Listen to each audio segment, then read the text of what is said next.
Hey everyone, welcome to the show. I have news about Donald Trump's Iran war. I have brand new stuff to share with you guys that just popped up in the news feed before I jumped on.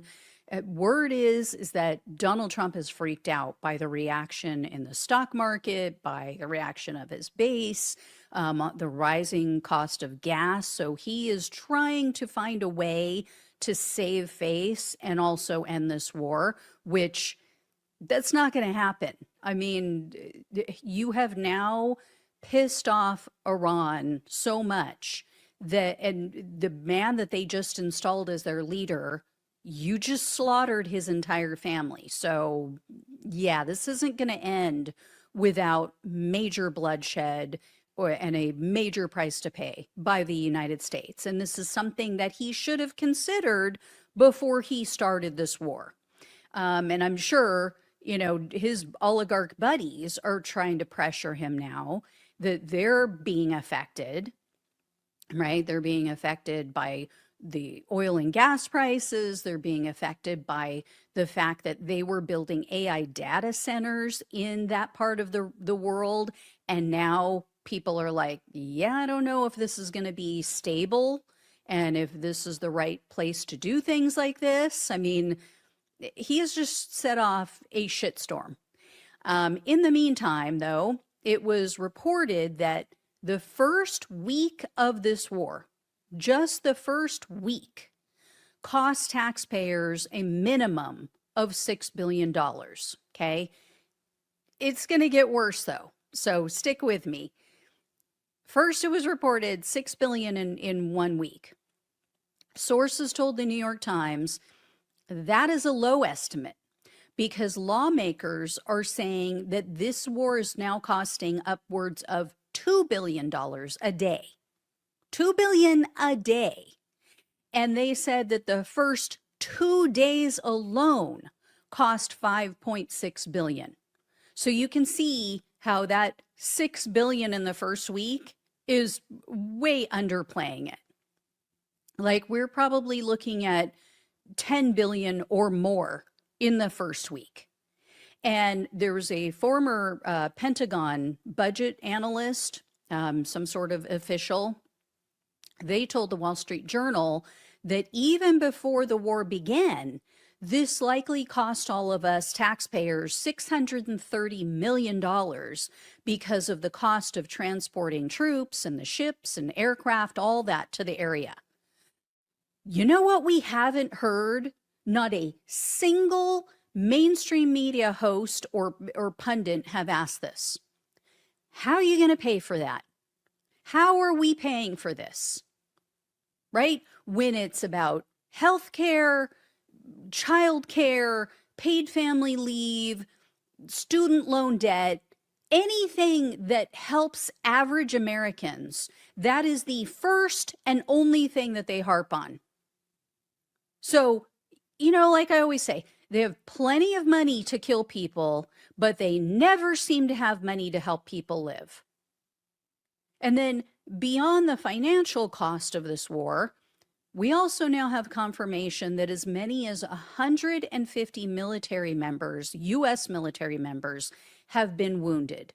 And this also could be a gross underestimation. So this was the first that we've heard about this. This was leaked to Reuters news outlet by White House insiders, apparently. And then Trump's propaganda czar that you see here on your screen, Kim Jong-Levitt, she was forced to come out and admit this during a press briefing. Otherwise, we probably wouldn't have heard this. They would have never said anything about it. And there's also a lot of chatter about how they're underplaying and not reporting the amount of American deaths. That, this whole idea that there's only been 7 deaths is a wild, again, underestimation, or, that they're just lying and keeping it under wraps. And during this press briefing, Levitt said something that is one of the dumbest things that she has said since she started working at the White House. And you guys know that's a very high bar. Okay. She actually claimed that the Iran war is going to make gas prices cheaper. Not cheaper than what it is now. She's saying it's going to be cheaper than before Donald Trump started this illegal action. You have to see this. Assured to the American people, the recent increase in oil and gas prices is temporary, and this operation will result in lower gas prices in the long term. Once the national security objectives of Operation Epic Fury are fully achieved, Americans will see oil and gas prices drop rapidly, potentially even lower than they were prior to the start of the operation. Yeah. How? I mean, seriously?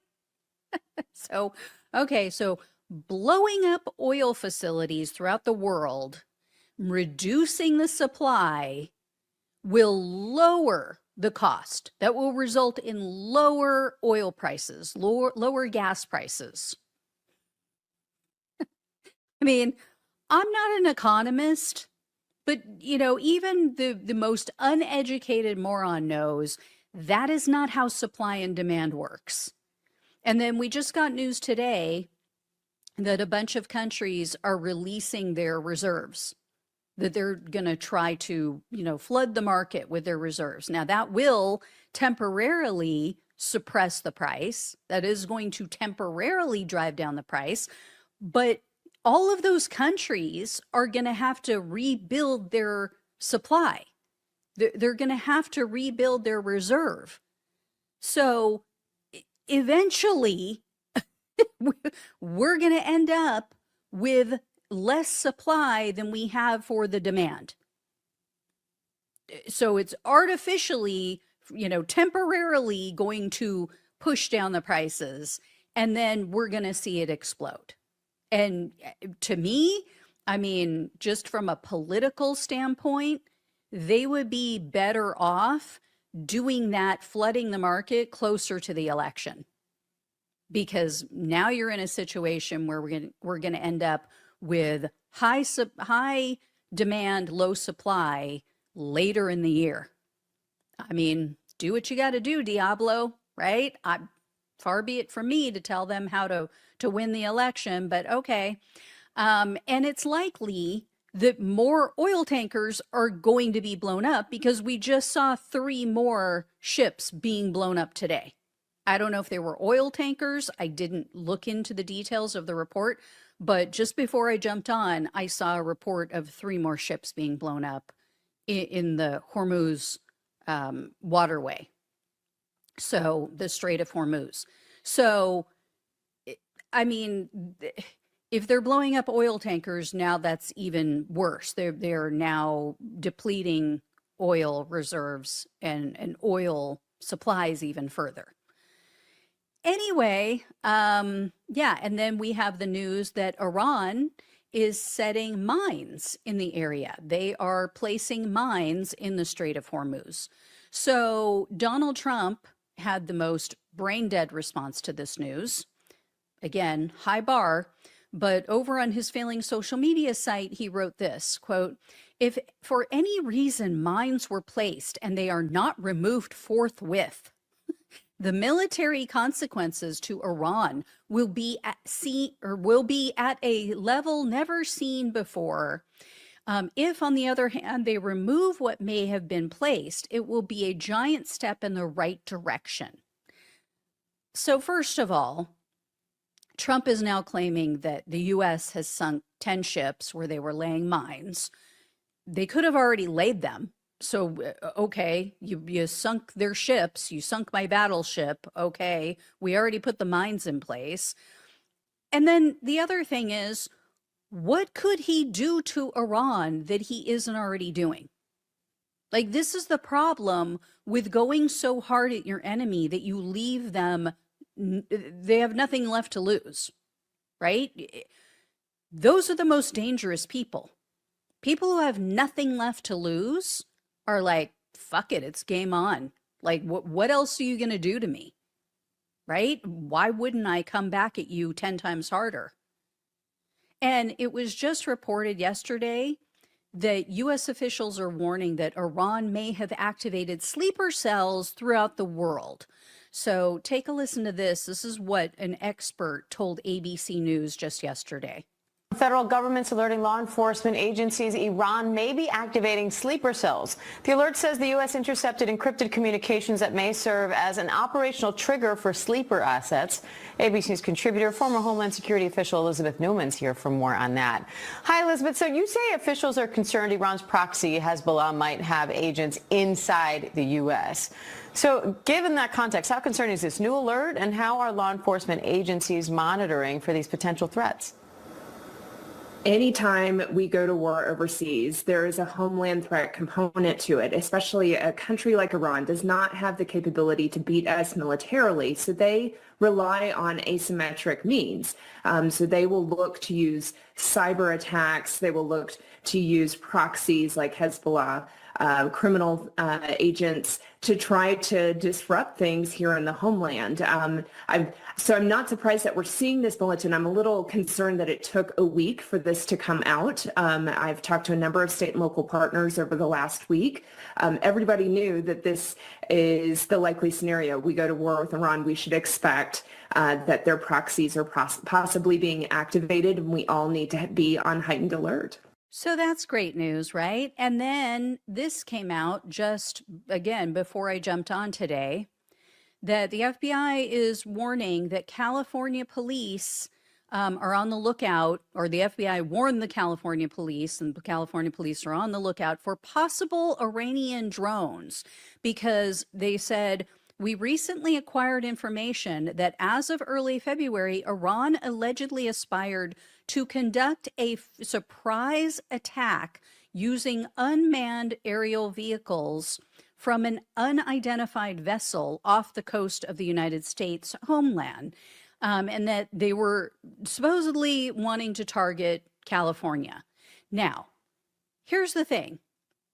Okay, they're saying they learned this in early February, and we attacked them in late February.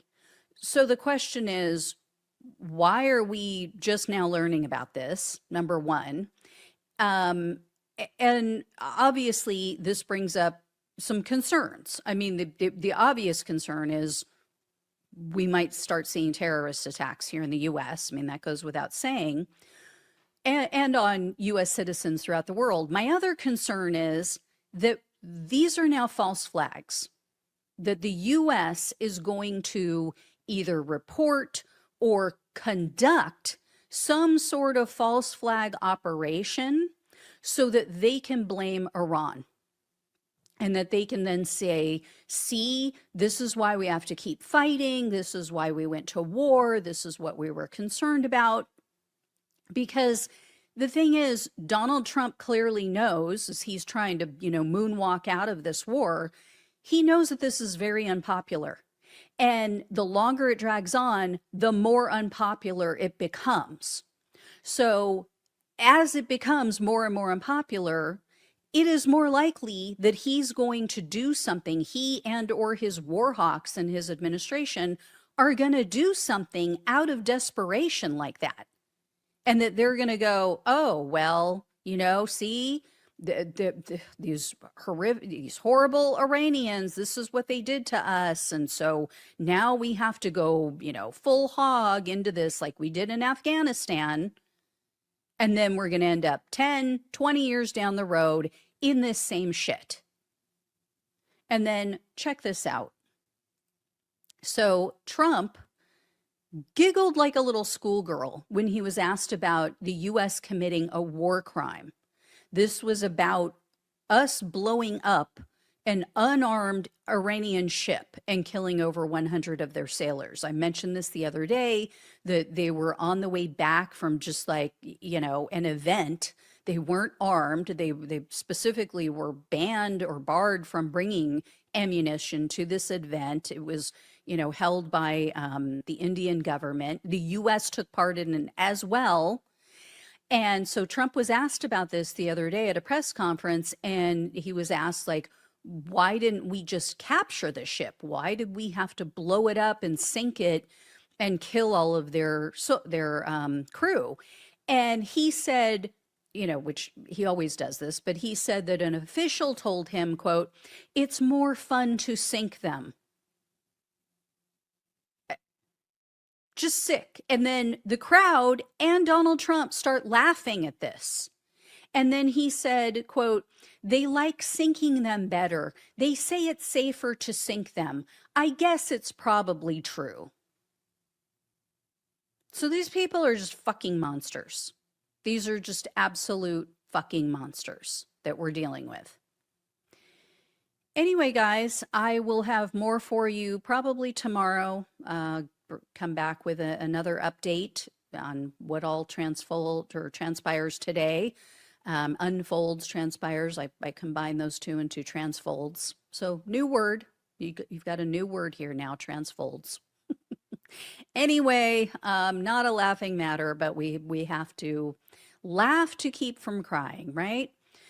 All right. Thank you all so much for watching and listening. Please like, share, and subscribe. Please donate if you can. Love you all. Take care. Talk with you soon. Hey, everyone. Welcome to the show. I have new Trump regrets to share with you guys. New Trump voters entering the find out phase. So the regrets are coming in faster than I can keep up with them, guys. I mean, they're coming in hot and heavy, fast and heavy right now, like Elon Musk with a fertile 22-year-old. So first up is a Florida man. He has been wishing that Biden, or he is now wishing, I guess I should say, that Biden was back in office. I'm not joking. Take a listen to this. Is Richard Stanley. He's a construction worker who we talked to right after he filled up his pickup truck with diesel. He was bragging the other day on news, 190 or 290 somewhere. It's $5.50 a gallon. I miss my Uncle Joe. I was balling then. Now, I couldn't even tell you. I couldn't even show you $5 in my pocket. So that was a Trump supporter. That was a Trump voter. I don't know if he's still a supporter, but the not host, but the journalist or reporter there that you heard at the beginning, he interviewed 2 Trump voters at that gas station. Now, one of them was a wealthy guy. One of them is a real estate developer. These are both in Florida. So this really shows you the dichotomy. This really shows you the split in Trump's base, or I guess Trump's, voters from 2024, because you have the wealthy people, like the first guy he talked to was like, "Oh yeah, gas goes up, the stock market goes up, they come back down. That's just the way it is, blah, blah, blah." Like, no biggie, no problem for him. He can weather this. But working class people, like that construction worker that they spoke to that you just watched, that guy is not feeling like things are okay and like, oh, no big deal, things go up, things come back down. So this is a problem for Trump and the Republicans. This is an issue. So missing his Uncle Joe, tried to warn him about this apricot antichrist, but oh well. Next up, I have a man named Chris who posted this lengthy tweet that I'm going to read to you. He said this: "I voted for Donald Trump because he felt like the lesser of 2 evils. I didn't want Joe Biden or Kamala Harris continuing what I believed was corruption and chaos. Trump promised no new wars. He promised to end wars. He promised America first." And then he goes on to say, "That's why I supported him. But now we're watching conflicts escalate. Billions sent overseas, military aid flowing to Israel and Ukraine. Meanwhile, Americans are struggling to buy groceries. Veterans are homeless. Families are drowning in debt. Where is America first? I didn't vote for more foreign entanglements. I voted for peace. I voted for prosperity at home. That's why I'm disappointed. That's why I'm upset. And that's why I can't support him anymore." Next up is a regret from a former MMA fighter. His name is Matt Brown. So last week he posted this: I voted for Trump last election, specifically because of the no new wars part. No other reason at all. That's why this upsets me. I take the blame for putting trust in any single one of these dirtbags. And then I should mention in another post, he referred to Trump as a pedo. It got mixed reactions online, but there was a man named Michael who replied to him and said this: I swear, brother, I had to have the same conversation with my 20-year-old son last night. I told him I'm sorry. I voted for this man because I thought it was my best shot at keeping you and your brother from ever to worry about fighting a pointless war like my generation did. Yeah, did not work out for him, apparently. And then another man told the MMA fighter, quote, wasn't the only thing I voted for, but I didn't get those other things either. We're allowed to be mad.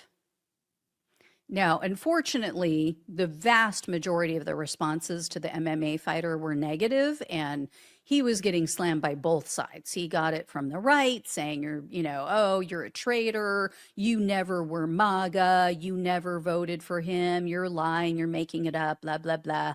That's like the cope on Twitter right now, is like, oh, this is all, leftist propaganda that Trump voters were regretful. Okay, keep thinking that. We'll see how it turns out in the midterms. But then, he gets it from the left too, saying, oh, you're stupid. What were you thinking? Blah, blah, blah. Not a way to win people over, guys. Not a way to swing people to your side. But anyway, MAGA does not allow for defections. It's just that simple.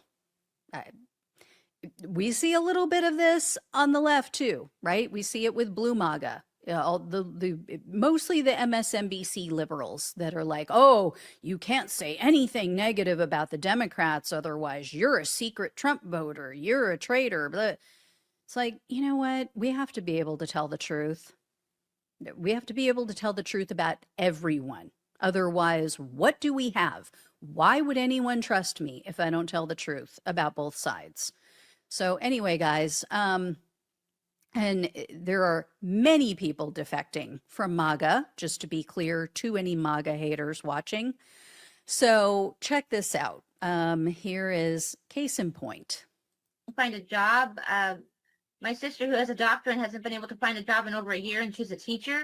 That the state of the economy just really sucks, and I don't see it going the other direction. It's going to get even worse and worse, and the environment's getting bad, and Donald Trump's not noticing any of this stuff. He just wants to keep splurging money everywhere. Yeah, so that was Carolyn.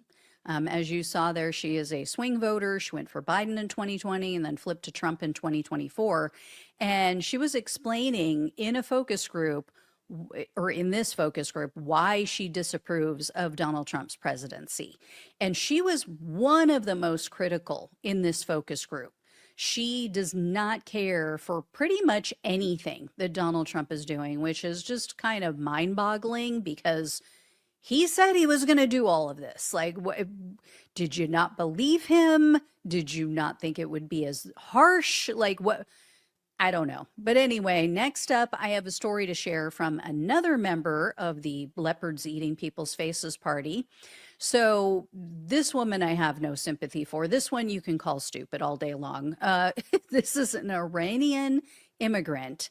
Her name, and I'm probably going to butcher it, but it's Arpenia Masihi, I think is how you pronounce it. Anyway, she has been in the U.S. since she was 3 years old. She was here on a green card. Well, her green card was revoked 15 years ago because she committed a crime. She apparently stole something. She was convicted. And so they said, yeah, you're not allowed here anymore. We're taking your green card away. Well, this dumbass voted for Donald Trump, even though he said we're going to get rid of all the criminals. And in June of 2025, ICE arrested her and held her for more than 6 months. Take a look. This is an article, if you want to go read it, this was in Newsweek.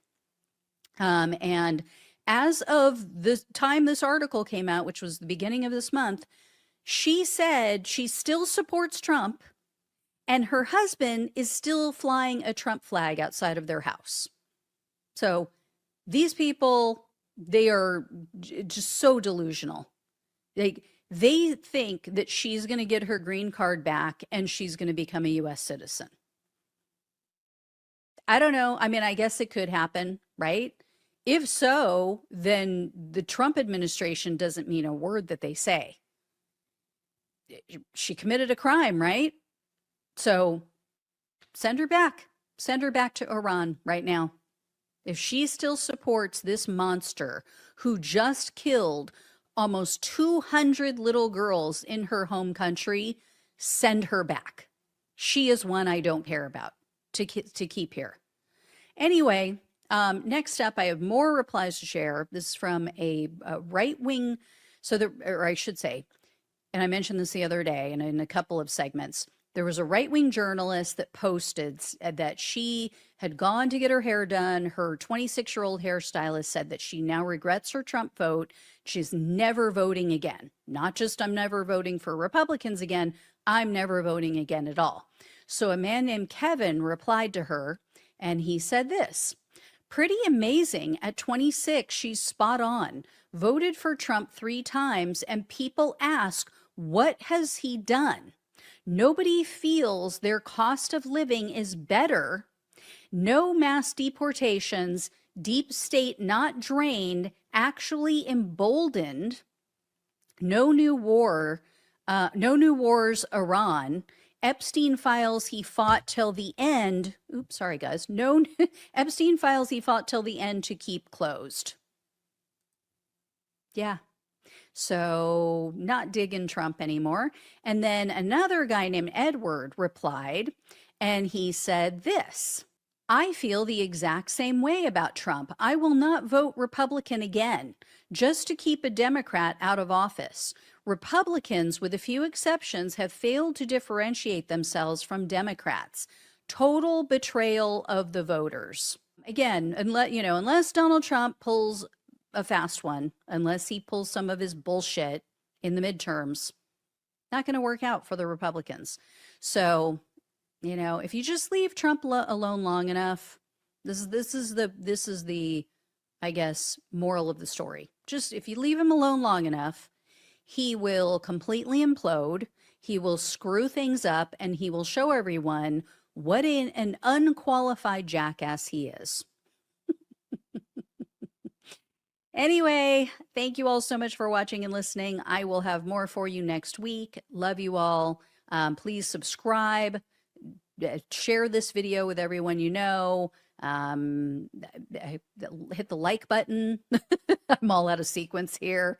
And if you can donate, I truly appreciate it. Again, love you guys. Take care. Talk with you soon. Everyone, welcome to the show. I want to share with you guys how this whole Jeffrey Epstein cover-up is pushing young conservatives into the arms of white supremacists. You would think that they would move to the left, but no, that is not what is happening. So the New York Times published an article last month talking about how betrayed these young Trump voters feel. Here's the article here, if you want to go look at it. And they quoted some of them in this article. So, for instance, they spoke with someone named Kai Schwemmer.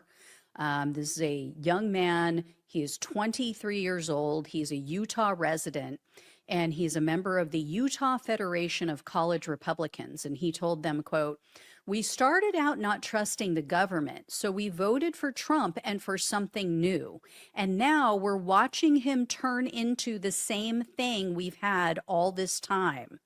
If a populist right-wing president is not to be trusted, what does that leave you with?" I mean, I would argue that he was not a populist. He was never a right-wing populist. So just get over that. Like that is where the issue lies.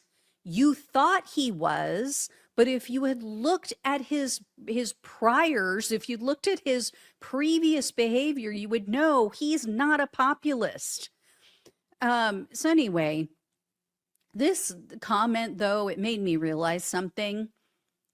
Donald Trump is the bell bottoms of the political world. And here's what I mean by that. Like, every generation tries out bell bottoms for a while, right? And then they think, oh, this is something new. Oh, this is so cool. We've never done this before. And then they end up realizing what we all have known for decades because we've done it before them. Bell bottoms suck. They're ugly. They're weird. They don't make anyone look better, right? So they go away after a while, and then they rear their ugly, unflattering head again with another generation. So anyway, this new generation of, bell bottom wearers, Trump voters, they're now realizing that Trump is the ugly, weird thing, that he's not the outsider that they thought he was. He's not the anti-establishment guy that they thought he was. We could have told them that, just like about bell bottoms. But instead, no, they're just now figuring this out. And now they're moving towards white supremacists. They're actually finding solace with the alt-right. And here's why this is happening. So a lot of the well-known MAGA influencers, they're lying. They're lying to their audience. They're lying for the administration, or they're just ignoring the Jeffrey Epstein topic altogether. They're trying not to cover it. And so these young voters who've been watching them for a while are getting pissed off. They're like, what are you talking about? I have eyes, I have ears. You're not going to gaslight me on this. So there was a 23-year-old, he's an Arizona Trump voter named Strider Bigler, and he told the New York Times this: I don't know what to make of the radio silence. I do know that it's deteriorated our trust for these new media figures. Slowly, they've become the establishment media. They're essentially like Fox News now. So these longtime MAGA people like Dan Bongino, like Ben Shapiro, a lot of these guys that these young conservatives follow, they're now losing their clout with the young voters, young conservatives, because they're like, you are lying to me. You're either lying or you're just ignoring this. Why? Like, now I don't trust you any more than I trust mainstream media. Here's the dangerous part. The article said this: these one-time Trump supporters say they have begun to look beyond the president's movement toward figures and ideas oriented even further to the right. So these young voters are now gravitating towards people like white supremacist Nick Fuentes, because Fuentes is at least being honest with them. He is calling out this cover-up. He's done many segments recently saying, I'm not down with this. This is a cover-up. This is bullshit. Trump is obviously guilty, blah, blah, blah. We can't, we shouldn't vote. I played a video for you, I think it was just last week, of Fuentes saying, yeah, don't vote for Republicans in the midterms. Either don't vote, or if you're going to vote for Democrats, because we need to rip this whole system down. And then these young people, in addition to Nick Fuentes, they're also supporting candidates like James Fishback in Florida. I don't know if you guys have seen this person, but he is almost worse than Fuentes, if that's possible. He is a Fuentes groyper. I mean, that's the world he comes from. He has said anyone convicted of crimes related to the Epstein case should face public execution. Totally agree with him on that. But here's the thing. One of the young women who was interviewed in that New York Times article said that she's following Fishback's campaign and, quote, we're tired of moderates. He's bold, and that's what we really need right now. So understand, she's talking about moderates being MAGA She's referring to MAGA as moderates. Like these young people are now seeing the lunatic MAGA right, the candidates and the lawmakers who are up Trump's ass and are so hardcore MAGA to the right that they let him get away with whatever he wants. She now sees them as moderate. She wants to go further to the right. And here's the thing. Fishback is like the broken clock theory, right? He's right on the Epstein issue, and that's it. That is where his good takes end. He is a virulent racist who said that his black opponent, Byron Donalds, that he has, quote, Section 8 ghetto vision for their state. And then instead of calling him by his name, instead of calling him Byron, Fishback calls him Byron. I mean, it could not get more racist. Okay. And that is just the tip of the iceberg with this guy and the things that he has said. He is a total Islamophobe. He wants the Trump administration to be even more aggressive in their immigration and deportation efforts. So this is who young conservatives are now attracted to, simply because they're willing to tell the truth about Epstein. This is terrifying. This could not be worse. And if the Republican Party had any sense whatsoever, they would go against Trump in regard to the Epstein issue. They would start holding him accountable. They would start holding his administration accountable. They would start calling him and everybody else out on the cover up, because they are going to lose even more of their party. Like the Republicans who have been going along with this and have been like, well, you know, we don't want to upset the base. We don't want to piss off the MAGA base because they love Trump.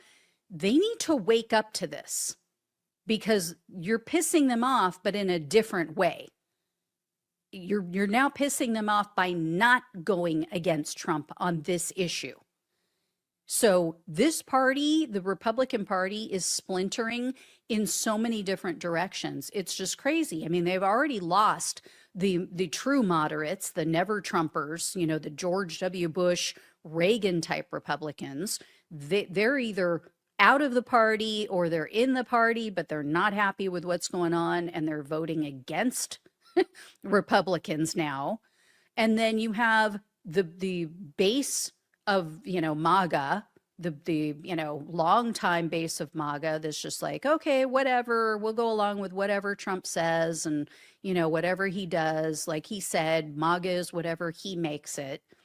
And now you have the even harder core MAGA that is, they're not the Kool-Aid drinkers, but they are the hardcore America First and anti-Epstein, anti-establishment, you know, that wing of the party that is like, yeah, fuck this. We're not on board with this cover up, and we're not on board with the traditional MAGA. We're not going along with everything that Trump says, but we're also not going to move to the left because we do believe in conservative values. So it's a hot mess. The Republican Party is a hot mess. All right, guys, that is it. Love you all. Please like, please share, and subscribe if you have not already. Check to make sure that you are still subscribed. People get unsubscribed somehow, and I don't know how still, but I hear it from people almost every single week. So check that out.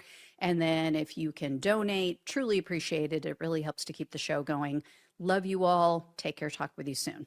Hey everyone, welcome to the show. I have updates about Donald Trump's illegal Iran war. So first up, I have news about Trump's propagandist, Kim Jong-levitt. She must have baby brain because she screwed up bigly, you might say. She contradicted one of Donald Trump's excuses for the war, because remember how Trump said that Iran posed a danger to the U.S., so that's why we had to attack them.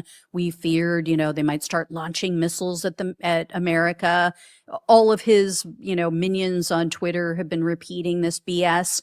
Well, Levitt completely undercut that argument. Here's a tweet that she posted yesterday. This was about how, and you guys will remember this from earlier in the week, I mentioned to you that the FBI was warning that Iran was considering striking California. So she posted this. This post and story should be immediately retracted by ABC News for providing false information to intentionally alarm the American people.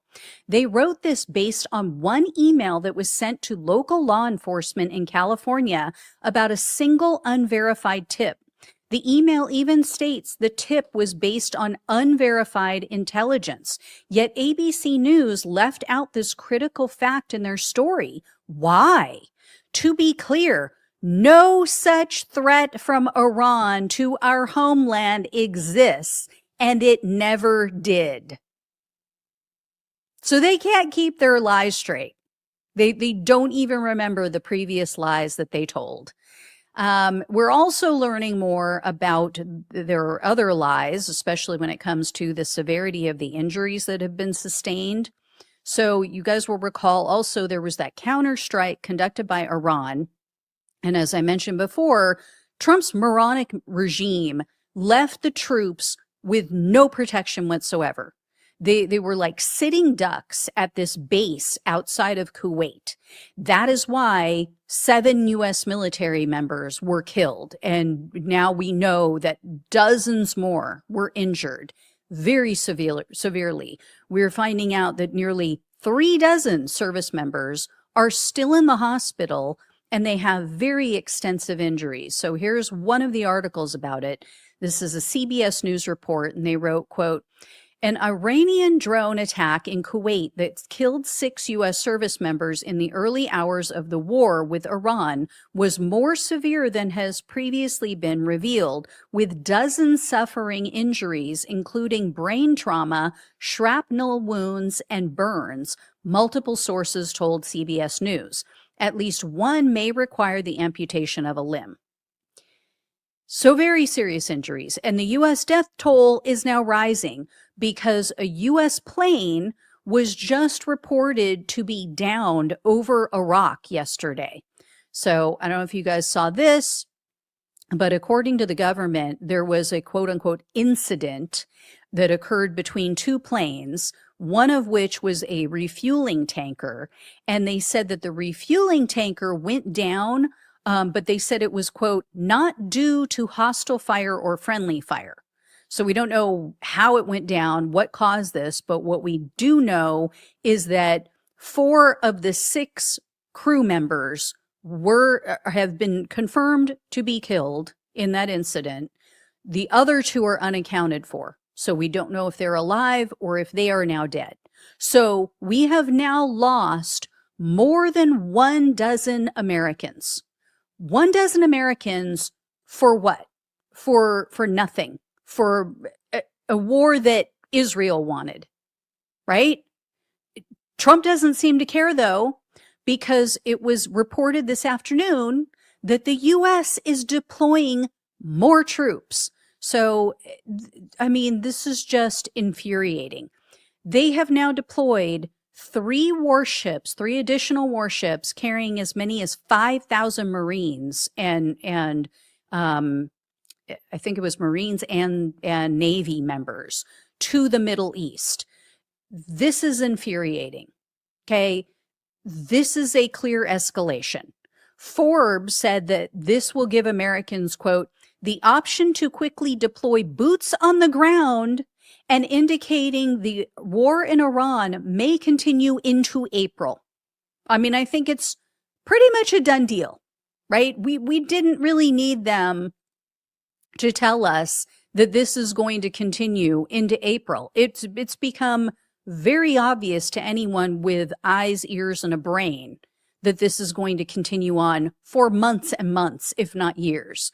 And the Wall Street Journal said this. They wrote, quote, The Pentagon is moving additional Marines and warships to the Middle East as Iran steps up its attacks on the Strait of Hormuz, according to 3 U.S. officials.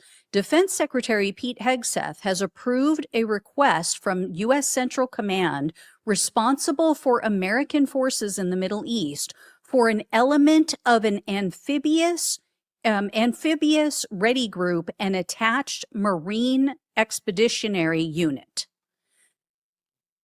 It's very clear what this is for. Either they're trying to scare Iran into thinking we're going to invade with boots on the ground, or that's actually what we're doing. And as I've said before, which, is coming from experts in this, there is no way for us to truly eradicate their entire nuclear threat without boots on the ground, because all of this stuff is buried underground. So you can't bomb it out of existence, which means we're going to have boots on the ground and there are going to be a lot of casualties because they're going to be under attack. And, for what? I could have sworn Donald Trump said we already won. Remember that earlier this week? He said, oh, we've already won. He was in Kentucky at one of his dumb fuck rallies. And, oh, we already won. We eliminated everything. Military leadership, it's been decapitated, been completely destroyed. So why are we sending thousands of more troops to potentially die for a war that Americans don't want? And then beyond this needless loss of life, we're also seeing oil prices spike again. So yesterday, Market Watch news outlet reported that the price was back up over $100 a barrel. It had hit around 115. That was earlier this week. It dropped back down to the 80s. Now it shot back up again. And it may not come back down because the Strait of Hormuz is essentially just shut down to all other ships. Anything not belonging to Iran. In fact, the Wall Street Journal reported that Iran is exporting more oil than ever. So, if we were hoping to cripple them by choking off their oil income, this is not working. It's working to their favor. They are the only ships that are traveling through this route. And in the meantime, what we're going to see is the rising cost of everything, because the blockade in the Strait of Hormuz is also affecting the transport of fertilizer. I did not know this. This is something I just learned, but apparently this is a, well-traveled route for people transporting fertilizer. So this is going to drive up the cost of all of our food, and this is going to be passed on to consumers. Also helium. That's another thing that is now being quashed, is the transport of helium, which is used in chips. We just think of it as like, oh, something to suck on, you sound funny, or balloons, right? No, it is used in the production of the chips that we need for cell phones, for all kinds of stuff that we use as consumers. So this is going to get so ugly. Also, other countries are still being attacked. So this is going to continue to disrupt the travel industry, the tech industry, all kinds of things. This was a report from this morning. The Independent reported that Dubai's financial district was targeted today. Now, luckily, they intercepted the drone, but some of the debris did damage a building. Could have caused more fatalities. This could have been horrific, right? And these drones are so cheap for them to make. Our munitions are millions and millions of dollars and take years to create. These drones, they're pumping out hourly. I don't know that it's that often, but they're able to easily make these things because they only cost like $50,000 to put together. $50,000 to us is a lot of money, but $50,000 to a government, especially one that's wealthy on oil, not a lot for them. So this is what we're up against. And, we now are depleting our defensive munitions So we're screwed. Like we are going to be the sitting ducks. And Iran warned that they are going to start targeting U.S. and Israeli-linked banks and other financial institutions because that is what is being done to them. So this is now causing chaos for people who work for these companies because they can't go to work. They're having to work remotely. They're afraid to go into these buildings. So all of this is why we're now seeing a spike in the inflation gauge. So this was also reported yesterday by MarketWatch. They wrote this, quote, a key gauge of inflation expectations just logged its highest reading in almost 4 years. And then in their article here that you see here, they also wrote, quote, now that the war in the Middle East is creating the biggest ever oil supply disruption and Iran's new supreme leader expects to keep a key strait closed to shipping, market-based expectations for near-term price gains are inching close to the average level of around 5% that prevailed during the Biden administration. On Thursday, a gauge of expectations for inflation over the next year, known as the one-year break-even inflation rate, jumped to 4.62%, according to Bloomberg data. That is the highest level since June 2022. So all these people, all these Trump supporters who are, just cheering this on, but you didn't like the Biden administration and what was going on during the Biden administration financially. Good job. Good job. And then other countries in the region are still, like I said, being targeted. So we're now going to see things shutting down everywhere and we're also going to see other countries not trusting us because number one, they see that, we used the facade of, let's get together and negotiate this with Iran, took that time to attack them, like under the guise of diplomacy. And so nobody's going to trust our word anymore. We are now going to cause other countries now to want nukes that didn't already have nukes. I mean, what are we doing? This is going to end with everything we don't want. Case in point, we're seeing more terrorist attacks on U.S. soil and in other countries, as I've mentioned.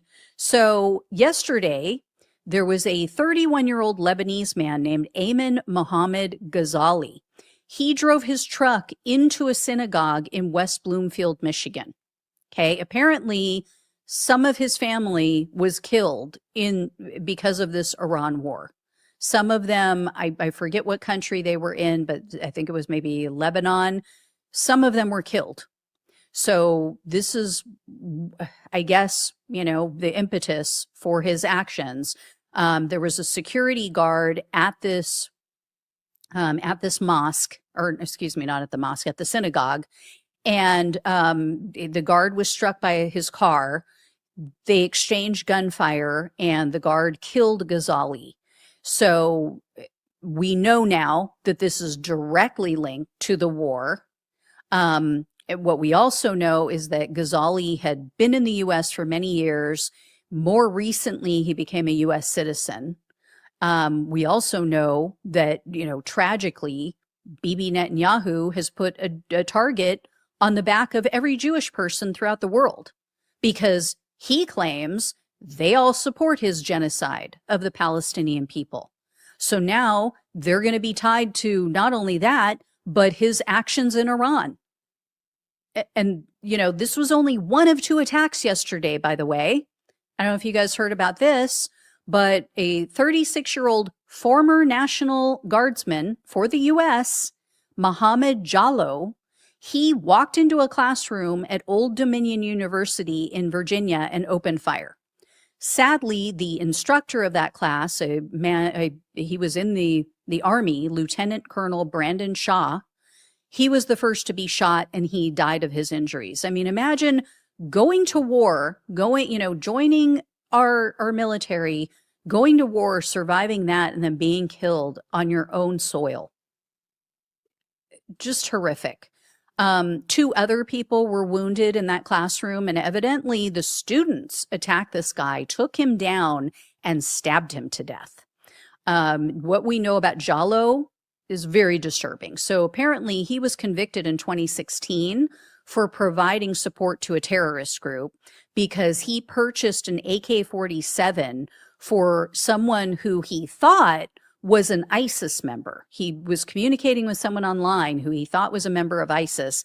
It ended up being an undercover FBI agent. So Jallo pleaded guilty. He was sentenced to 11 years in prison. He was just released in 2024, which is like, why? Why would we ever release someone like that who's working with a terrorist organization? I don't understand that. We also now know who bombed our U.S. embassy in Norway. So there's this article. So there were 3 Norwegian brothers who apparently have Iraqi family ties.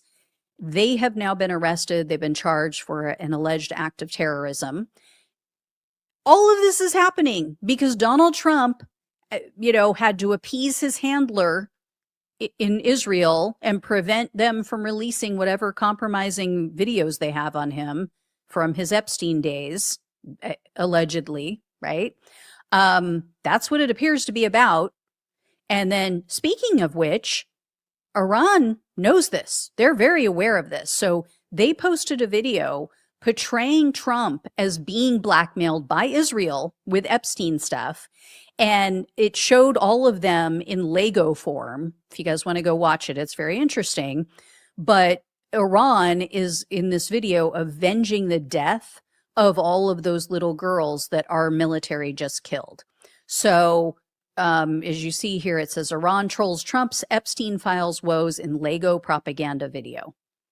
And that's one of the images from the video. So they know this as well as we do, that this is probably one of the main reasons that Trump is doing this, is to distract from the Epstein files. And then speaking of our apricot antichrist, here's what the sociopath posted on his failing social media site today.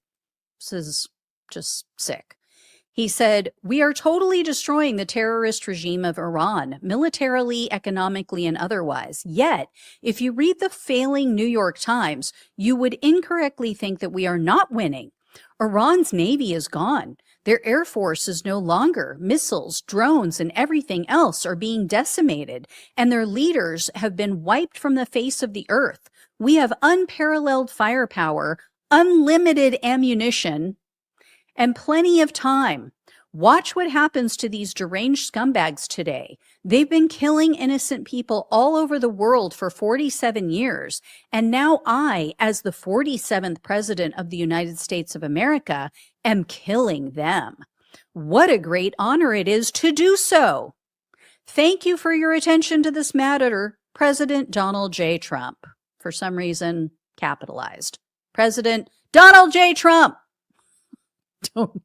Don't know why he capitalizes things at random. But anyway, he is seriously deranged. Absolutely, completely and totally seriously deranged. He's proud to be slaughtering Iranians. And again, if all of what he said is true, why are we sending 3 ships and up to 5,000 more troops to Iran? What for? And then another last thing I want to point out to you guys. So Trump's Kool-Aid drinkers over on Twitter, they keep saying like, oh, well, we had to attack Iran, because they're always chanting death to America. Oh, so now you're the snowflakes? Like these are the so-called First Amendment warriors, right? They're the ones who claim that the left is filled with snowflakes, that the left always wants to criminalize free speech. And now they're like, oh, we had to murder people. We had to kill almost 200 little girls because they said something that hurt our feelings. Biggest bunch bunch, biggest bunch of freaking hypocrites. Funch. That's freaking bunch, apparently. I just made another new word. I'm making new words this week. That's what I'm doing. That's my job, apparently. Anyway, again, don't mean to laugh, but you know, what else can we do at this point? All right, guys, I'll let you know when I hear more. Thank you so much for watching and listening. Please like, please share and subscribe. Please donate if you can. Love you all. Take care. Talk with you soon. Everyone, welcome to the show. I have some good news to share for a change. We had another Democrat that pulled off an unlikely victory, and this one was in Margaritaville. So Democrats did it again. Oops, they did it again. Anyway, so this went down last Friday, or I think it was at least reported last Friday. But the Democratic candidate, Andy Thompson, he won the mayoral race for Boca Raton, Florida. This is significant for several reasons. So initially, let me just share this with you first. Initially, he had won by a 1-vote margin. One single vote put him over the top. They did 2 recounts, and then when they did that second recount, they were like, okay, he obviously won. We're just going to go with this. But they settled on a 5-vote margin. So 5 people, if just 6 people had stayed home, he would have lost. So this is just very crucial that Democrats get out and vote. This is the first Democratic mayor for Boca Raton, Florida in over 30 years. So this is the second time that Democrats have flipped a mayor seat in the state of Florida in just the past few months. Again, this is Margaritaville. This is Trump country. Okay. I know there are a lot of Democrats there, but they've gerrymandered things so bad that Republicans end up usually winning everything. Obviously, the gerrymandering isn't really going to help when it comes to a mayoral race. But anyway, but still, it had been trending red. So the other person I'm referring to, just for anybody who didn't catch it, that was Eileen Higgins. So she had become the first Democratic mayor for the city of Miami in almost 30 years. So it's undeniable at this point. The Democrats are fired up. Republican voters are disillusioned. They're unmotivated. They're just not coming out to vote. Either that or they've just checked out. Like they're getting everything that they want. So they're like, oh, whatever.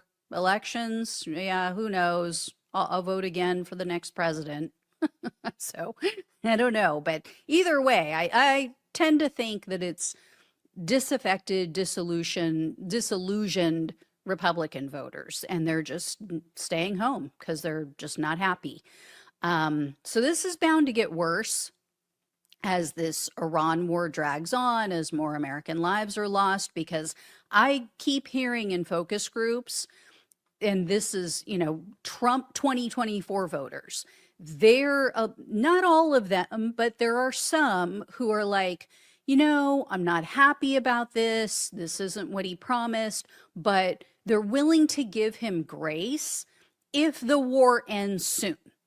That is what I keep hearing. They keep saying, as long as it's over quickly, like as they were thinking, or they're still thinking that it's going to be like what we saw in Venezuela, or like, the bombing that we saw in Iran back in June of last year.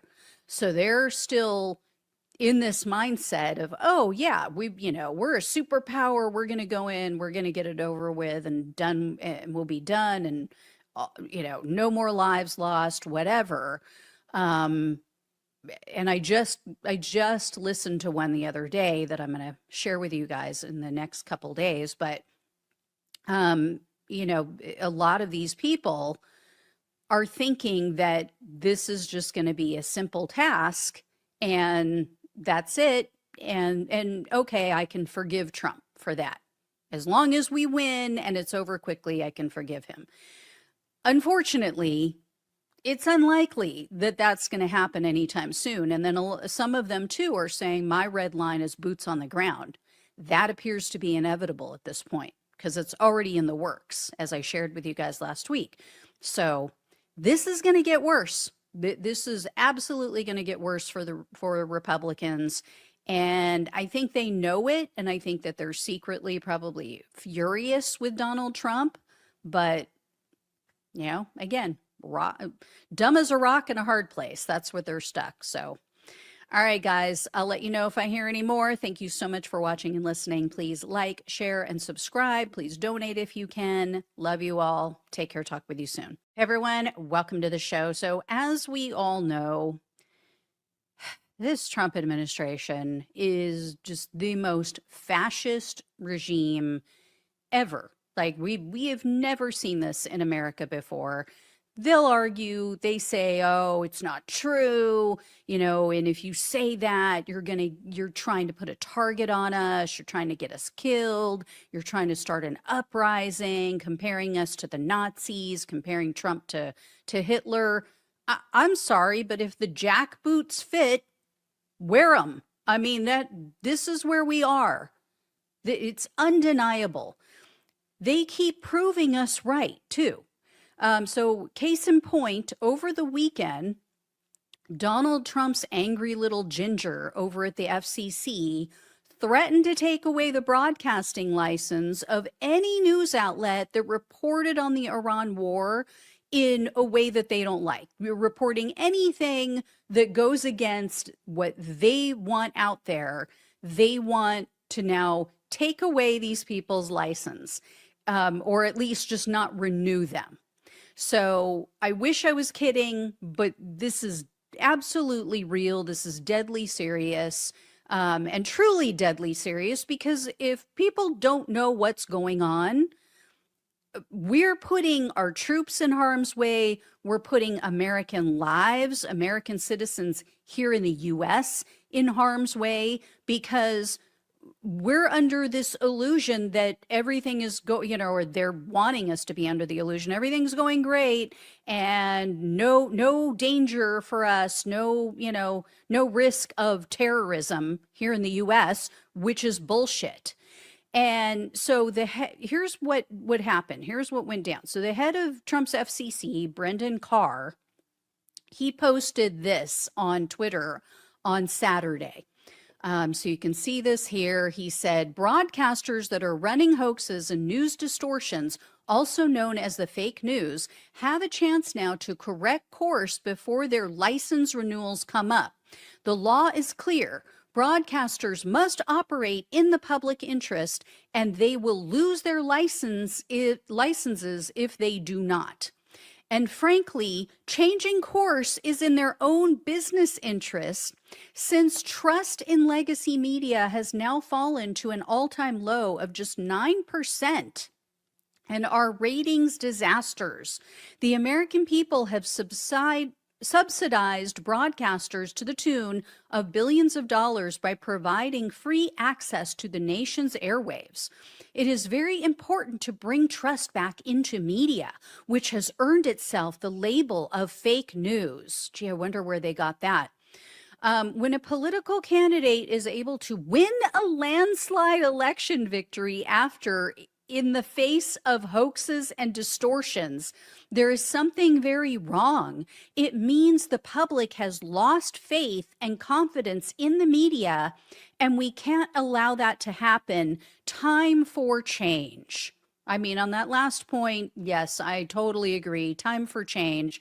Time to get Brendan Carr and Donald Trump out of the government. I mean, this is so ridiculous. First of all, not long ago, Carr, he appeared to know that actions like this were out of bounds, that they were completely authoritarian. Because here's what he posted back in 2019. Should the government censor speech it doesn't like? Of course not. The FCC does not have a roving mandate to police speech in the name of public interest. Isn't that funny? Isn't it funny how their fascism ebbs and flows depending on what they want and what they're trying to accomplish? And here's the thing, he didn't go rogue on this. This isn't just Carr overstepping his bounds, deciding this on his own. This is coming directly from Donald Trump. Trump had a complete meltdown on his failing social media site about a Wall Street Journal article. The Wall Street Journal had reported that there were 5 U.S. refueling planes that were in Saudi Arabia. They were, at some location, and that they were struck by Iranian drones. Well, the apricot Antichrist claims this story is fake. As he always does, right? Anything that's negative, oh, it's fake news. Blah. So Carr just picks this up and he runs with it. And with that tweet that I just shared with you guys, the big long one, he quote tweeted Trump. So this is, him doing Donald Trump's bidding, which is supposed to be completely separate, not the way it's supposed to work. And then yesterday, Sunday, Trump threw this massive tantrum, this 400-word tantrum on Liar Social. And I'm not going to read the whole thing to you because you can see here it is just insanely long. This is just part of it, by the way. I couldn't even fit all of it into one screenshot. So this is just what I could fit here. But in a nutshell, Trump, it falsely claims in here, he's of course complaining about the news coverage, but he also falsely claims he won in a landslide in 2024, which is such bullshit. 1.5% is not a landslide, and he didn't even get 50% of the vote, so there's that. But anyway, he called for media outlets to be charged with treason. So he is saying, the president of the United States is saying, you should be killed if you report things that are unflattering. Like me, for instance, he's saying I should be killed because I'm reporting the truth and not what he wants, and not this rosy picture of his shit show of a Iran war.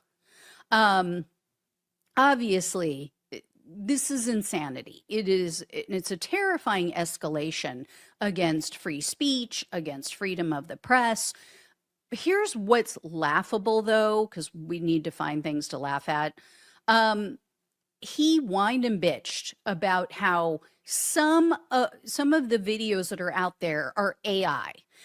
He gave an example. So there was a video out there showing a U.S. ship that was burning in the ocean. And Trump complained that, oh, this is Iran. They're using AI to mislead the press, blah, blah, blah.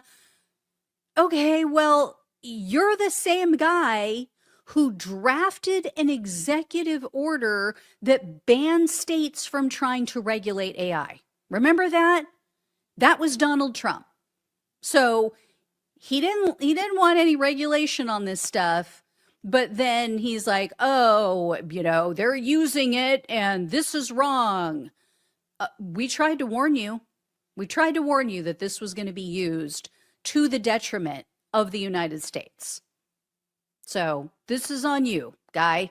And what's really funny, though, is that I now know for a fact, it is so obvious that whoever set up his failing social media site, Truth Social, they built, I believe this 100% now, they had to have built in some bots that are ready to launch to soothe his little fragile ego anytime he posts something.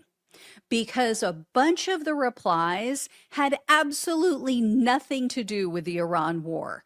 So clearly they're not perfect, like they're set to launch, but they don't exactly know what they're launching them for.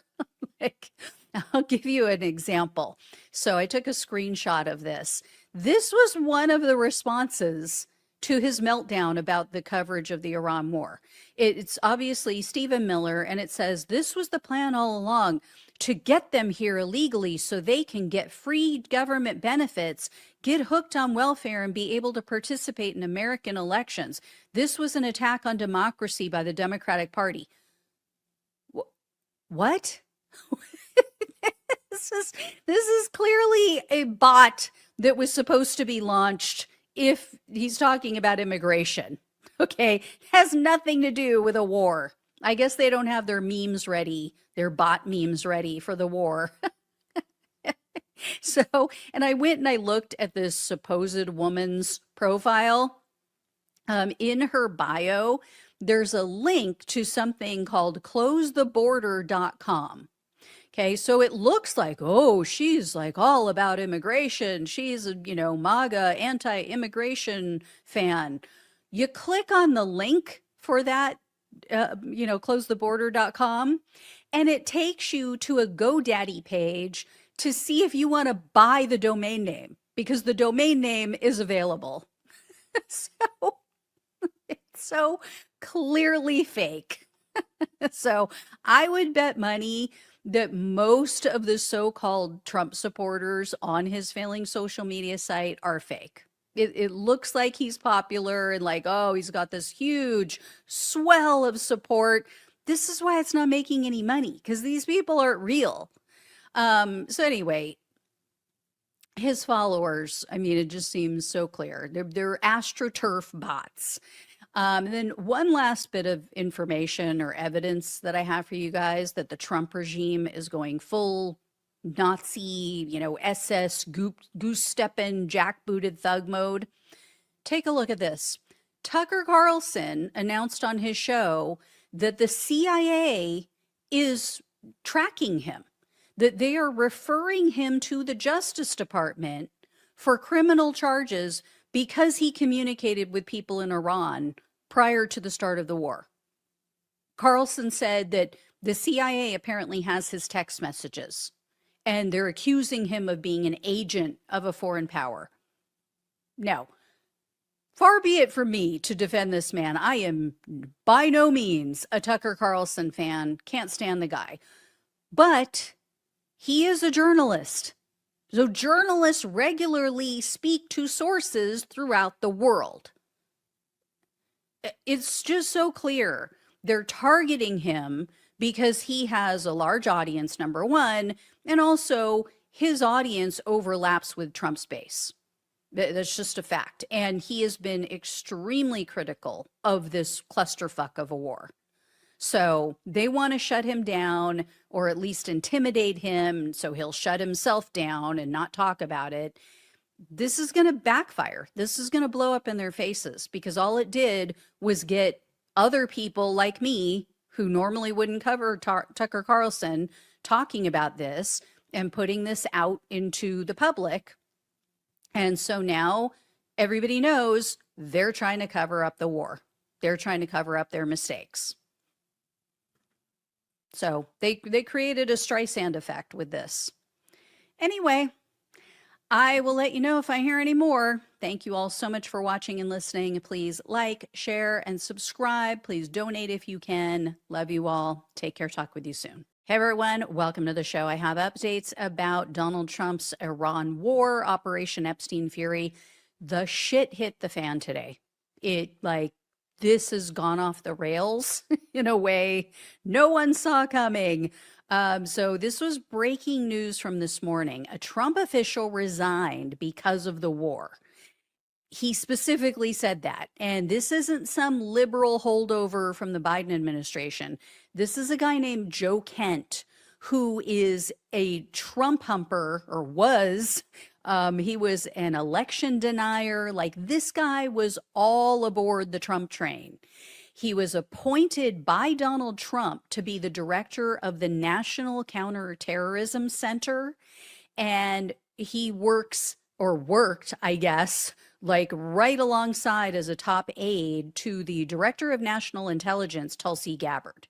So this guy, like, you couldn't question his loyalty to Donald Trump. but he sent a resignation letter and he posted it online. And here's what it said. It says in part, quote, I cannot in good conscience support the ongoing war in Iran.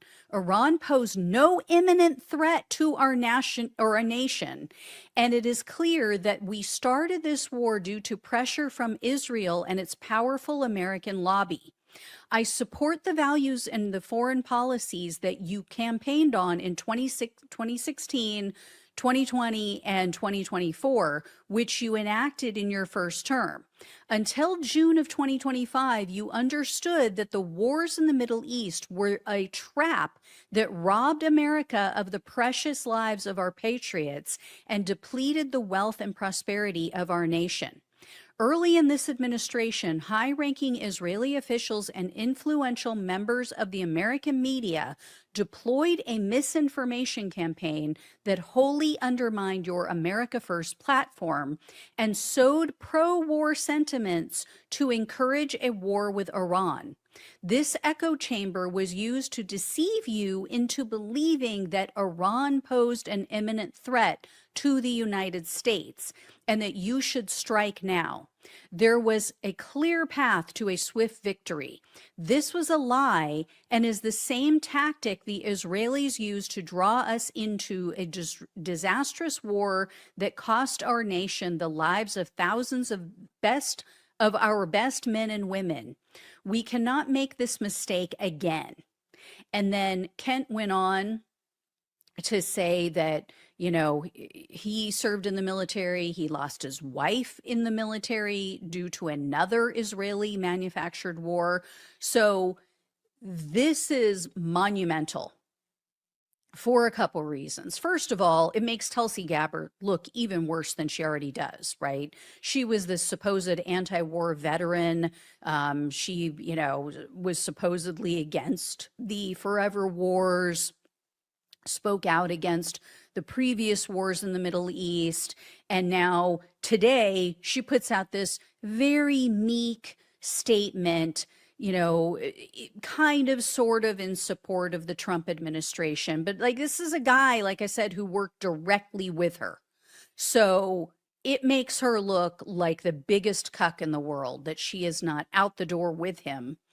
And the Trump regime is going full bore against this guy. Like, they have just, they're waging the war in Iran, and then they've got a second war against Joe Kent.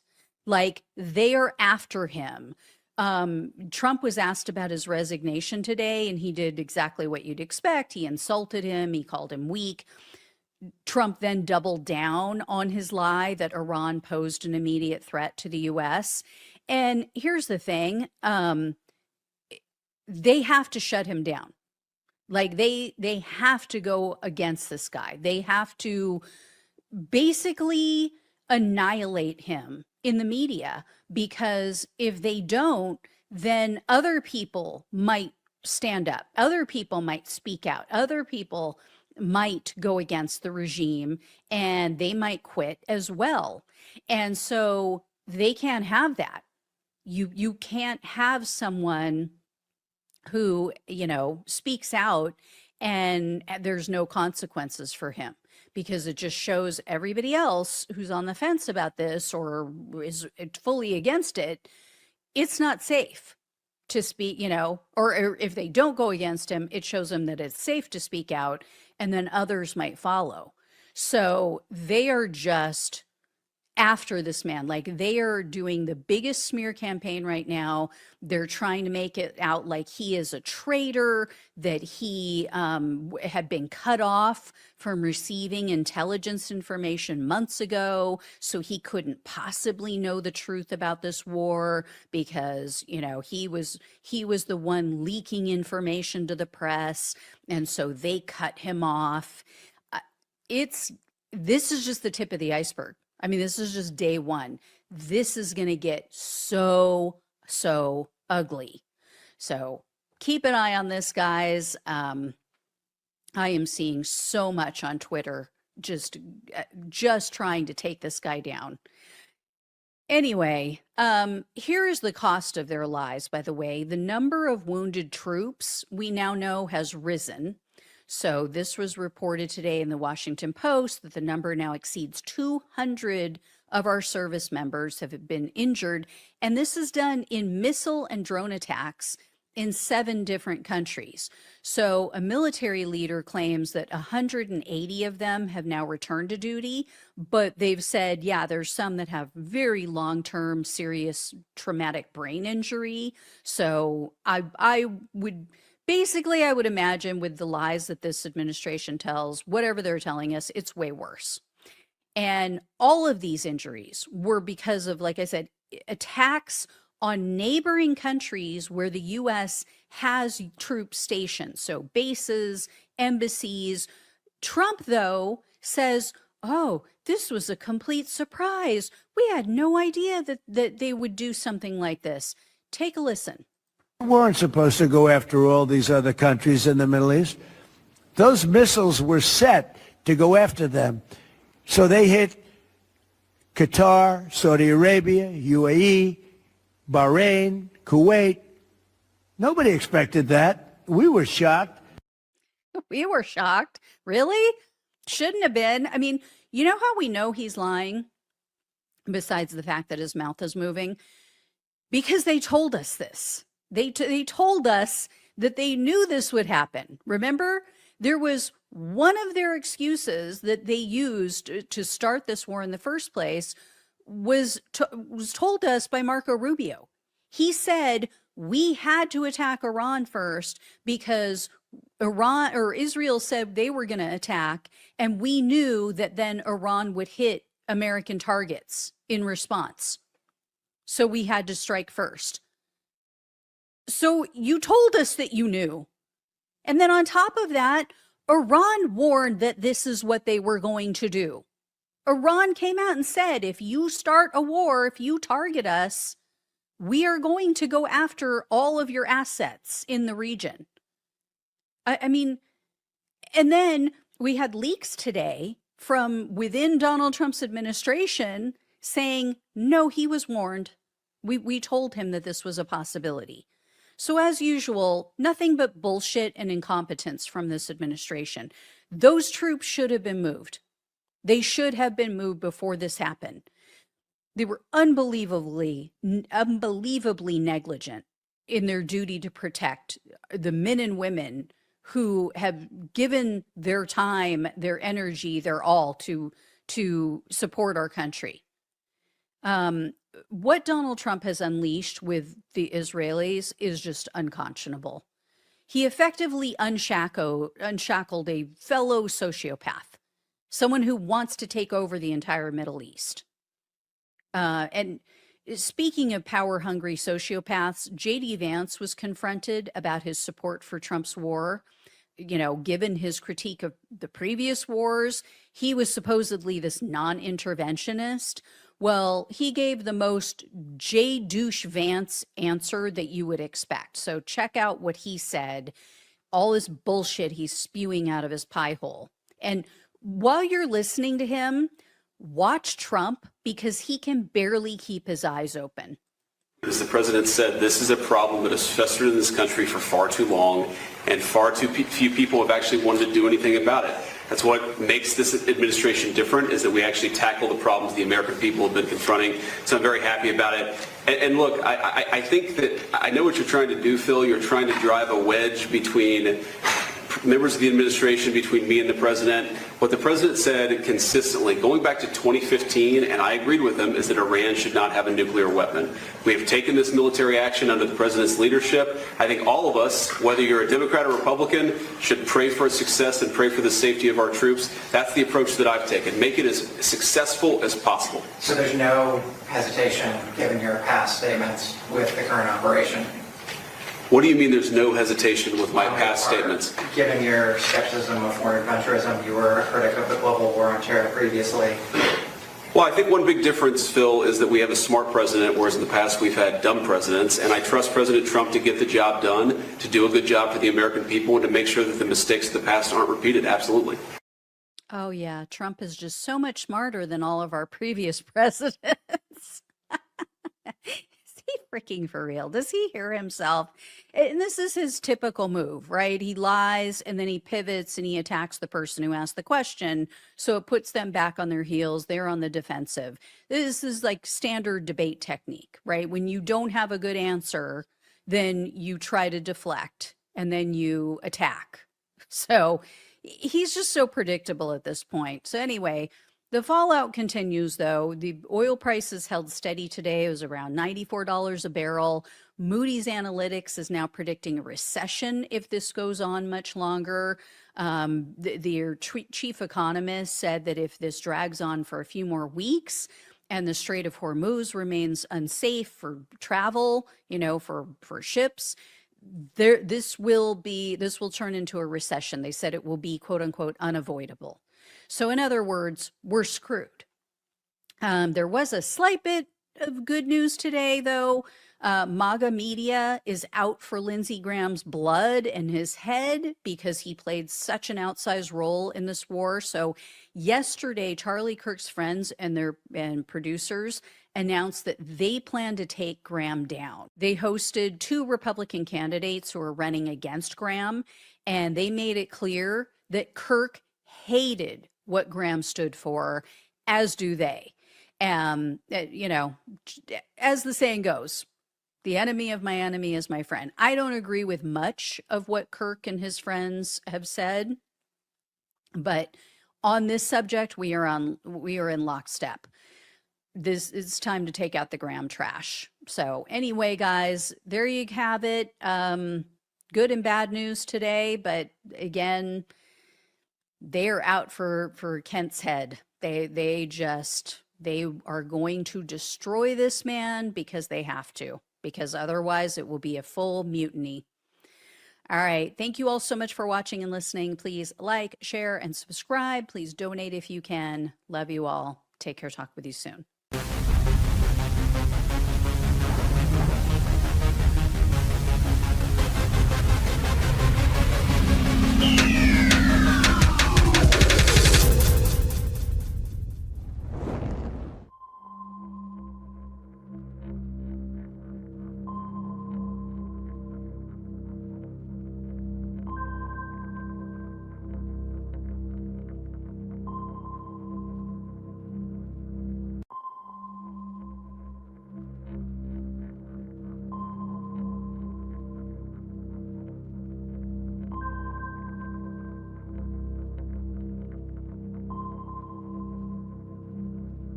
So, folks, we have to talk about Jeffrey Epstein.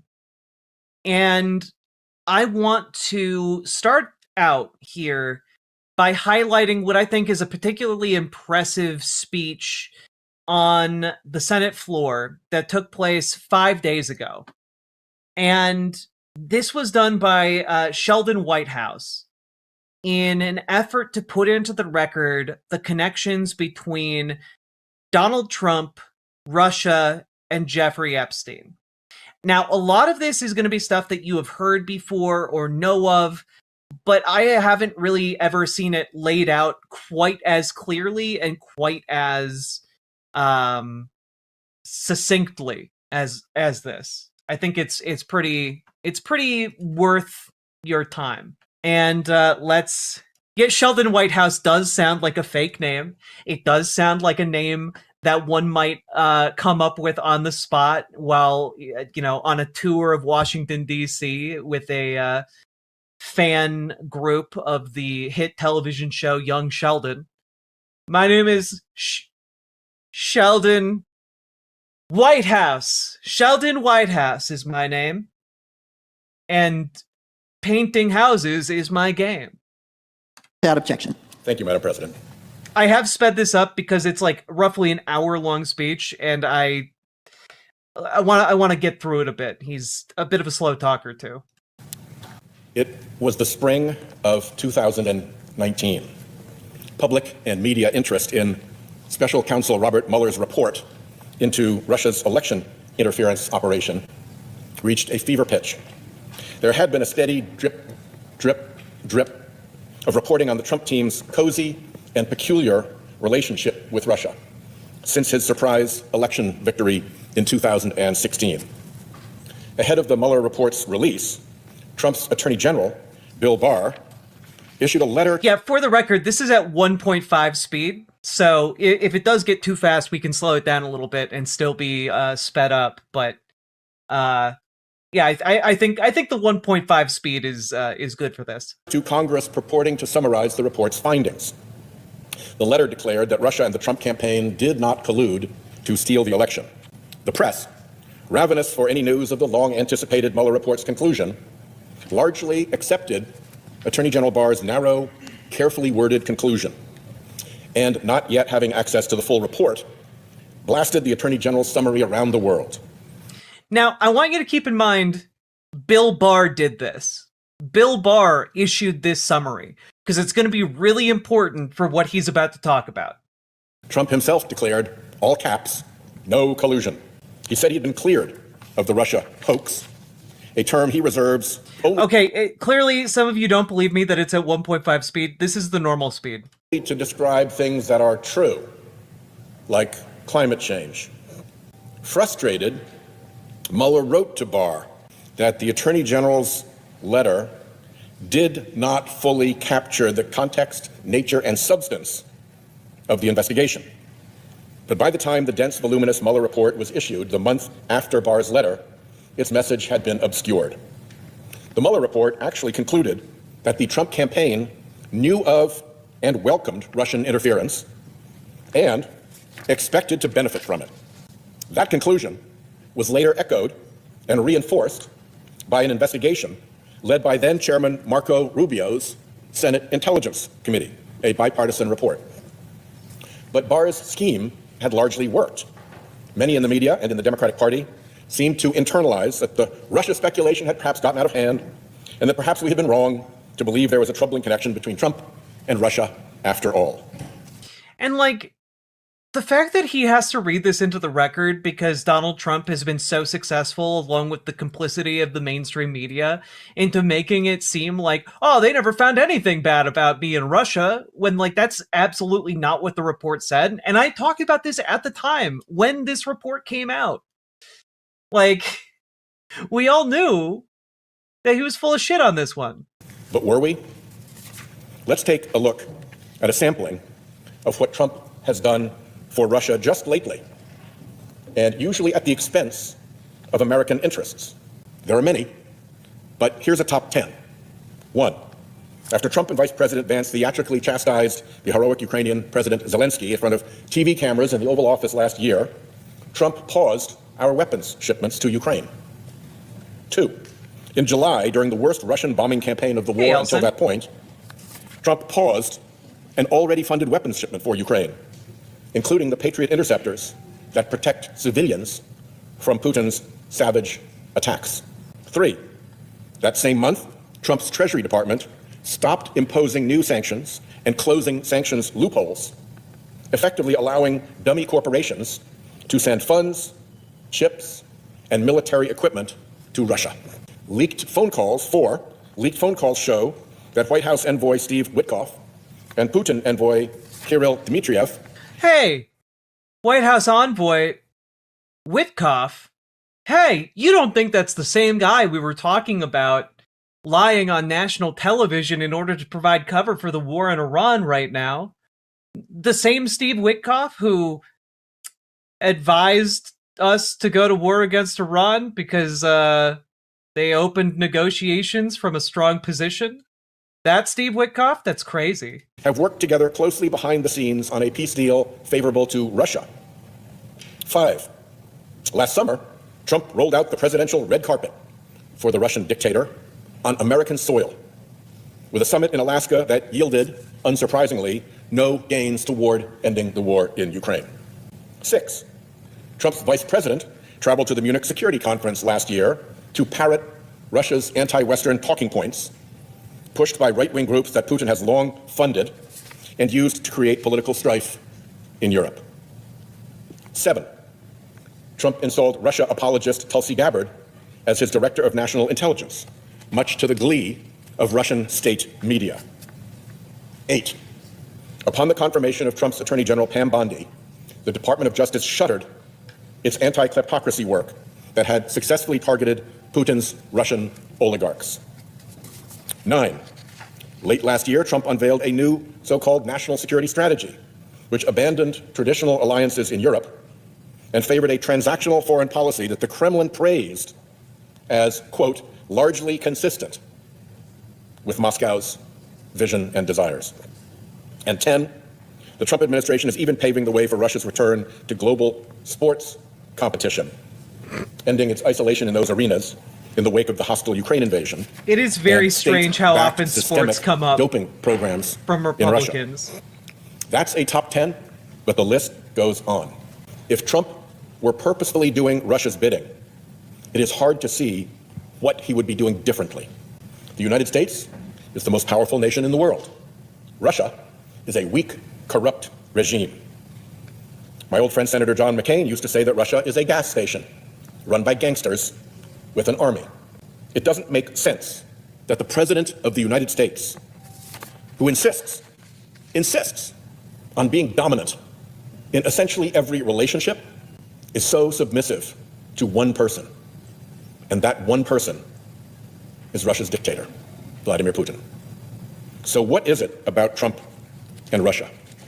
Now, this is like, I know that a lot of us knew about these events that he just described, right?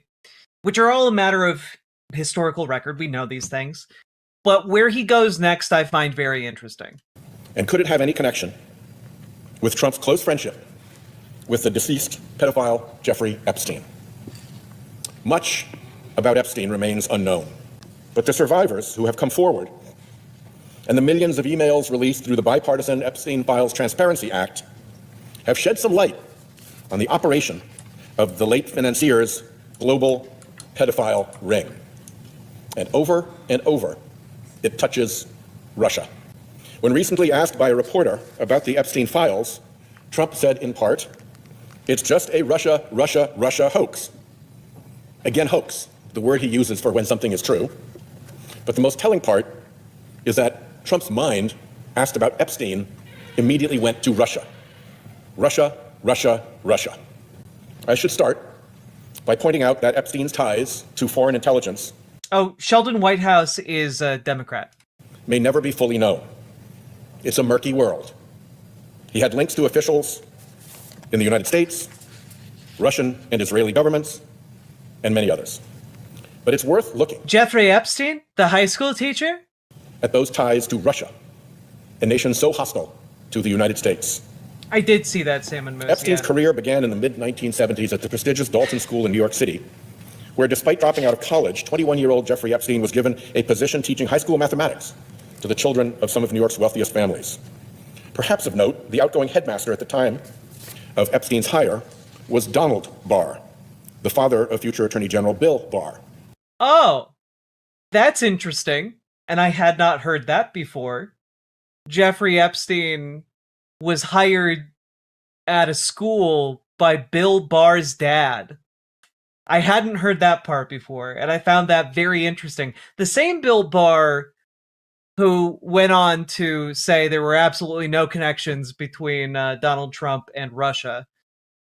That's very strange, isn't it? And a former intelligence officer during World War II. The elder Barr was known for making unconventional hires at Dalton. Huh. Oh, also, Bill Barr's dad was a former intelligence officer. What about that? That's so strange. I know that part isn't new to some people. It's new to me. I found it interesting, which is why I thought that this speech would be interesting, because it lays it all out very succinctly. After a couple of years, Epstein was able to leverage the elite connections he made at Dalton to a job at Wall Street investment bank Bear Stearns, where he rose quickly through the company.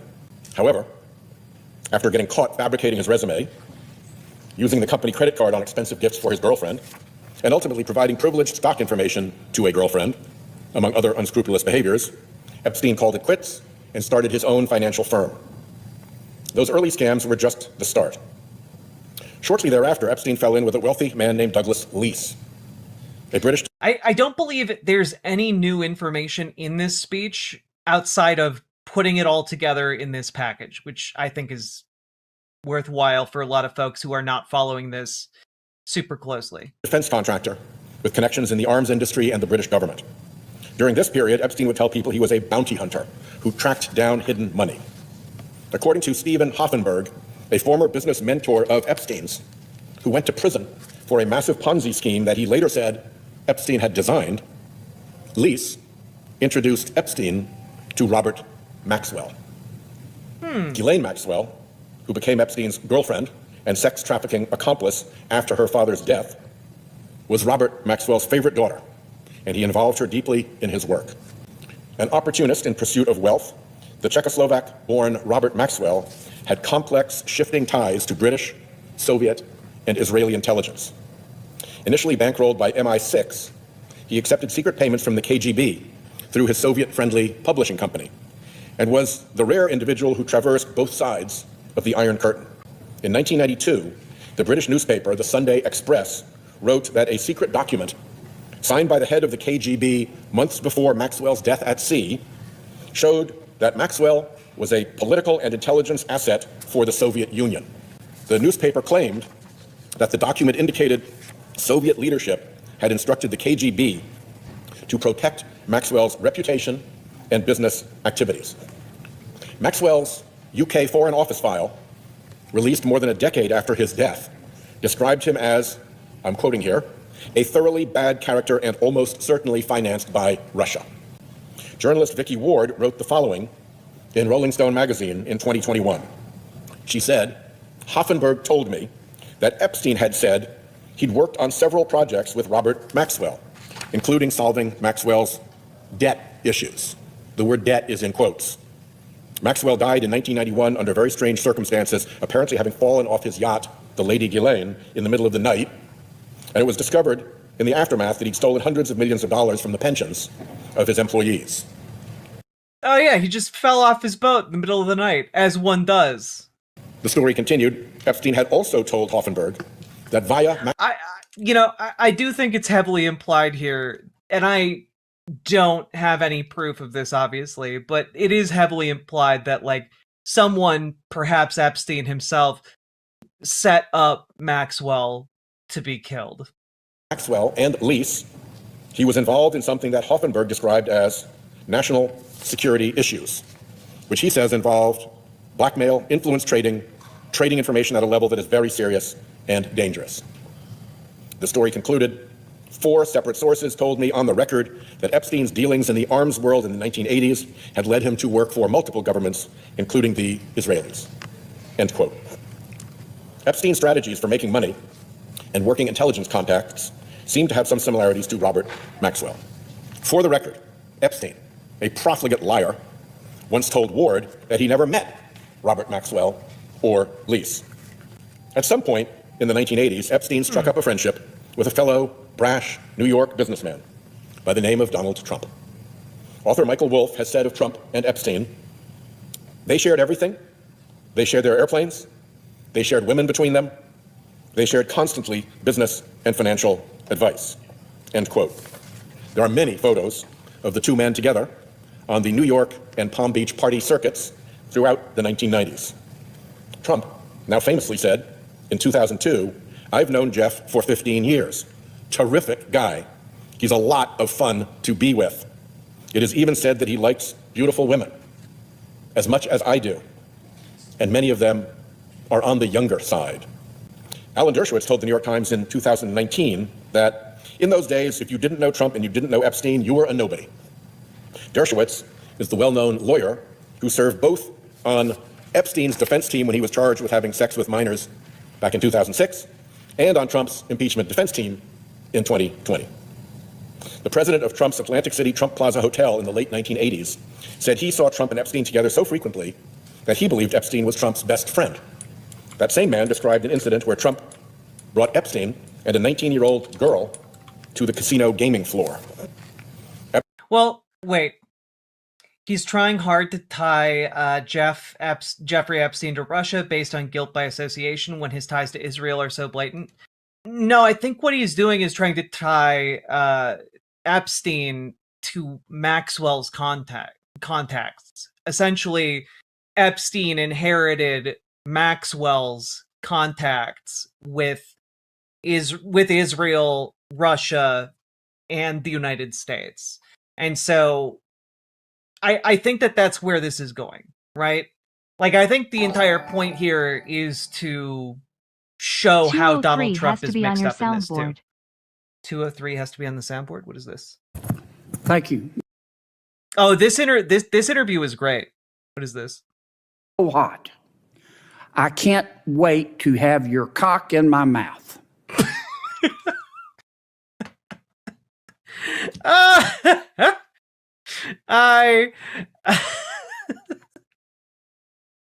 thought this was a different John Kennedy quote. I gotta be honest, I was not expecting that one. I thought it was the John Kennedy quotes from today. Oh no. Suck it, Tanuki. Thank you for the 2 tier 1 subs. Oh god. Alright. Moving on. Epstein once took a model to Trump Tower, where she says Trump groped her while laughing with Epstein. She remarked that it seemed like a twisted game between the two men. One survivor says Epstein summoned her to his offices late one night.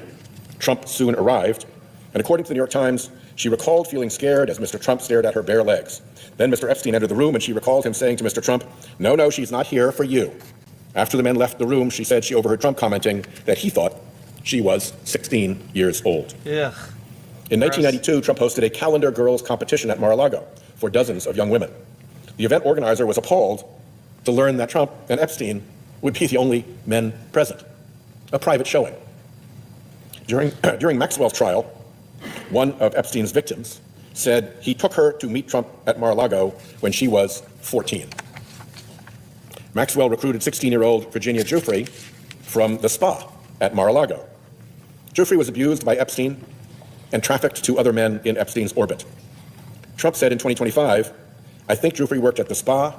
He stole her," he being Epstein. In 1997, the UK tabloid The Daily Mirror, formerly owned by Robert Maxwell, claimed that Trump was dating a 20-year-old British model and that Ghislaine Maxwell had introduced them at a party. The tabloid notes Trump met the model at a party in Manhattan. Several American millionaires already had their eyes on the model, but she was there with Robert Maxwell's daughter Ghislaine, who has introduced several of her attractive friends to the property developer, Trump. According to the Mirror, after their meeting, Trump flew Madam Maxwell and the model south to the Sunshine State, where they enjoyed a happy weekend together. When they returned to New York, the model was installed in one of Donald's many apartments there.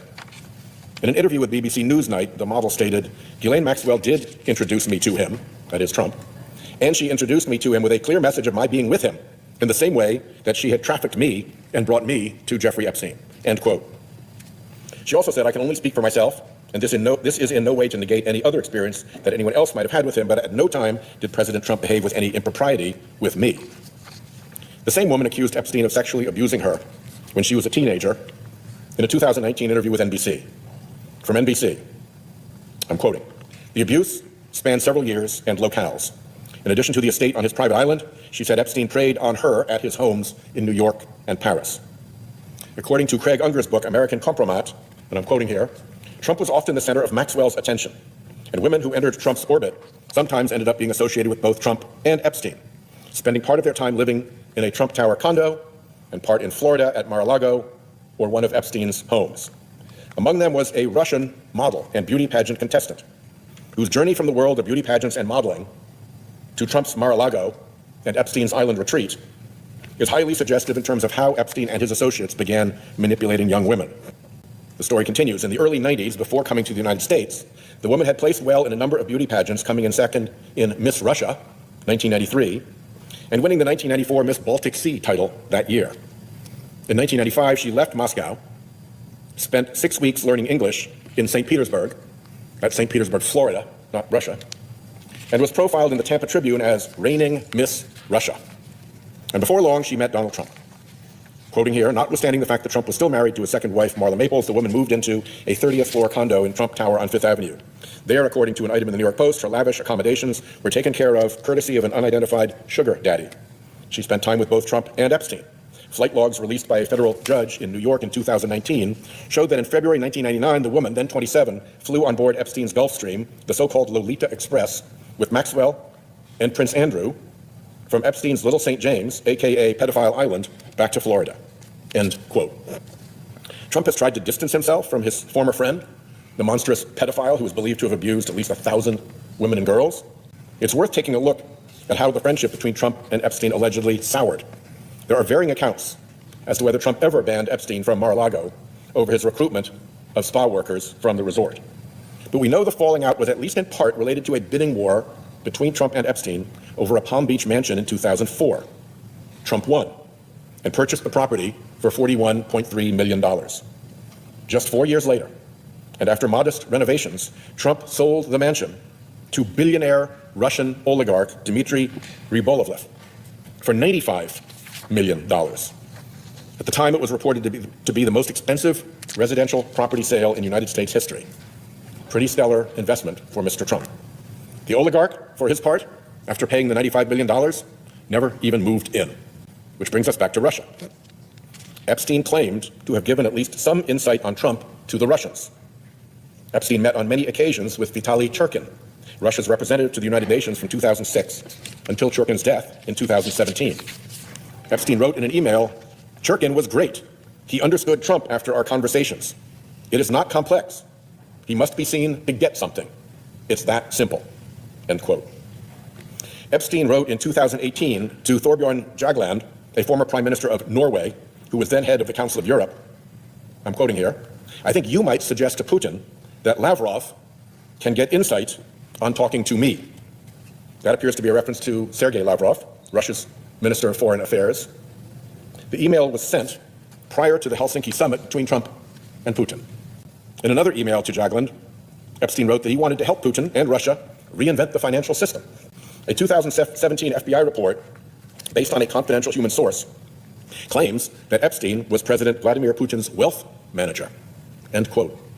Epstein tried several times to meet with Putin, often via Jagland, although it is unclear if any such meeting took place. But Putin is named almost 1,000 times in the latest tranche of Epstein file documents, and there are almost 10,000 references in the documents to Moscow. Epstein roped many Russian and East European girls and women into his trafficking operation. The New York Magazine profile of Epstein, published all the way back in 2002, reads, "Indeed, at a party at Maxwell's house, her friends say, one is just as apt to see Russian ladies of the night as one is to see Prince Andrew." End quote. In Ward's 2003 profile of Epstein, a guest described a, quote, "cocktail party thrown by Maxwell that Prince Andrew attended, which was filled, she says, with young Russian models." In a 2010 email, Epstein suggested a young woman as a dinner companion to Andrew Mountbatten Windsor, the former prince, assuring him that she was, and I'm quoting here, "Russian, beautiful, and trustworthy." End quote. The Daily Beast recently reported on an alleged classified U.S. intelligence document claiming that, and I'm quoting here, Andrew Mountbatten Windsor was drawn into Moscow's orbit thanks to his relationship with Jeffrey Epstein, which the Kremlin allegedly used as a route into the British establishment. In another 2010 email to a person whose name has been redacted, Epstein wrote, and I'm quoting here, "Tomorrow I'm organizing a dinner for some new Russian girls. See you at 10. He received an email from a redacted sender in 2012 that read, "I have 2 Russian girls for you to meet. One 21, another 24. A message left for Epstein by one of his employees in 2005 claims that French model scout Jean-Luc Brunel had found a, quote, teacher who could give Epstein, quote, free lessons. Quote, "He has a teacher for you to teach how to speak Russian. She is 2 times 8 years old, not blonde." End quote. 2 times 8 years old. Ew. According to American Compromat, Ew. in addition to whatever legitimate careers Ew. Brunel may have fostered, as a model scout, he also allegedly hired scouters to identify, procure, and transport underage girls, many 15 years of age and under, hire them to give, quote, massages, and traffic them. Also, note the prevalence of Russian girls. I think, again, Sheldon Whitehouse is setting forth a bunch of breadcrumbs to essentially set up his conclusion, which is essentially that the Russian government was sending girls to Jeffrey Epstein to be placed with men of means and status in order to collect information about them, make contact with various people in high levels of various governments, etc. And so, like, it seems like that his argument is that Epstein functioned as essentially a honeypot nexus for the rich and the powerful, and Russia used him accordingly. Describing a person's age as 2 times 8 makes my skin crawl. It's genuinely disgusting. I feel nauseous. Brunel was found hanged in his French jail cell in 2022 after being arrested on rape and sex trafficking charges. Bill Gates said he had affairs with 2 Russian women, which Epstein later discovered. Somewhere along the way, Epstein struck up a relationship with Sergei Belyakov, Russia's former Deputy Minister of Economic Development and a graduate of the FSB, Russia's intelligence academy. Interesting. Epstein introduced him to contacts like Peter Thiel, the tech billionaire, who would go on to give $10 million to the super PAC that helped elect now Vice President J.D. Vance to the Senate in 2022. In 2015. Isn't it interesting how this all comes back around to, like, Jeffrey Epstein's introducing his, former Russian intelligence officer friend to Peter Thiel, and then Peter Thiel is going on to, like, back the Senate bid of J.D. Vance. It is an interesting chain of events, I gotta say.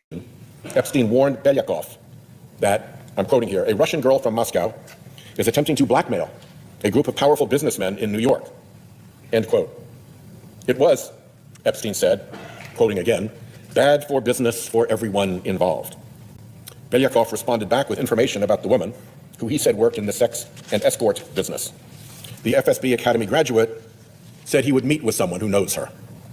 The following year, Belyakov told Epstein that he had a new position at the Russian Direct Investment Fund, the Russian Sovereign Wealth Fund headed by current Putin envoy Kirill Dmitriev, the same guy who was caught in those friendly leaked phone calls with Steve Witkoff that I mentioned earlier.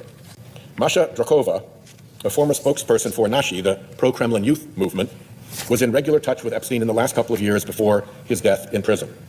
She was ostensibly helping Epstein with his public relations.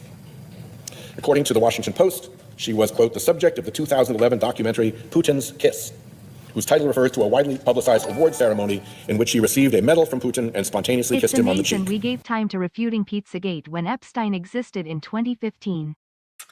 Right? Sometimes it really does feel like conservatives can say just about anything and, like, turn it into a just deranged witch hunt like Pizzagate. But on the left, we struggle with the reality of situations. Like, we have actual crimes being committed right in front of our faces all the time, and yet we cannot muster even a small fraction of the dedication that Pizzagate was able to. It's crazy. End quote.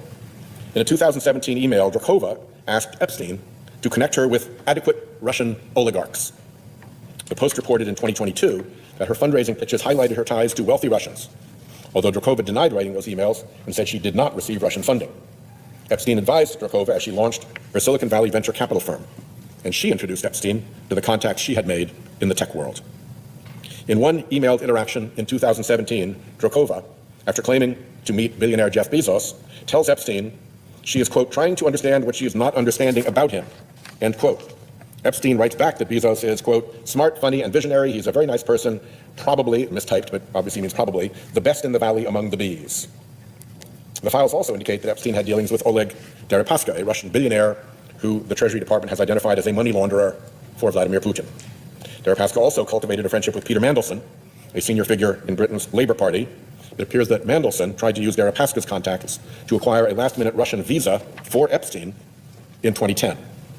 Correspondence also shows Epstein's assistant trying to set up a meeting for Epstein and Deripaska in Moscow or Paris. There's also audio of Epstein advising then Israeli Prime Minister Ehud Barak to have dinner with Putin to line up work after he leaves government. There is at least one itinerary for a lengthy trip across Russia, and photos of Epstein and Ghislaine in what is believed to be Russia, including with people who appear to be Russian soldiers. Umar Jabrailov, a former Russian senator who committed suicide in recent days, described Maxwell as a soulmate. Epstein had a series of Russian visas between 2011 and his death in 2019. Epstein's crimes left a long money trail, and that trail winds back to Russia. Ranking member of the Finance Committee Ron Wyden has doggedly sought the truth about Epstein's transactions with Russian banks and Eastern European entities. One suspicious activity report filed by JP Morgan Chase after Epstein's death shows that between 2003 and 2019, Epstein conducted 4,725 wire transactions totaling over $1 billion. And that's just one bank. Epstein used multiple banks. According to JP Morgan Chase, the wire activity was flagged for the suspicious activity report for being, and I quote, consistent with alleged sex trafficking of minors and for involving, quote, the high-risk jurisdiction of the Russian Federation, end quote. CNN notes that 2 accounts, including in the suspicious activity report, were linked to now sanctioned Russian banks Alfa Bank and Sberbank. Also named in the suspicious activity reports, Maxwell, associated entities like Brunel's MC2 Model Management, and various women and girls. Let's go back to the journalist Vicky Ward.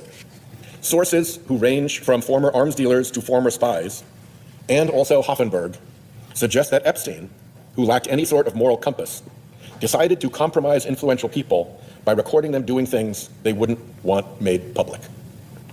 And once he got out of jail in the last 10 years of his life, Epstein bragged to various people, including journalists, that he was advising a whole assortment of foreign leaders who included Vladimir Putin, Mohammed bin Zayed, Mohammed bin Salman, various African dictators, Israel, the British, and of course the Americans.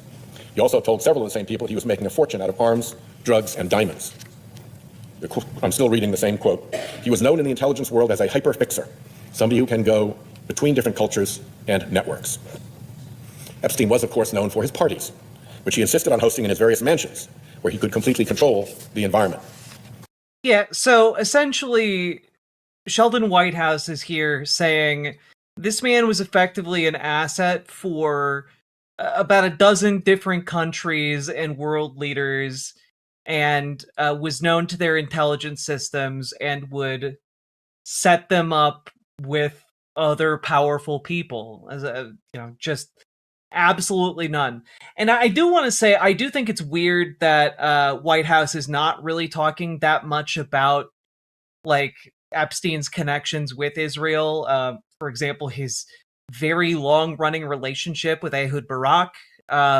We played a video of this maybe 3 or 4 weeks ago of Ehud Barak chatting with Jeffrey Epstein, and Epstein's like trying to introduce Ehud Barak to Peter Thiel. Like it is a wild video clip from one of their conversations.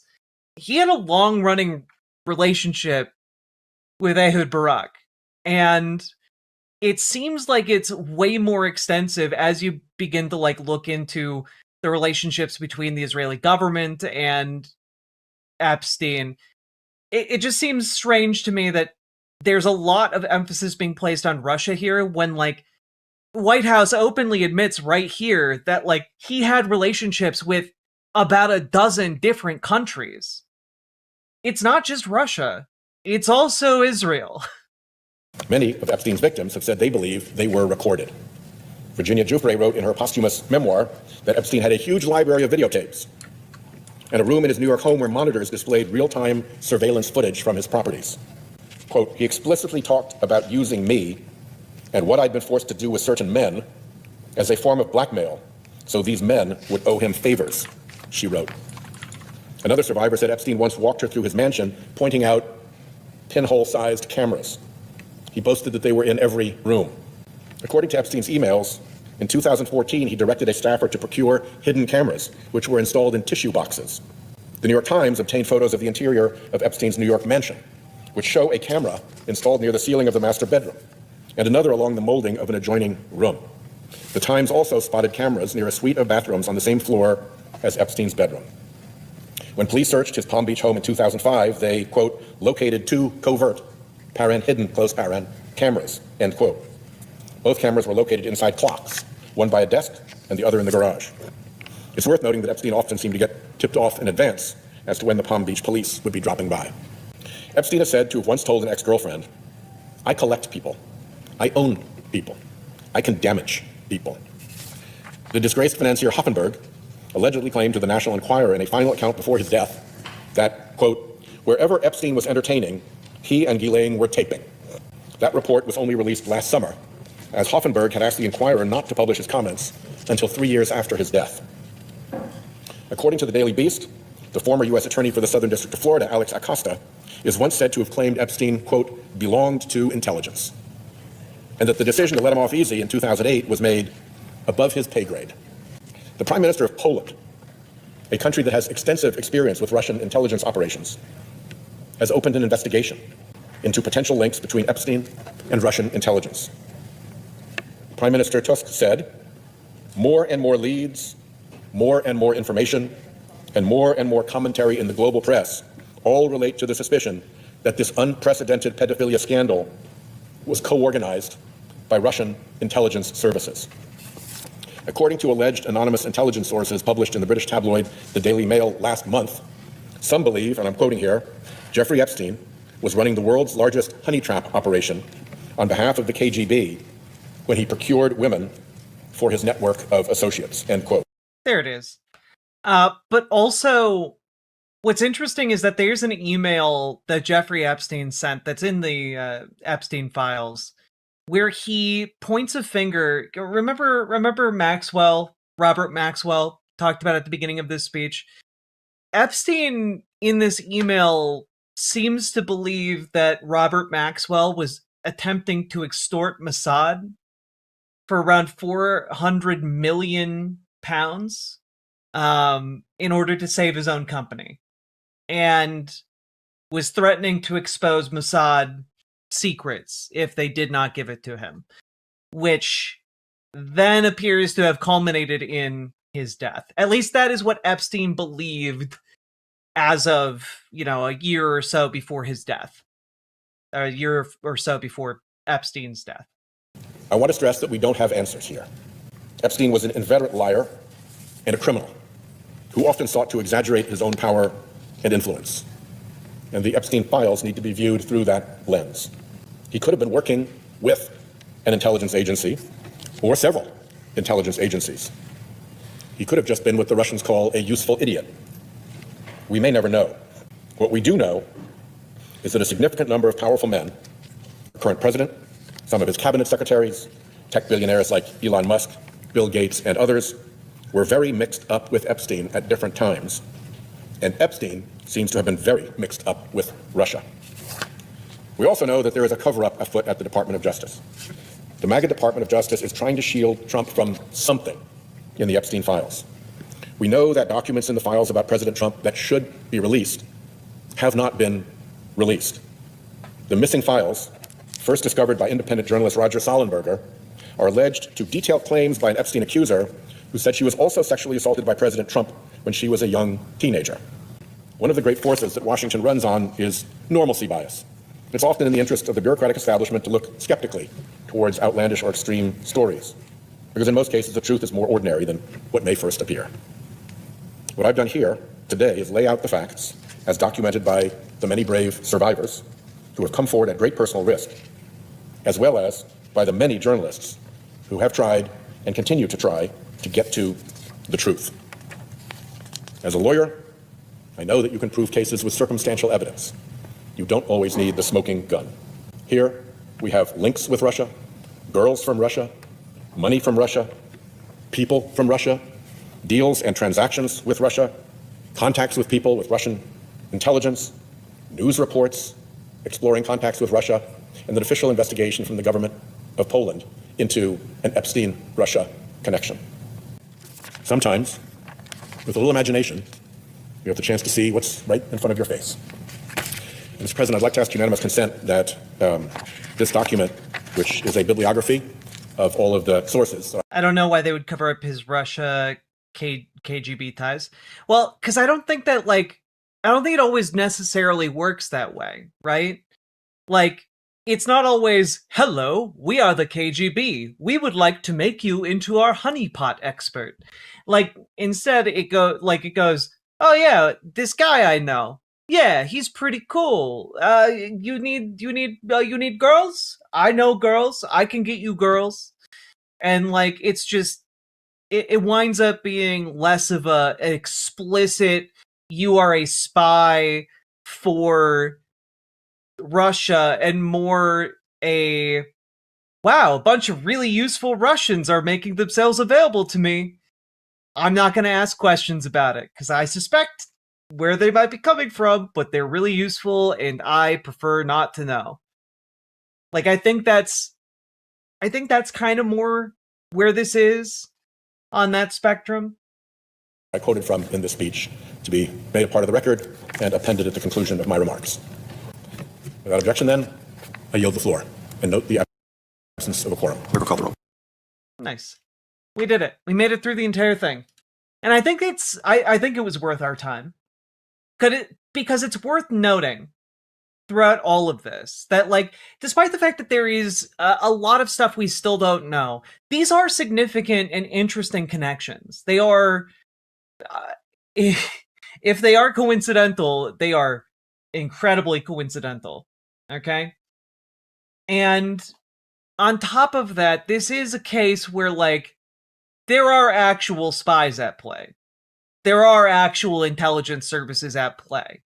You know, and not just Russia. Notably, also, Epstein was connected to Israeli military intelligence through an individual named Yoni Koren, who would regularly stay at Epstein's house, and who Epstein, like, paid for his cancer treatment.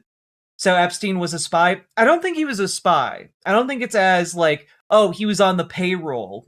I think he probably saw what happened to Robert Maxwell and said, I don't want to deal with that. Instead, I'll just be very useful to anyone who comes to my doorstep.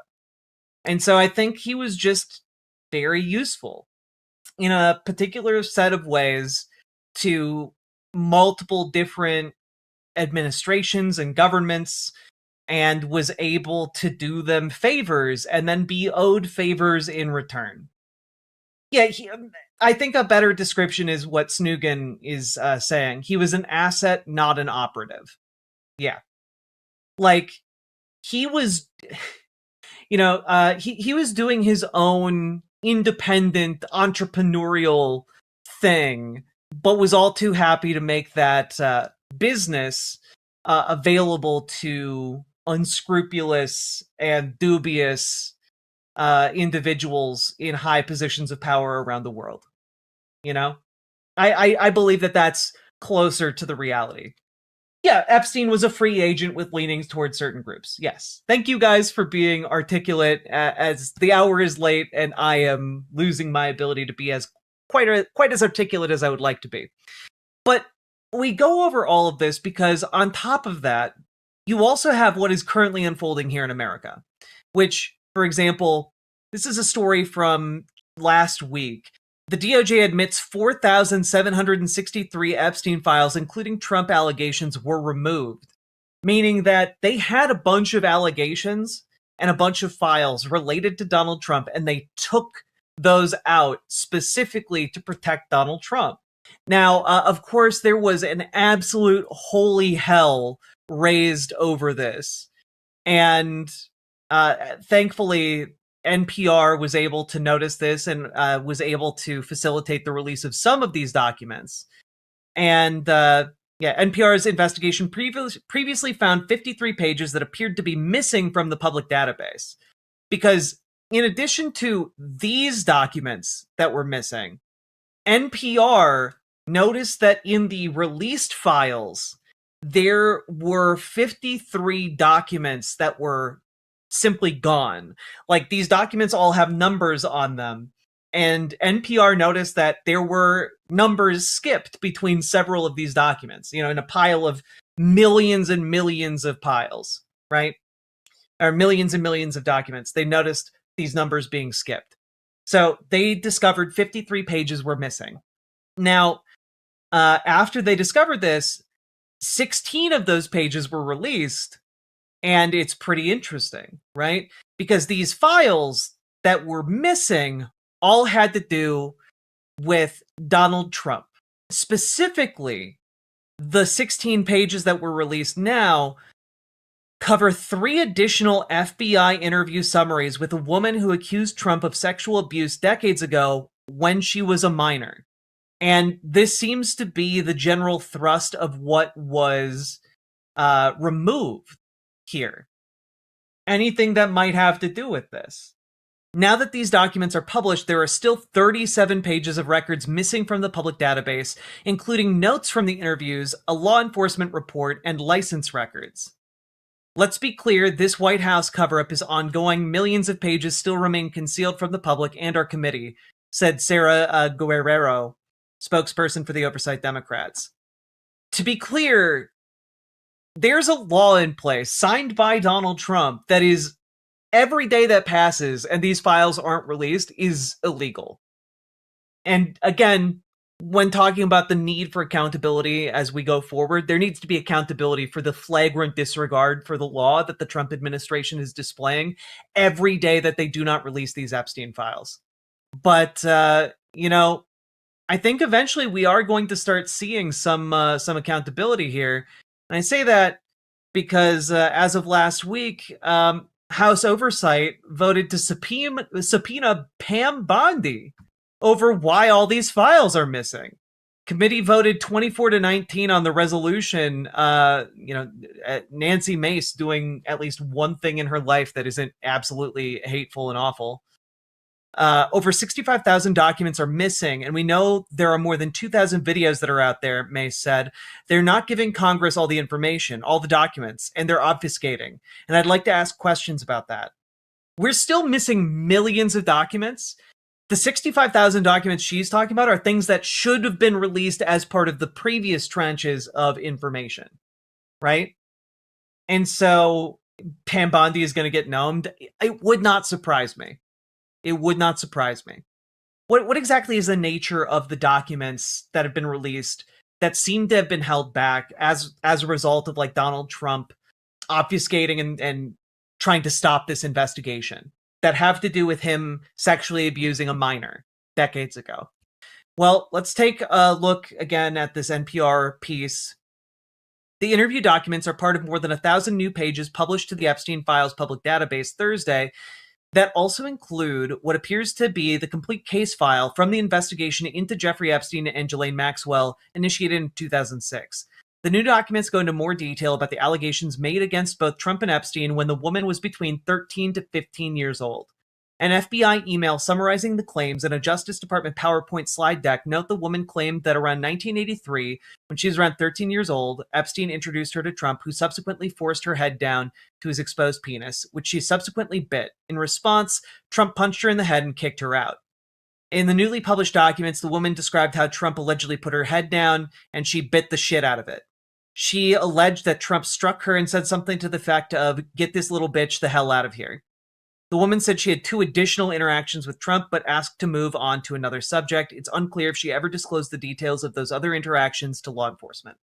During the 4th interview, and I do want to say, it is incredibly important that this woman underwent several rounds of interviews.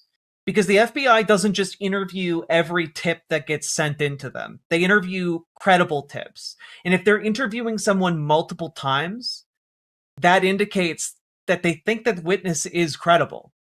All right? During the 4th interview the woman had with the FBI in 2019, when asked whether she felt comfortable detailing her contacts with Trump, she reportedly asked what the point would be of providing the information at this point in her life when there's a strong possibility nothing could be done about it. That's kind of where this ends, unless there are more documents. However, I did say that this is kinda where this ends, right?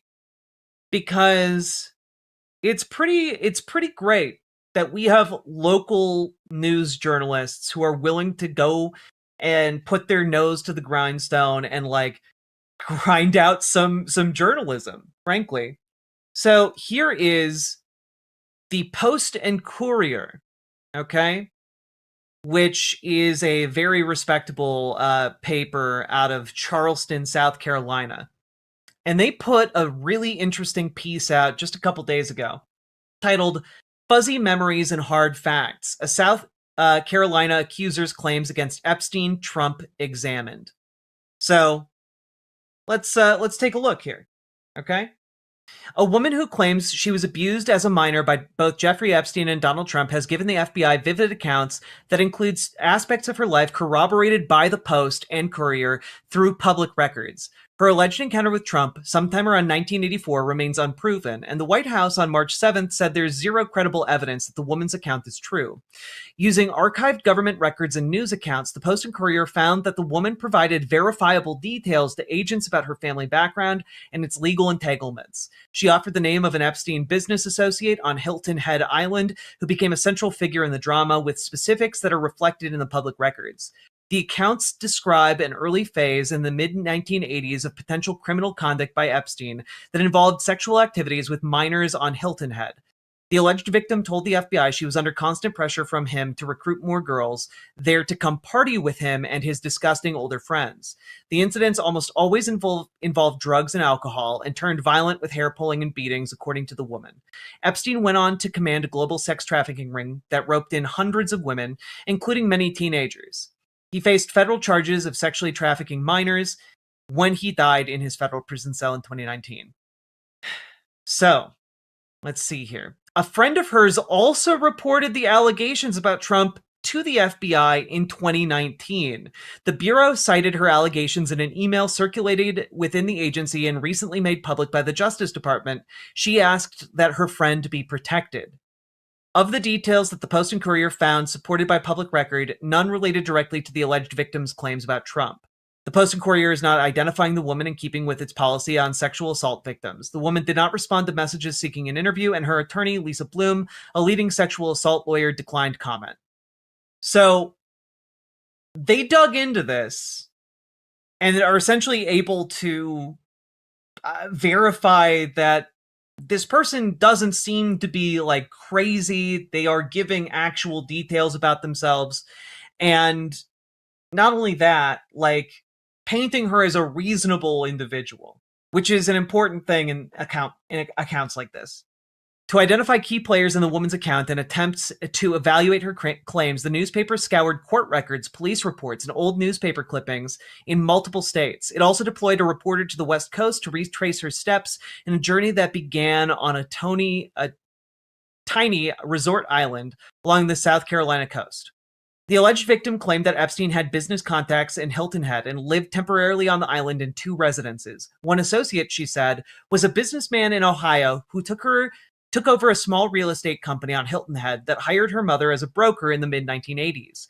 The associate, who commuted to the island from the Cincinnati area, dated her mother as well, she said. Records show the woman's mother bought property in Hilton Head in 1981 for $55,000. At one point, her address was steps from Coligny Beach, one of the most popular oceanfronts for visitors to the island beaches. She moved often, records show. In local classified advertisements, the company employed her mother marketed long-term rentals of homes and villas. It offered an array of lodging from a seaside cabin to a fully furnished locale at the Four Seasons Resort with access to jacuzzi, tennis, and handball courts. Her mom rented one home to financier Jeffrey Epstein, according to the alleged victim. She told federal agents that her mother advertised in a flyer that she, then 13, could provide babysitting services. Epstein, the woman said, summoned her to the house where he began his pattern of abuse. The Ohio associate who hired her mother also had sex with the teen several times and physically abused her, she told agents. She described him as a man with gray hair and big ears. She told agents she believed he was unaffiliated with the Cincinnati-based college. The Post and Courier confirmed that he was a board member of the for-profit school. So, just to be clear, the Post and Courier is able to corroborate that the people that she is alleging abused her did exist and were in the area at the time and aren't just like made up people, like they're real people and are able to verify like their proximity to her. Local newspaper accounts from the time described problems with drug use among the young who were hanging out on Hilton Head's beaches. The alleged victim and Epstein, who provided marijuana, cocaine, and pills to her and others, brought fat older women to a pool gathering at a resort hotel. She only recalled encountering Epstein once in a non-sexual situation, telling agents she bumped into him at a Rick James concert in Savannah, Georgia, when she was around age 15. She said he got her drunk. Newspaper records show the Super Freak musician performed regularly in the Savannah area at the time. Again, this seems pretty verified in a number of different ways here. At one point, her mother became aware that Epstein had nude photos of the teen from their sexual encounters and was demanding money to keep them hidden, the woman told the FBI. The victim said she had seen the photographs in his bedstand, leading to a violent encounter when he discovered her snooping. She said his extortion demand caused her mother to steal funds from her real estate company. Epstein had departed investment and trading company Bear Stearns in 1981 after an internal investigation of his trading practices.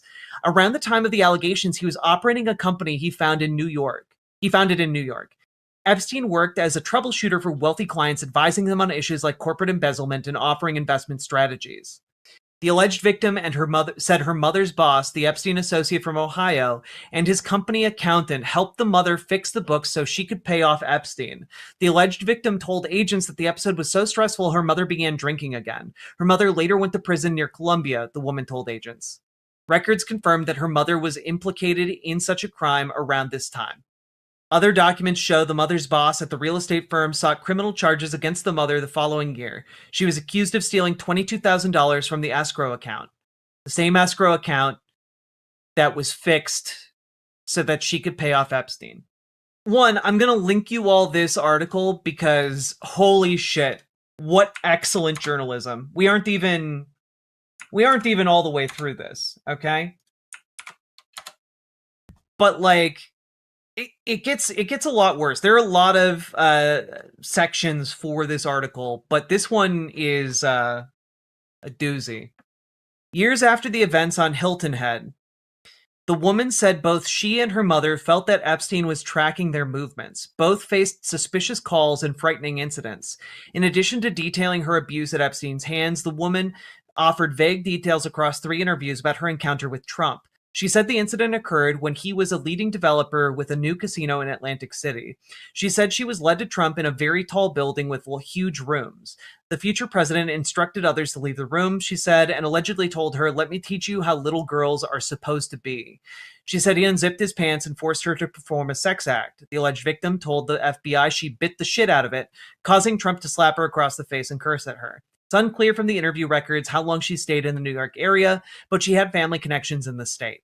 In her talks with the FBI, the woman also detailed calls to her mother at an assisted living facility on the West Coast, where both of them had settled. The Post and Courier verified that the mother used a private nursing care home as an address in her declining years. A death record matches the mother's age and name, but Washington State does not publicly release other identifying details. It is common for sexual trauma victims to have trouble recollecting specifics of abusive incidents, according to experts. The FBI recognized this during its decades-long Epstein investigation and provided free counseling services to victims. One agent involved in the woman's interviews with the FBI was a psychologist trained in victim trauma. Critical elements of the woman's story are difficult to verify without the ability to call witnesses, conduct sworn interviews, and subpoena financial records. It's unclear whether the FBI attempted such an investigation. The woman repeatedly told FBI agents she believed it served no purpose to tell her story because the events occurred so long ago. Trump had also been elected president in 2016. She informed agents in August of 2019 that she wanted to show them she had sued Epstein's estate in case it posed a conflict with their investigation. In a statement to the Post and Courier, Trump's press secretary Caroline Leavitt called the allegations baseless accusations from decades ago that are backed by zero evidence or facts. She described the alleged victim as a sadly disturbed woman who has an extensive criminal history.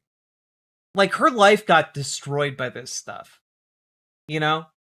Like, her life, her mother's life got absolutely destroyed. While we can't directly verify a lot of this story, or the specific assaults that occurred in this story, we can verify all of the surrounding details. And the surrounding details all seem to match up with her claims.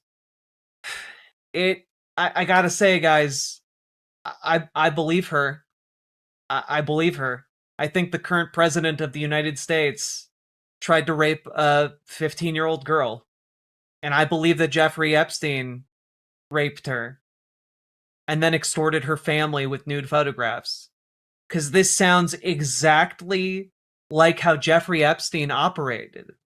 It sounds exactly like how Donald Trump operates. And like, it's really sad.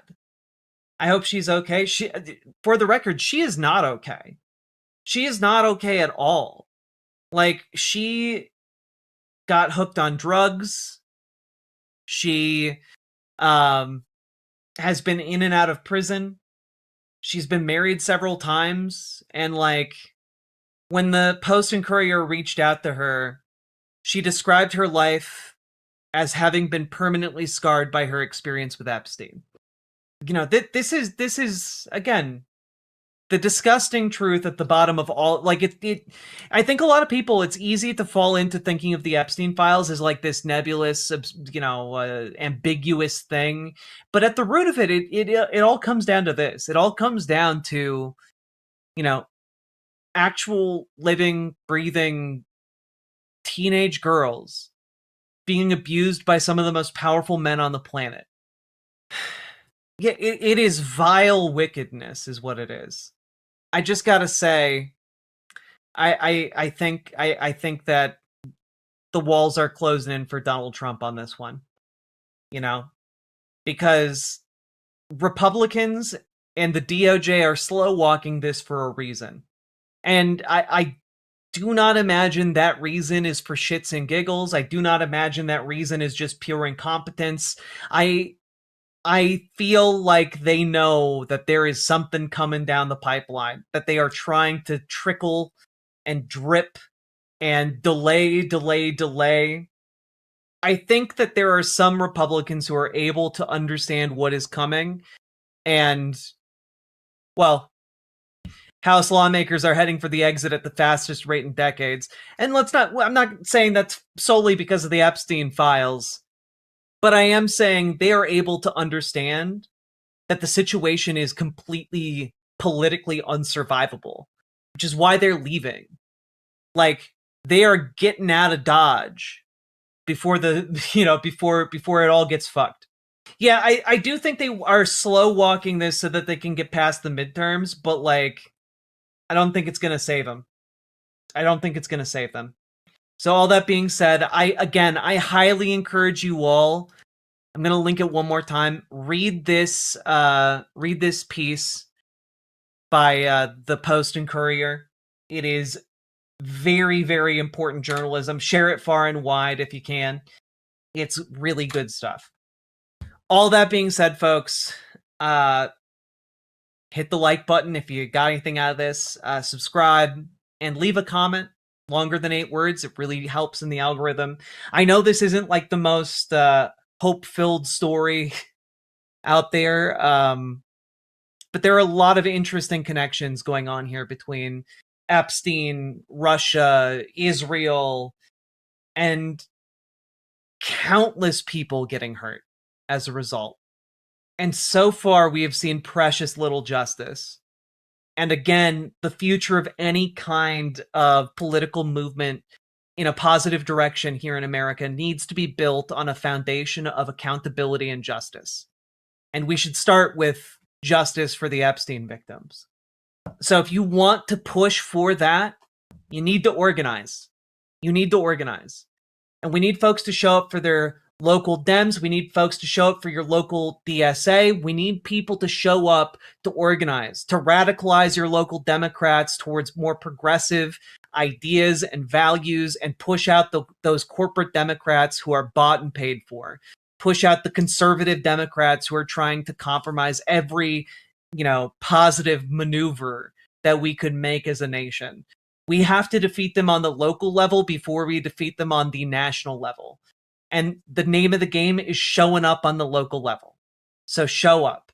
And then we also need folks to show up at their local DSA, because we need DSA to be more effective. We need that, especially in the short term. as we try to counteract the destruction and, stonewalling of corporate Democrats. Okay? We need people to organize in both. If you need help getting started, join our Discord, reach out to GamerG for help with your DSA, reach out to Dragonfly for help with your local Dems, and do consider, if you are uninterested in Discord, coming over to riverboat.gg when I'm live and talking with GamerG and Dragonfly over there, because both of them are there and willing to talk with you about how best to get involved and how best to talk with folks in your local area to pursue the goals of more progressive and left-wing ideas taking hold in your community. And all that being said, last but not least, check out ImogeneOlivia.com. Gender euphoric lingerie designed from the ground up for trans femmes. Link down in the description. Let's keep on going. So, folks, many of you who have been following me for years now may remember that when I was just an itty-bitty content creator, just taking my first steps, one of my controversial takes was the need, again, this was probably 4 or 5 years ago, the need to step up and say, hey, we need a $30 minimum wage. Now, at the time, that sounded insane to a lot of people. But my reasoning was just, hey, we've been waiting for $15 minimum wage to become a thing. It's like 2020, 2021. That hasn't happened yet. We should be demanding a $30 minimum wage, because by the time we ever get 15, we're going to need a $30 minimum wage. And we are now in that era where we need a $30 minimum wage. And there is exactly one politician that is perhaps willing to step up to the plate and get that done. And that is, of course, Zoran Mamdani. New York City $30 minimum wage proposal headed to the city council. Now, hopefully if Mamdani's city council is aligned with him on this, New York City might see a $30 minimum wage. There are some hurdles, of course, within the city council itself. It's not homogenous. There are people who oppose some of Zoran Mamdani's reforms, but this is pretty cool. So let's just take a look here. The increase would come in steps, reaching the $30 mark by 2030, up from the current $17 hourly rate. And proponents of the change said the boost was necessary to help low-wage workers contend with the city's affordability crisis. Absolutely true. The proposal also echoes a key campaign proposal of Mayor Zoran Mamdani, the Democratic Socialist, who also called for a $30 minimum wage in the run-up to his election last year.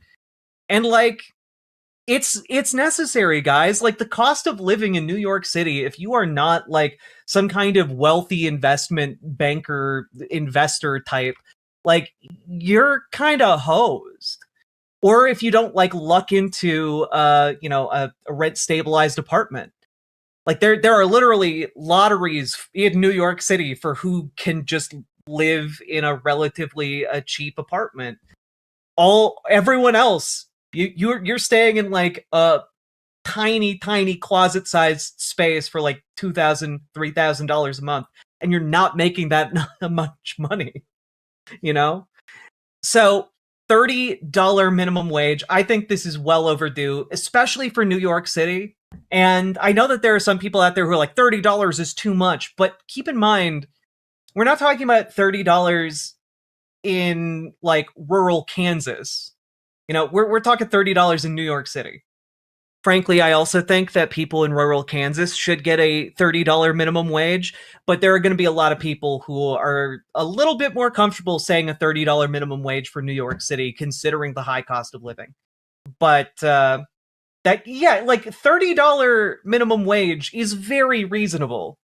It's very reasonable, especially with all the inflation that has occurred between, in the last 5 years even. But where will we find the funds? Said the Wall Street jackass as he wipes sweat with a stack of $1,000 bills. Exactly. This is Bill McBillionaire and I feel attacked.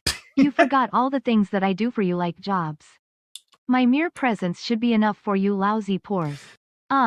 Ignore that last bit. They, what was that reminded me? There was something I was listening to. It was, I think it was Jamel Bouie's summary of like the Southern Switch as like a lengthier historical process instead of just like a overnight event kind of thing. The more things change, the more they stay the same. Like he has audio clips of like Hubert Humphrey talking about civil rights, etc. But he also talks about how like a lot of what was in the Republican Party, like being the party of small business, etc., and big business, was already there in the Republican Party, and things have just become more polarized as time has gone on within the Republican Party towards these different extremes. But like Bill McBillionaire is the same kind of guy that existed, 100 years ago. We have coal and oil barons right now who are grumbling about how, those poors are using their SNAP benefits as like people who are destitute and can't feed themselves, calling to C-SPAN to talk about how they can't afford like food anymore. In tears. It's crazy. Raising the MW to $30? You want the billionaires to just pack up and leave? Hello? I mean, Andrew S., thank you for the $5 super chat. I genuinely, we need to reframe the narrative around like, if we tax billionaires more, they won't be as charitable and they'll leave. And it's like, okay, well, first of all, if they're only being charitable for tax write-offs, we should tax them more so that we can actually guarantee that money is going to help people. And number two, like, billionaires are going to move? You want to bet? Like, if you're a billionaire, do you have any idea how little it matters to you if you have like a 5% wealth tax? Like, imagine a 5% tax on somebody who has to like nickel and dime to make sure they have gas to go to work. And then you have 5% to a billionaire. Which of those two is going to struggle with a 5% tax increase? Which one is maybe going to go hungry? I can guarantee you it's never going to be the billionaire. And frankly, if they want to leave, we should be able to point at them, laugh, and say, look at these unpatriotic jackasses. Look at these greedy, soulless sacks of shit who profited off of us and now don't want to give back to the society that made them wealthy. I don't know. I think that like the narrative that is already there is pretty stark, and our politicians should be using it. That philanthropic shit is how the system stays working. Acts of charity keep the status quo chugging and makes them feel better about themselves and looks good on tax papers. I would argue the main reason they do it is because not that it looks good on tax papers, but because they save themselves money. Like, philanthropy in this country is just a way for billionaires and millionaires to invest in their own pet projects that then almost always support their main businesses. Like a lot of Bill Gates' philanthropy was all about pushing like Microsoft into schools, or to get like Microsoft products, like patent products over like seeds and stuff like that. Like, a lot of the stuff that they do is free PR that they can write off on their taxes. Then they get to direct where that money goes, and that money will conveniently go to setting the stage for their companies to do even better in the future. It is just a way to do a tax write-off that is a sideways investment into your own company when you're a billionaire, And by the way, I do want to say, there are people who could be billionaires who choose not to be. You all right? keep saying things like, down with the bourgeoisie, eat the rich, sodomize the landowners, impale all people who have more than 25 real in their pocket, that kind of stuff. Well, I don't say 1, 2, 3. I don't say 3 of those things. I would never advocate to sodomize any landowner. All right, unless it's consensual. That being said, how do I say this? there used to be like a sense of duty that the rich felt towards the poor. And for that reason, you would build like a library to help educate people. And like it would be genuinely like an act of philanthropic good, right? We still have some people like that. A good example of this, I think, would be Dolly Parton, actually. Dolly Parton is someone who could very easily be a billionaire right now, but she gives away so much of her money that she's not. And so I think that, like, we really need to be elevating folks who are deliberately rejecting their capital like that and giving it back to the common folk. Mamdani's really proving how full of bullshit Democrats are when they tell us to be realistic about how fast things can get done. Well, that's the thing too, right? Like everything that Donald Trump is doing right now is awful and terrible and bad. But the one thing he is doing is very clearly demonstrating that, like, all of the questions of how you're going to pay for it, all of the hand-wringing about fiscally conservative handling of money, all of that was absolutely bullshit. All of it was bullshit. Every single bit of it. You know? Yeah, Mackenzie Bezos is another great example of someone who just has a ton of money and is actively doing a choice to give it all away. You know? I think that's good. Mamdani has abandoned trans people. I don't think that's true. I looked into that story because I heard about it too, but one, the state of New York is fixing that problem and is ordering treatment to resume. So number one. And number two, the Mamdani team has been actively working on this, and this comes courtesy of a trans person who directly worked on their backup plans. All we're gonna say on that is that I don't think that he's abandoned trans people. I think people are really, really eager to find enemies in potential allies, because it would really hurt to be betrayed by someone as large of a figure as Zoran Mamdani in the leftist political space right now. Abby, the local trans rabbi, yeah. A week ago, the New York AG ordered NYU Langone to resume trans care for kids. So, excellent work. Well done. Not pieces of shit in New York. It's so tiring, you know? It is tiring to be under attack in this country right now. Every Marx needs its angles, just like every clown sings a sad, sad song. Sake, thank you for the 5 tier 1 subs. So the AG fixed it? Yes, the AG fixed it, and also the folks in New York City have been working on a backup plan in case the AG did not fix it. But, like, we must not seek idols like Mamdani. Trans people need to organize.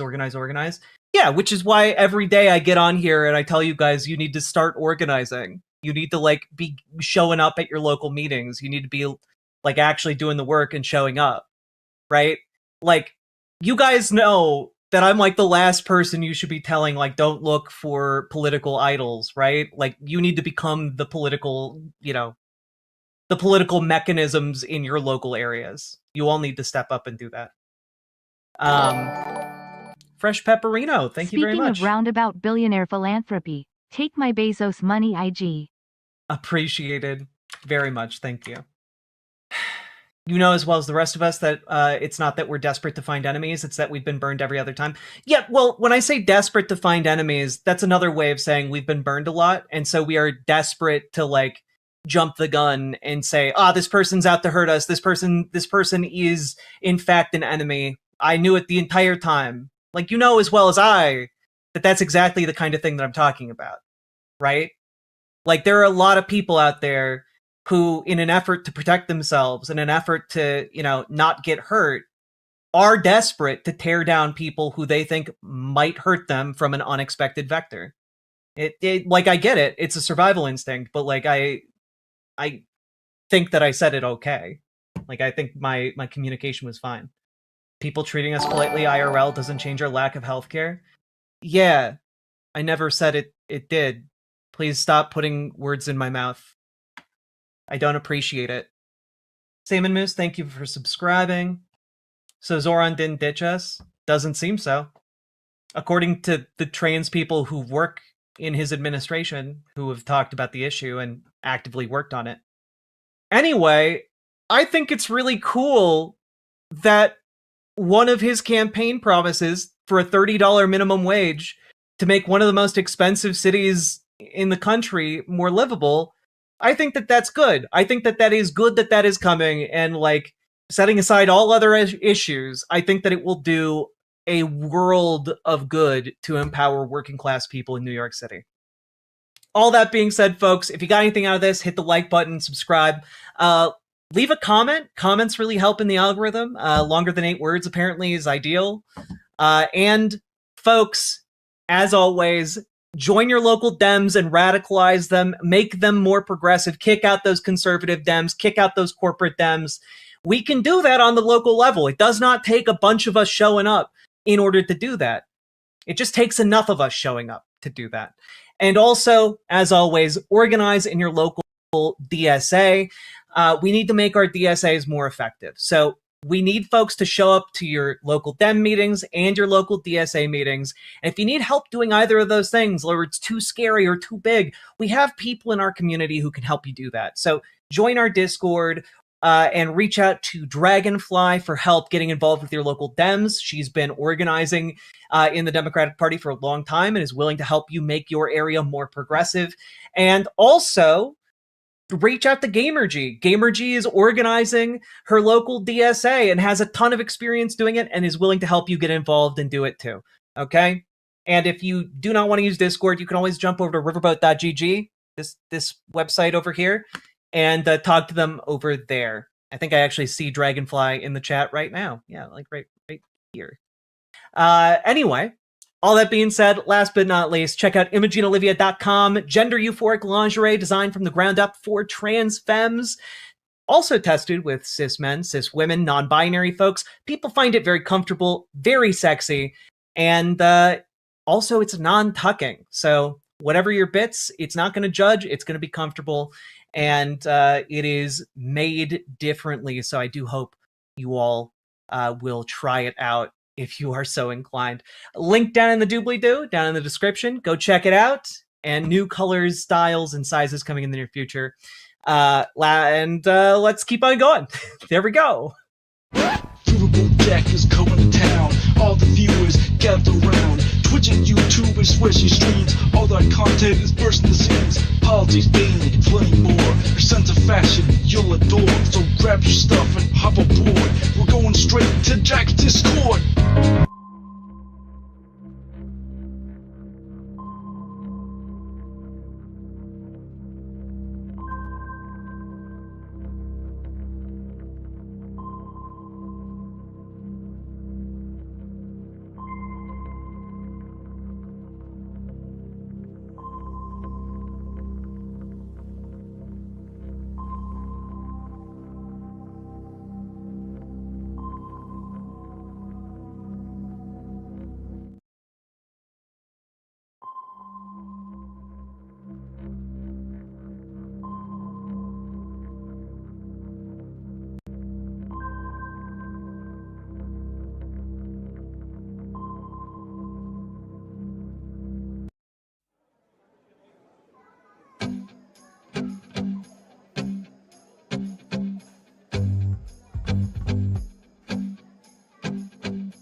Call the show Everything Everywhere, pretty much.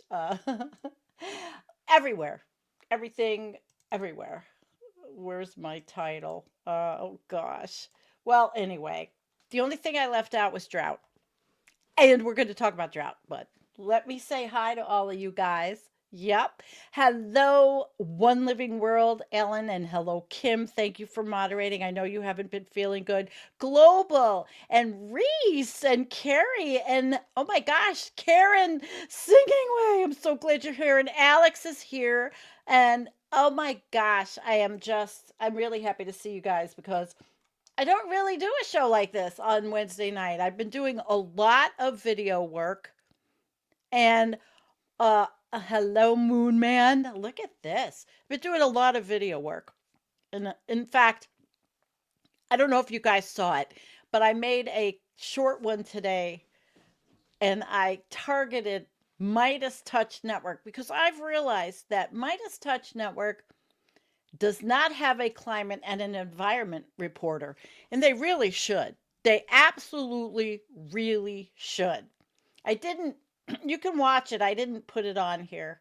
I didn't put it on here to show you because you can watch it after. So I thought, even if it's not me, and I wrote them an email and everything, and I said, you guys need a climate reporter.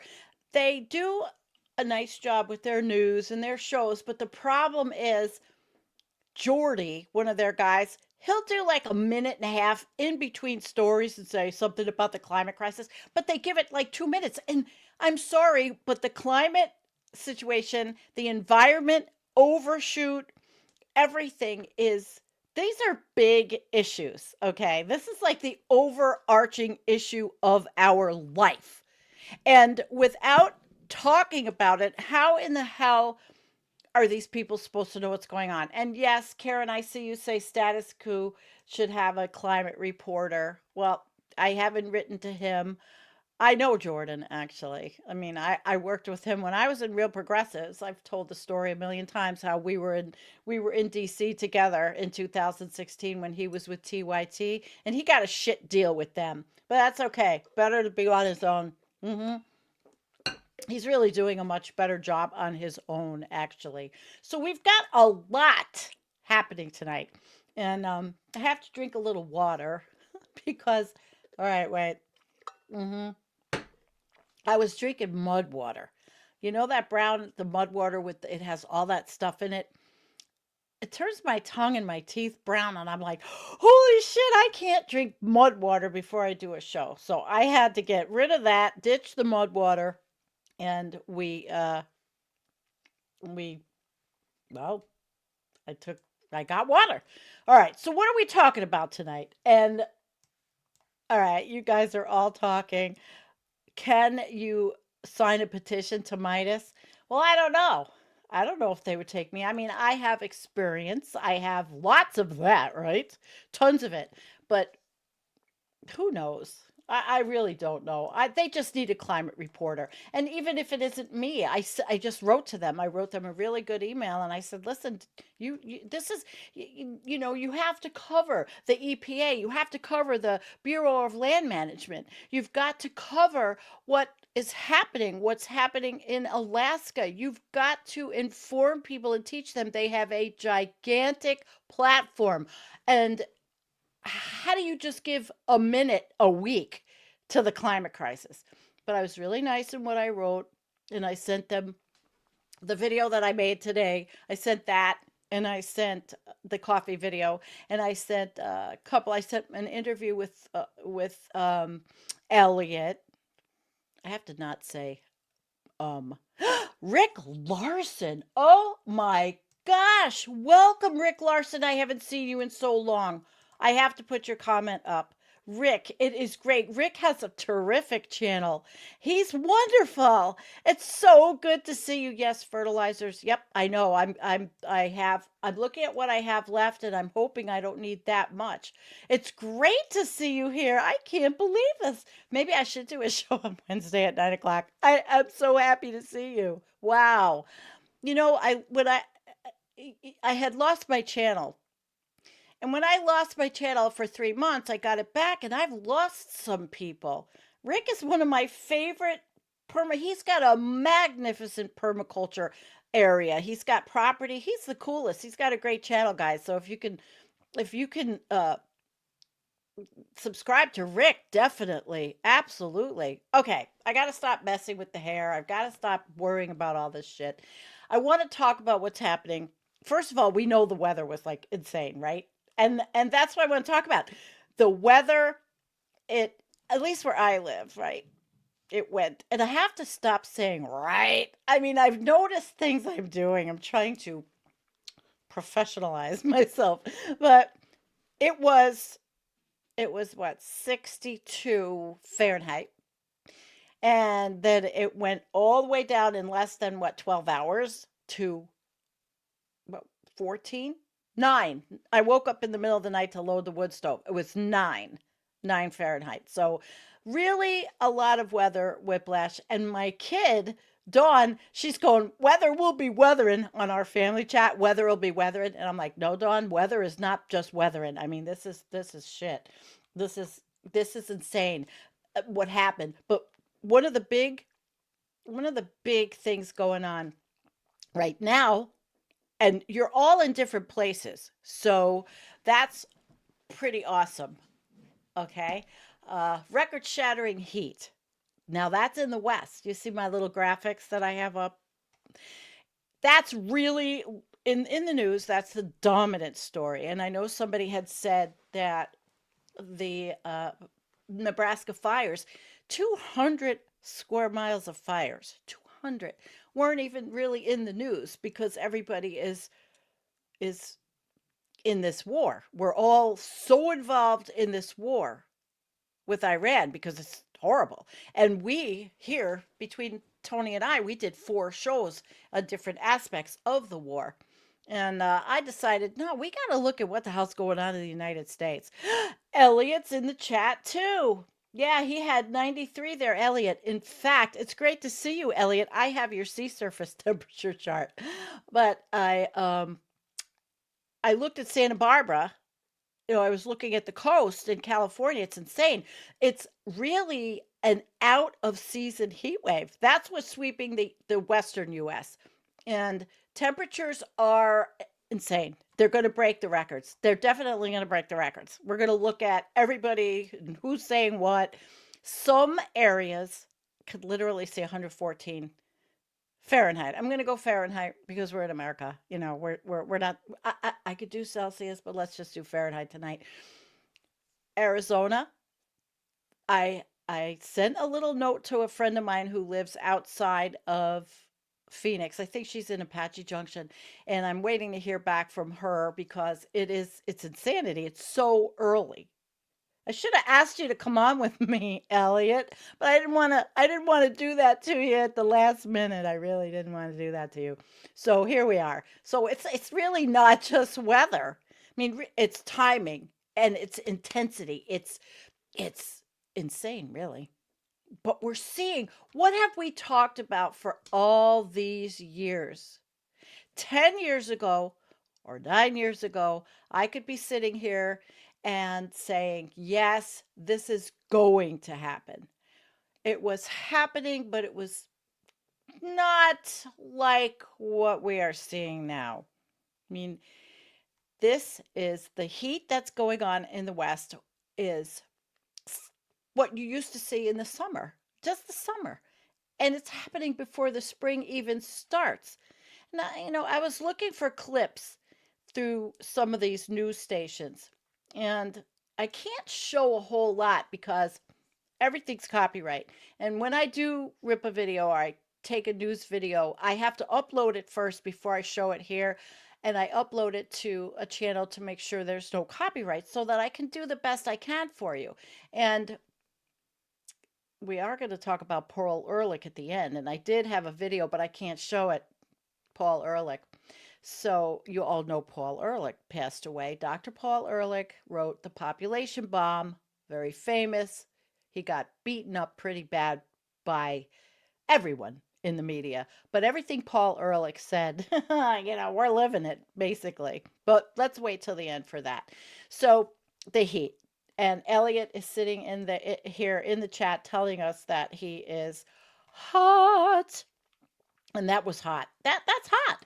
And we were freezing. I mean, I was absolutely freezing. I couldn't believe that the weather did what it did. Last week, it was so warm out. I was so pissed at myself that I should have been out trimming those goddamn hydrangeas, and I didn't because I've been in here working so hard on videos and all this shit. But this somewhere I'm going to have to balance this. I really have to balance it. So, what are we going to do about this heat? We're going to talk about it because we really can't do anything about it. But the kind of things that happen, I jotted down some notes, but I do have a lot of articles also. I have a lot of everything, like always. There was an early snowpack melt, but there wasn't even that much snow, and we're gonna look at some of that. There were water shortages, and obviously that increases the wildfire risk. I can't believe what's going on in Nebraska. That is so much land. And you know what? It's a health danger for all of us because nobody's ready. Nobody's prepared. The tornadoes that ripped through the Midwest, it's mind-numbing. We had tornado warnings, what was it, last week? 2 weeks ago? I don't know, whenever it was. I was downstairs in my area, which I'm going to make even better because you just don't know. So climate change and our warming, it's not just warming, it's like shifting our seasons, really. It's everything everywhere. And that's what we're having right now. It's an everything everywhere pattern. That's how I feel. Blizzards, tornadoes, and wildfires, flooding, heat, and drought. It's all happening simultaneously across the U.S. Basically, our President Donald Trump, what does he say about it? He doesn't even talk about it. Because again, the only natural thing that guy knows is the AstroTurf on a golf course. That's as far as he gets into nature. Because he doesn't know. He doesn't know. And he's in the White House all the time. Or he's in Mar-a-Lago. I mean, these people are just, they're so disconnected from the natural world, it's sickening. So these are, it's a distorted jet stream, really. We've talked about this for years, how these jet streams break. And you see I have this graphic of what's happening out west playing over and over. That's the cloud cover, a little extra something for your eyes to look at. But these are no longer just isolated disasters. The tornadoes are happening more and more. I wish I could show you. I wish I could show you some of the footage, but I will get a copyright because all these storm people that take the footage, they put their stamp on it. And I don't blame them. It's expensive to have those drones. It's expensive. And then the news stations that have the information, they buy it. Like Severe Studios, who dinged me on Facebook. So I stopped putting videos on Facebook. They dinged me for 4 seconds. I can't post on Facebook on the page until April. 4 seconds. And it was in an intro. So what I did, I went back and I took the footage. I just got rid of the intro in those videos. So you have to be really careful. I don't want to take anybody else's work. It's not that I want to do that, but I do want to do the best possible show. I'm not equipped to go out west. I'm not equipped. I don't have a drone. I can't show you what's happening. But all this stuff is happening. And what else is in the news? Methane.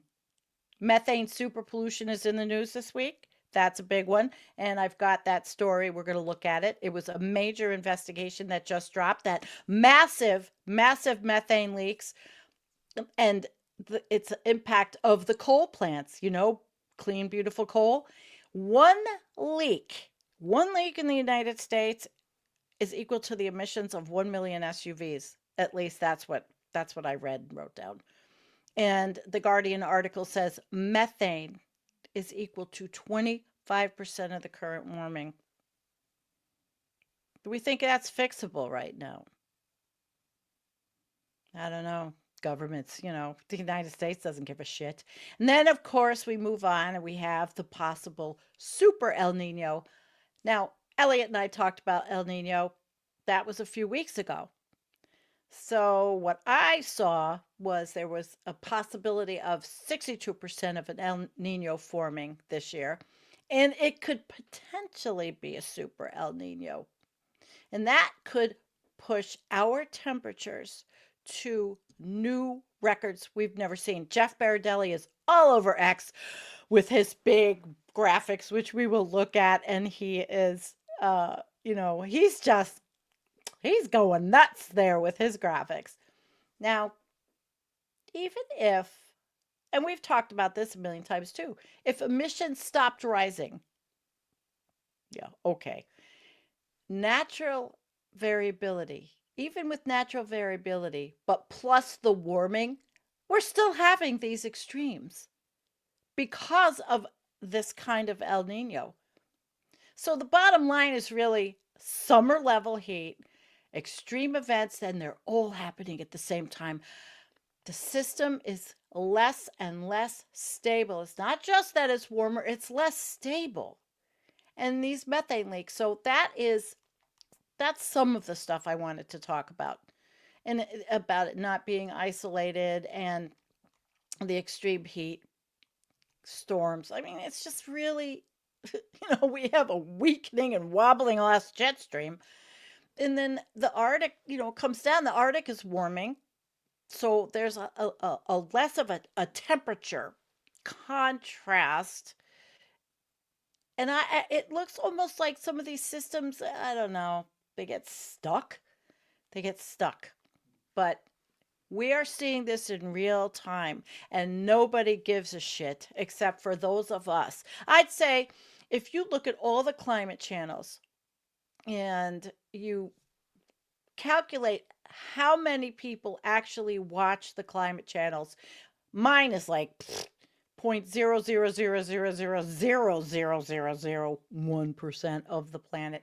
I would say we have a very small audience. Even Paul Beckwith, who, and Elliot and some of the bigger ones just have a think. It's still, he may get 100,000 plus, but it's not enough to educate the people, the populations around the world in the way that they need to be educated. It really, it isn't. All right. So here we are. And you think about this methane. It's like we used to call it, what do we call it? The methane bomb. That was up. We thought the methane bomb was up in the permafrost. It's happening right in the United States. The methane bomb. So let's take a look at some of the articles and the videos and all this other crap that I have set up for the show. Wait a minute. I can't. I'm trying to move things over. My studio is it's kind of hard to work in this studio right now. I don't know why, but everything is just, it's difficult. I need to figure out how to change these, I have the screens, and I'm being myself tonight. I really am talking about all this shit here with you. And I can't seem to move the one screen to get to where I want to be. All right. So we'll look at this. Let's start out with a video. We can start out with one of the videos that I set up. I'm going to start out with the... It's way early. I'm going to start out with the heat video.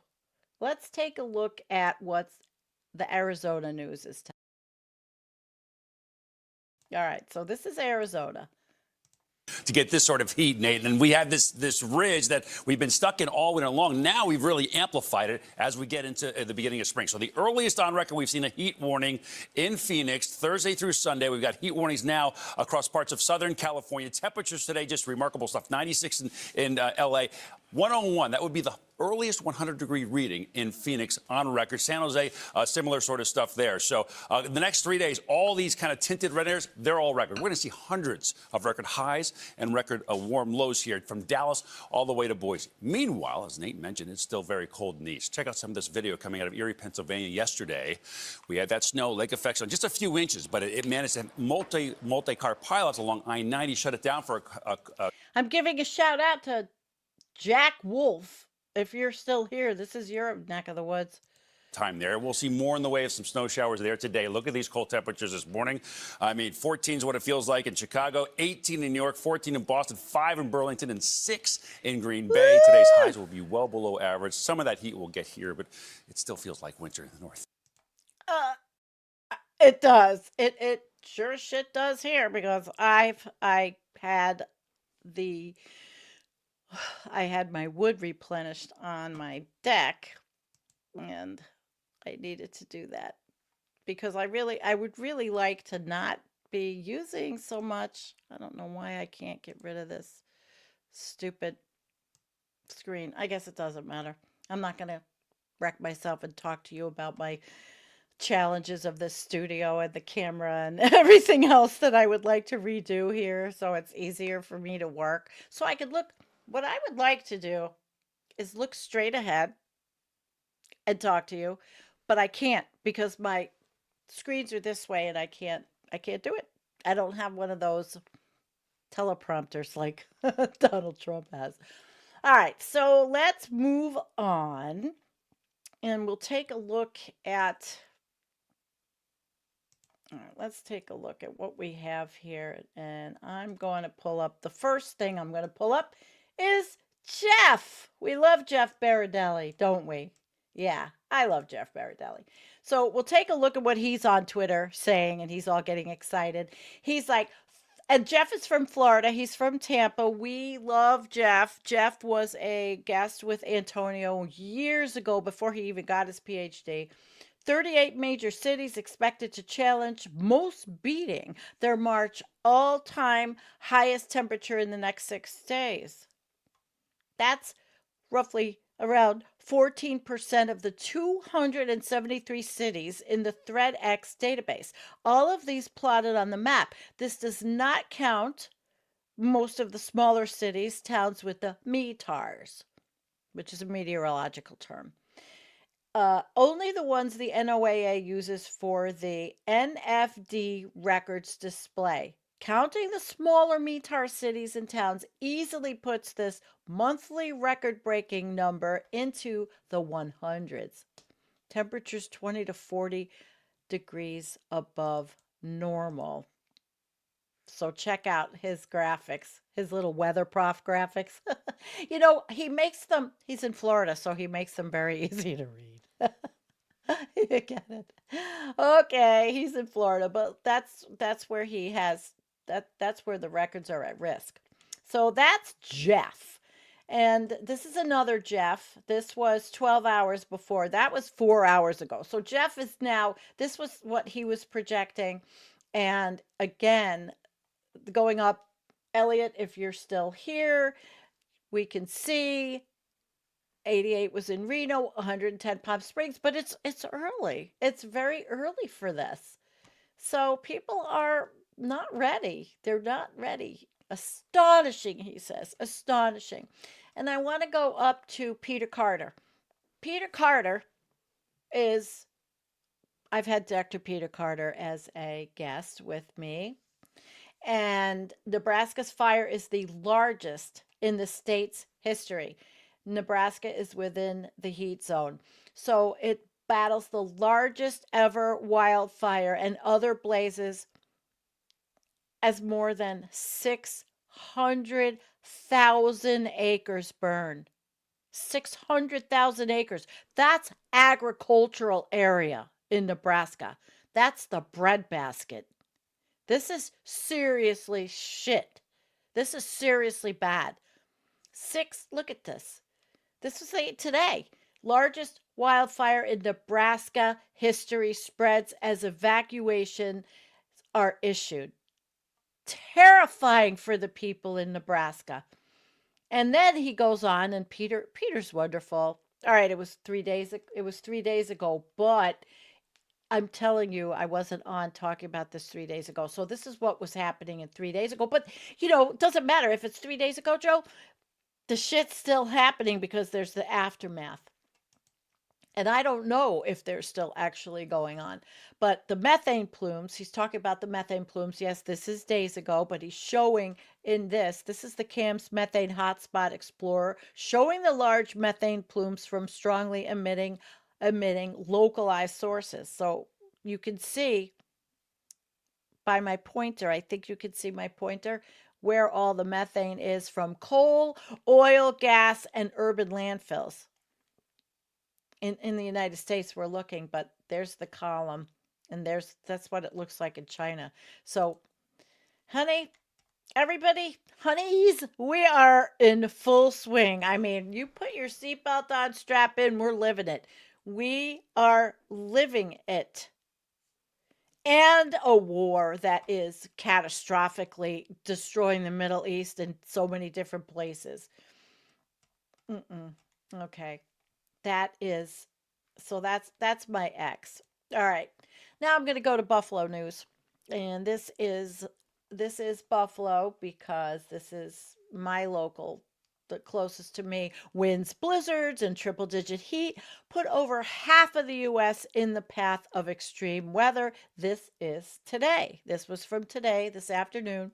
And they were also telling everybody from the surprising heat wave in California to blizzards burying parts of the Midwest, storms rolling into the East Coast, chaotic weather on Monday put half of the nation's population in the path of extreme conditions. Don't forget the floods in Hawaii. Can't forget that. Airport delays and cancellations piled up in some of the nation's largest airports. More than 4,700 canceled across the U.S. And this is, I think it's spring break for the colleges. Like, okay, spring break. And there's a shutdown. So if TSA is a mess. So the country's a mess right now, actually. All right. So airport delays and cancellations, torrential rains, flooded homes. Oh, well, I said Hawaii. And washed out roads in Hawaii while dry and windy conditions were charging that largest wildfire. So they're going, in Washington, the House and Senate postponed votes, and federal agencies told workers to go home early. Now, it didn't stop the vote. I saw the national security people. Tulsi Gabbard testified today. I haven't even watched all of that, but I'm going to watch it. And then they were there. They were there grilling Mark Wayne Mullen for Department of Homeland Security. We won't go there. Mark Wayne is not exactly the brightest light bulb on the planet, I don't believe. We really have to stop this. And the government is so screwed up. It is incredibly screwed up. But that's for my political Coffeehouse channel. So forecasters warn about a line of storms and tornadoes. Tornadoes are terrifying. My house wouldn't have a shot in hell. I don't care if I'm sitting in the basement with my helmet on and my rain shit and my boots. It still would not have a shot of making it through if you see what's going on in the Midwest through those tornadoes. Yeah, Reese, she says, the news is like a trip through the book of Revelations again. Yeah, and then the winds. We had a lot of wind here, and the power went off 2 days in a row. But because I have backup batteries, I don't worry about that. I'm happy about that. I'm happy about that. So that was the Buffalo news. And then we have AP, which is not seeming to want to. Okay. So AP is the same thing as Buffalo. They all get the news from each other. So I don't have to read it, but I'm just telling you that everybody is reporting. All these news people are reporting. Now let's move over to the droughts, because I had not put the drought in the thumbnail. But March 12th, 2026, this was valid on the 10th. We're still in drought. 45% of the United States is in a drought. And intensities. So if you look at this, and then you can see there's some extreme drought. Florida's been in a drought. I know, because Sam Claps Chronicles, well, he doesn't, Hambone Littletail is in Florida talking about the drought, and when it was raining, he was happy. So there are drought areas that are pretty severe in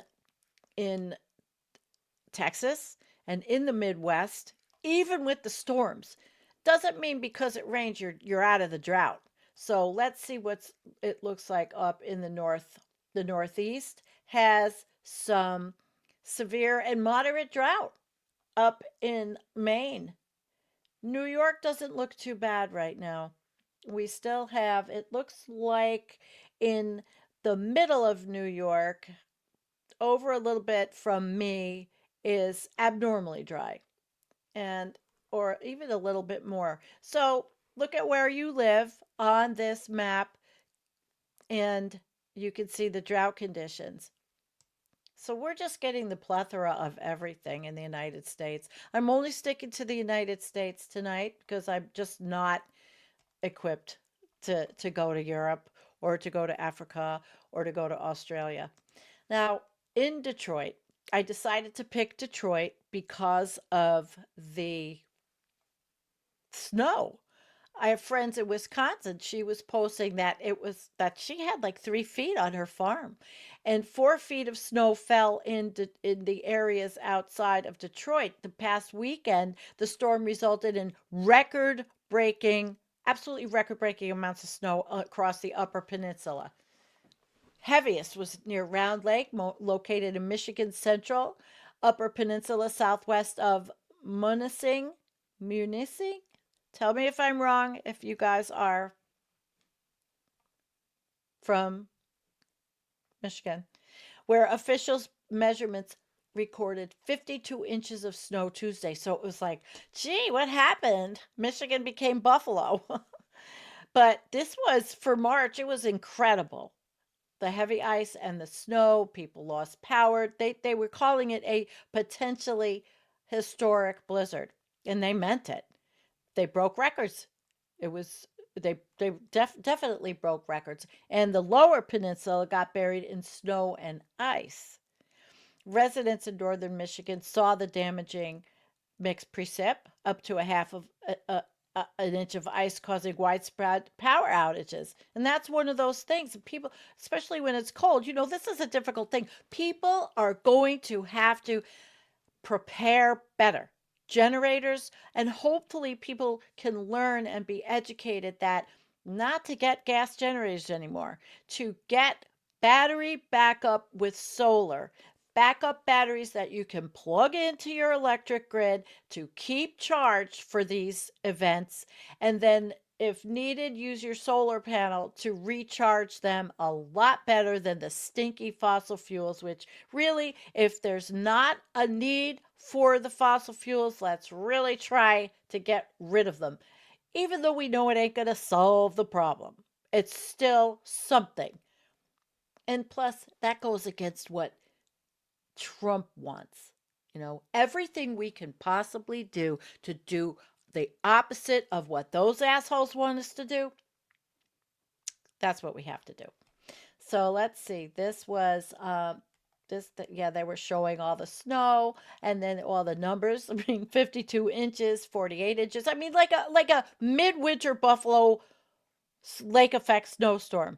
And it wasn't. Now, I want to look at FEMA.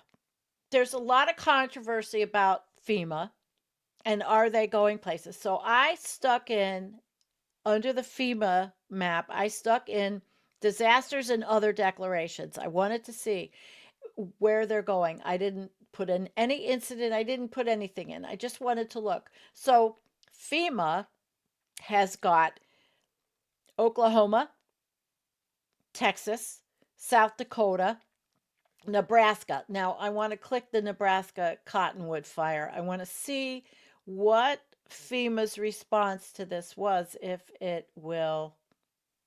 Okay, so here we are. We're looking at FEMA. Yes, there still is FEMA. They didn't completely gut it. It does still exist.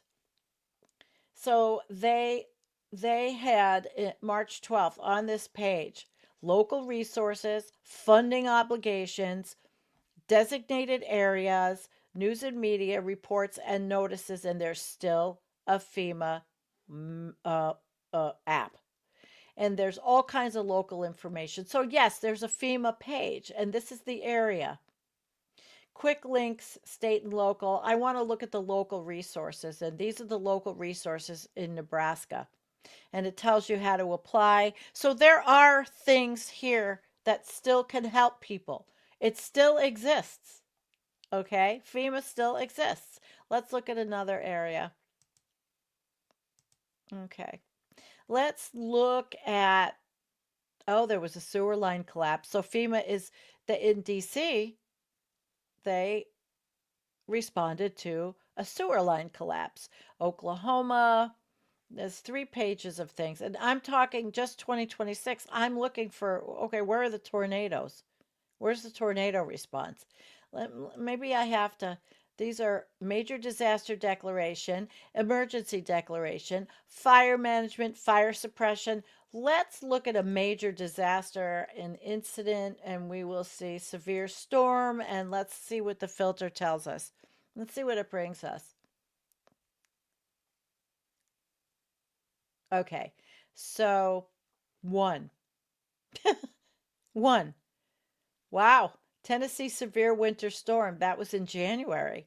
I guess they haven't updated the website yet because the Midwest got hammered. This was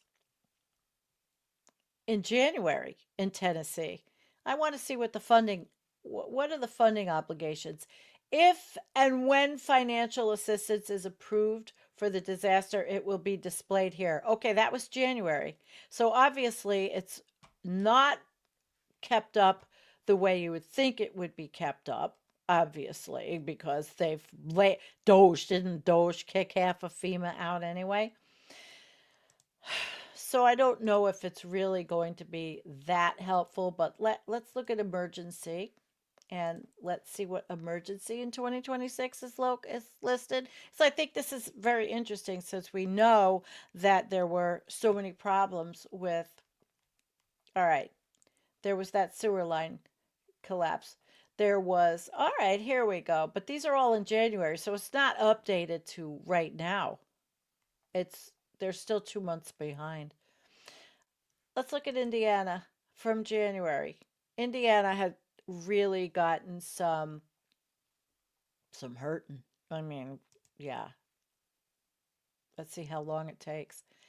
But Indiana really got hurt. They got hurt. It doesn't look like it wants to. Okay, severe winter storm, that was in January, and local resources. So let's see, the local resources, they tell you where to go for help, and mitigation assistance resource guides. Let's see what's under that. It's good to know though, but I just don't know how funded it is. And if and when financial assistance is approved, it'll be displayed here. So look, there's nothing there. There's nothing there. The mitigation funding resource guides provide state, territory, and local officials with a wide array of potential mitigation funding resources. These resources include grants, loans, technical assistance, in-kind services from federal, state, territory, and private sources. Each resource includes information about the program, eligibility requirements, cost sharing, and an example of program use. So there's a lot here. And these are older documents. So I really don't know if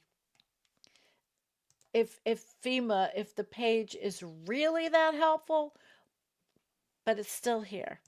So I would have to do a lot more on this page. Let's go to emergency management. There still is, this is Nicholas Humphrey's area, the tools for practitioners and planning guides, risk management, hazard mitigation planning.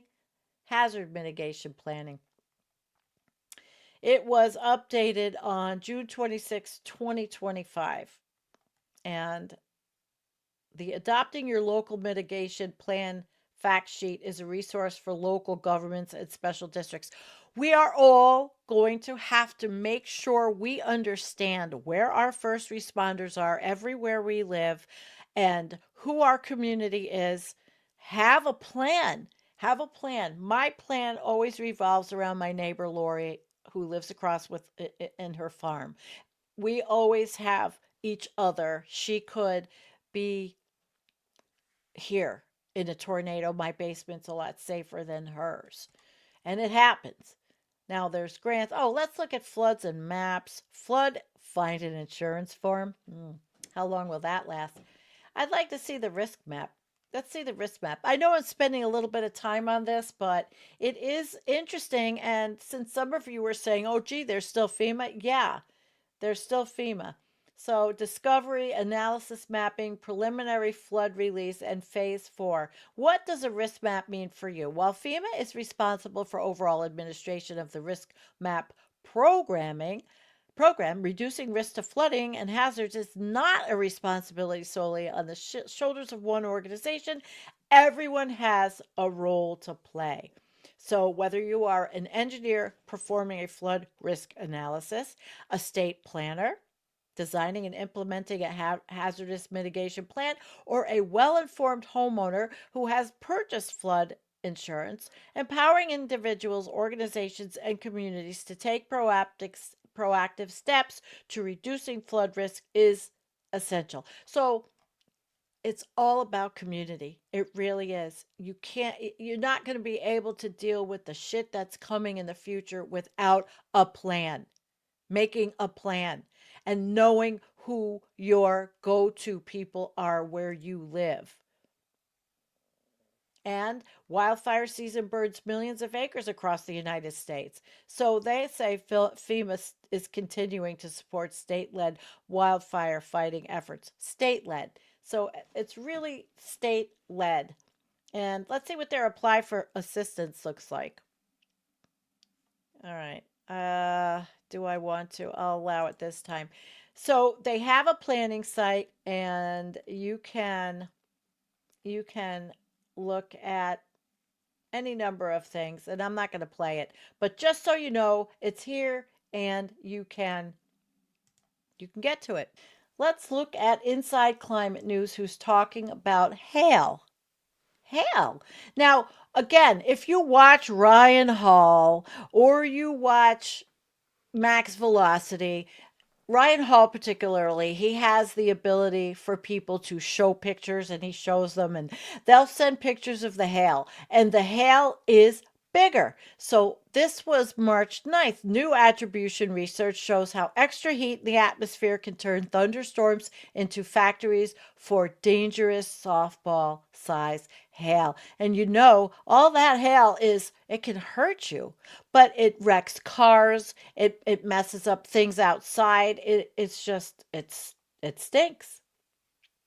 I already am a subscriber. All right. So regions that are pummeled by severe storms like the Midwest, under last week's powerful thunderstorms and deadly tornadoes, could also face the threat of more extreme hail. I'm always thinking about that hail. And so far here, it's only been small hail. And I'm glad for that. But you know, you have to think of these little animals and all the little wildlife outside. They have to take cover also. They've got to find places for shelter. I don't think they're used to golf ball size hail hitting them. I have deer, I have fox, I have bobcat, I have all kinds of wild animals. And that's another reason why I actually like that there's trees that have fallen, because the critters can hide. So if you live in a rural area, maybe it's not so bad. Don't cut up all those trees that fell, because every year something falls. My place looks like, it certainly doesn't look like it did 10 years ago. So there was new research published Monday in the Atmospheric Science Letters for the first time, linking human-caused warming with the size of hailstorms in a single thunderstorm. The study examined a May 3rd storm that pelted Paris and other parts of France, with hail ranging in size from marbles to golf courses. Golf courses. What am I thinking of? Mar-a-Lago. Golf balls. Destroying or damaging more than $350 million worth of property. The researchers compared real-time data from May 3rd with dozens of similar weather patterns from past decades to isolate how a warmer atmosphere changed the storm's ingredients. The analysis shows that in France and Germany, the Probability of hail under similar atmospheric conditions has increased up to 30%. And warming made the hailstones grow from nuisance size to chunks of ice big enough to shred crops and damage cars and structures. So it's messed up. So maybe some of the stuff that Ryan Hall y'all gets in pictures might be the real deal, because I know that one person sent, I was watching him the other day, and somebody sent they had their hand like this, and it was a big thing, and Ryan was like, nah, that can't be real. It didn't look real. It looked like somebody chopped it from their freezer. Somebody playing a goof, but still, what they say is in France, the weather pattern was similar to the ones that fuel the severe weather in the U.S. Midwest or South. When warm, moisture-laden air surges northward and meets cooler air masses beneath strong winds that are high in the atmosphere. So these ingredients combine, and these powerful updrafts can develop inside the thunderstorms, allowing hailstones to bounce repeatedly through freezing layers in the clouds, and they grow larger before falling to the ground. So that's like they're almost collecting more ice in them. The seasonal collision of air masses that generate intense storms is growing more volatile in a warmer and wetter world. And this winter's extremes with frigid snows in part of the east and renewed drought and heat in the west helped prime the atmosphere over North America for the March 5th to 7th storms that killed at least 8 people and left a trail of climate scars from an unseasonably powerful tornado in Michigan to softball-sized hail in South Texas. The line of storms was from Texas all the way up to me in Western New York. It was incredible. It was incredible. So look, this is the kind of shit. This is Michigan, March 7th. Who's going to make it through this? I mean, I keep what I need in my area, but I know, and I had a tornado hit me. You all know that in 2017, but it really got the trees on the property and smashed my ex-husband's truck and did hit the deck and the roof, but the damage was nothing compared to what I see. That's why I have a bit of post-traumatic stress disorder. When we get tornado warnings, I get like crazy, a little nutty, and that's why I have a cart and all my shit in it and water and a helmet and all that. You got motorcycle helmets? Perfect. Perfect. Rubber boots. Have it all. Because a lot of times when you see these people that have gone through tornadoes and you see them, they're like dressed in rags, they weren't prepared. Everybody has to start learning how to prepare. In fact, I think schools should start teaching children how to prepare, but not scare them. Just give them the tools with their families, maybe starting in 6th grade, preparations for storms, because everything's changing. Everything's changing. Now, we're going to move on to Carbon Brief, which came up. They come up with the pace of global warming has nearly doubled since 2015. Here's another study. And this is the acceleration in human-caused global warming could see Paris Agreement's 1.5C limit breached before 2030. A new study in geophysical research letters. Listen, I'm not going to read this whole thing. We know all this. We already know we've hit past that anyway, and 2030 is coming. It is 2026. 2030 is not far away. It's going to be hot.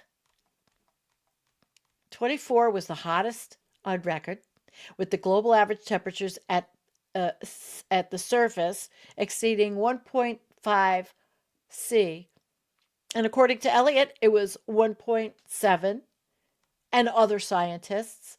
So we know all this, El Nino, La Nina, all of this is just, it's repeat for us.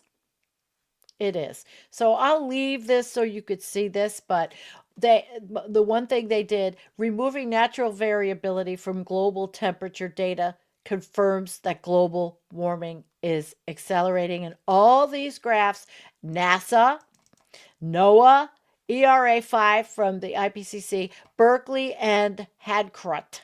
So these sources are from Ramsdorf, Stephen Ramsdorf, big guy from Potsdam.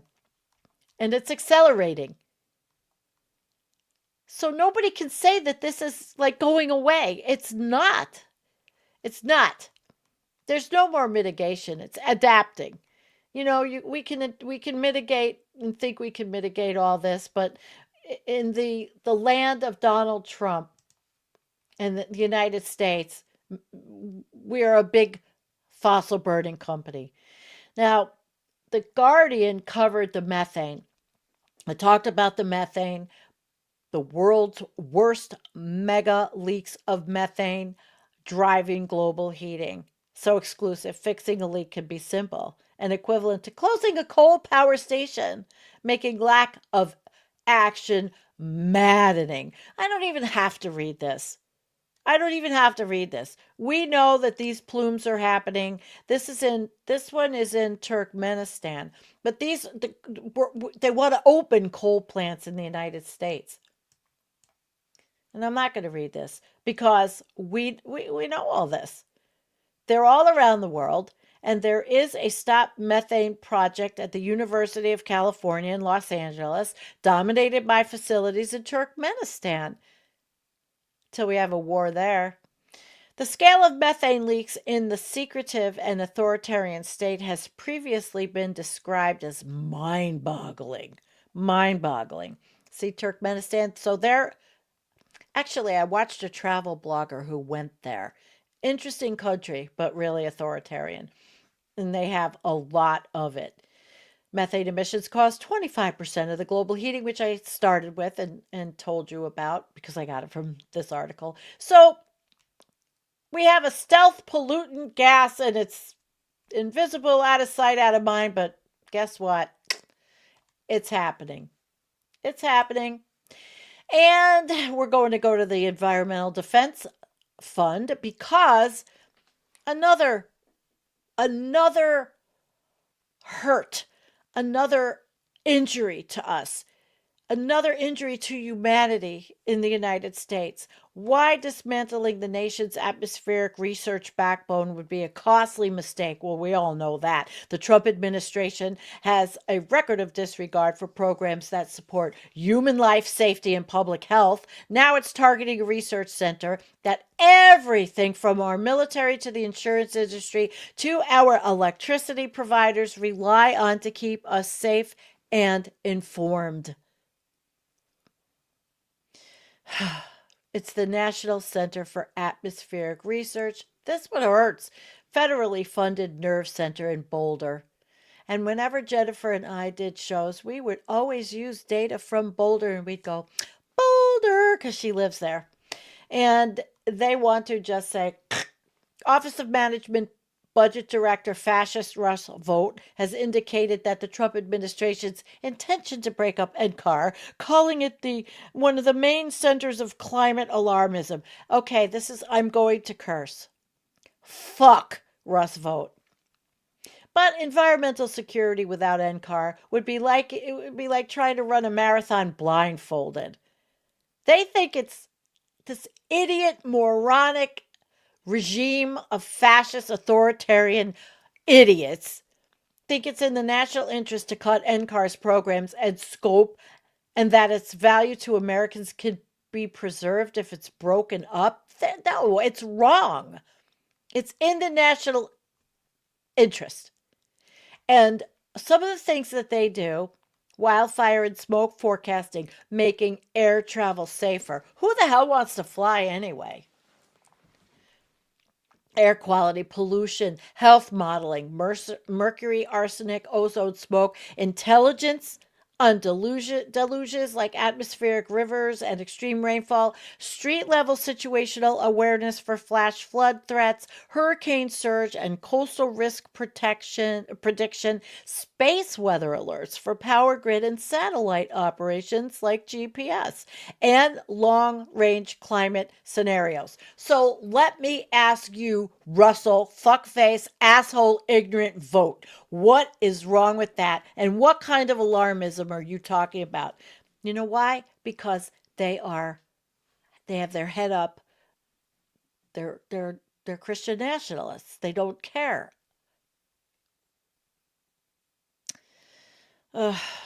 Gosh.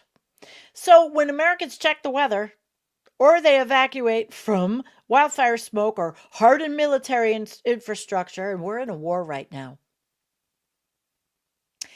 And Pete Hegseth, as stupid as he is, his military is using NCAR's data. Anyway, I'm getting myself worked up because I am very angry over this. Oh, I see a raid from this space. Yay! Hi, everybody. Welcome. Welcome in from this space. Yeah, we're doing a horror show. That's one of my favorite sound effects. We're doing the horror show.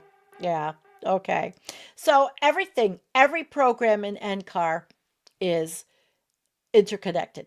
The same framework that helps us understand hurricane intensity and coastal flooding also supports simulation of atmospheric rivers and rainfall, which is critical for water supply planning for over 50 million people in the American West. The framework also provides the model used to assess marine heat waves, fishery stressors, and coastal resilience worldwide. Do you see how important NCAR is? Breaking it up is ignorant, and it is just so short-sighted, like everything else in this administration. NCARs, they are used for severe storms, wildfire behavior, smoke transport, like the Canadian wildfires. And an NCAR was tracking for us. We would know where the smoke was. I mean, we know where it was coming from, but so awful. So we need to strengthen our shared science infrastructure. And NCAR could and should evolve. So guess what they're doing? They are having a fundraiser. Isn't that pathetic? This beautiful federal agency has to have a fundraiser. This is The Sky is the Limit NCAR.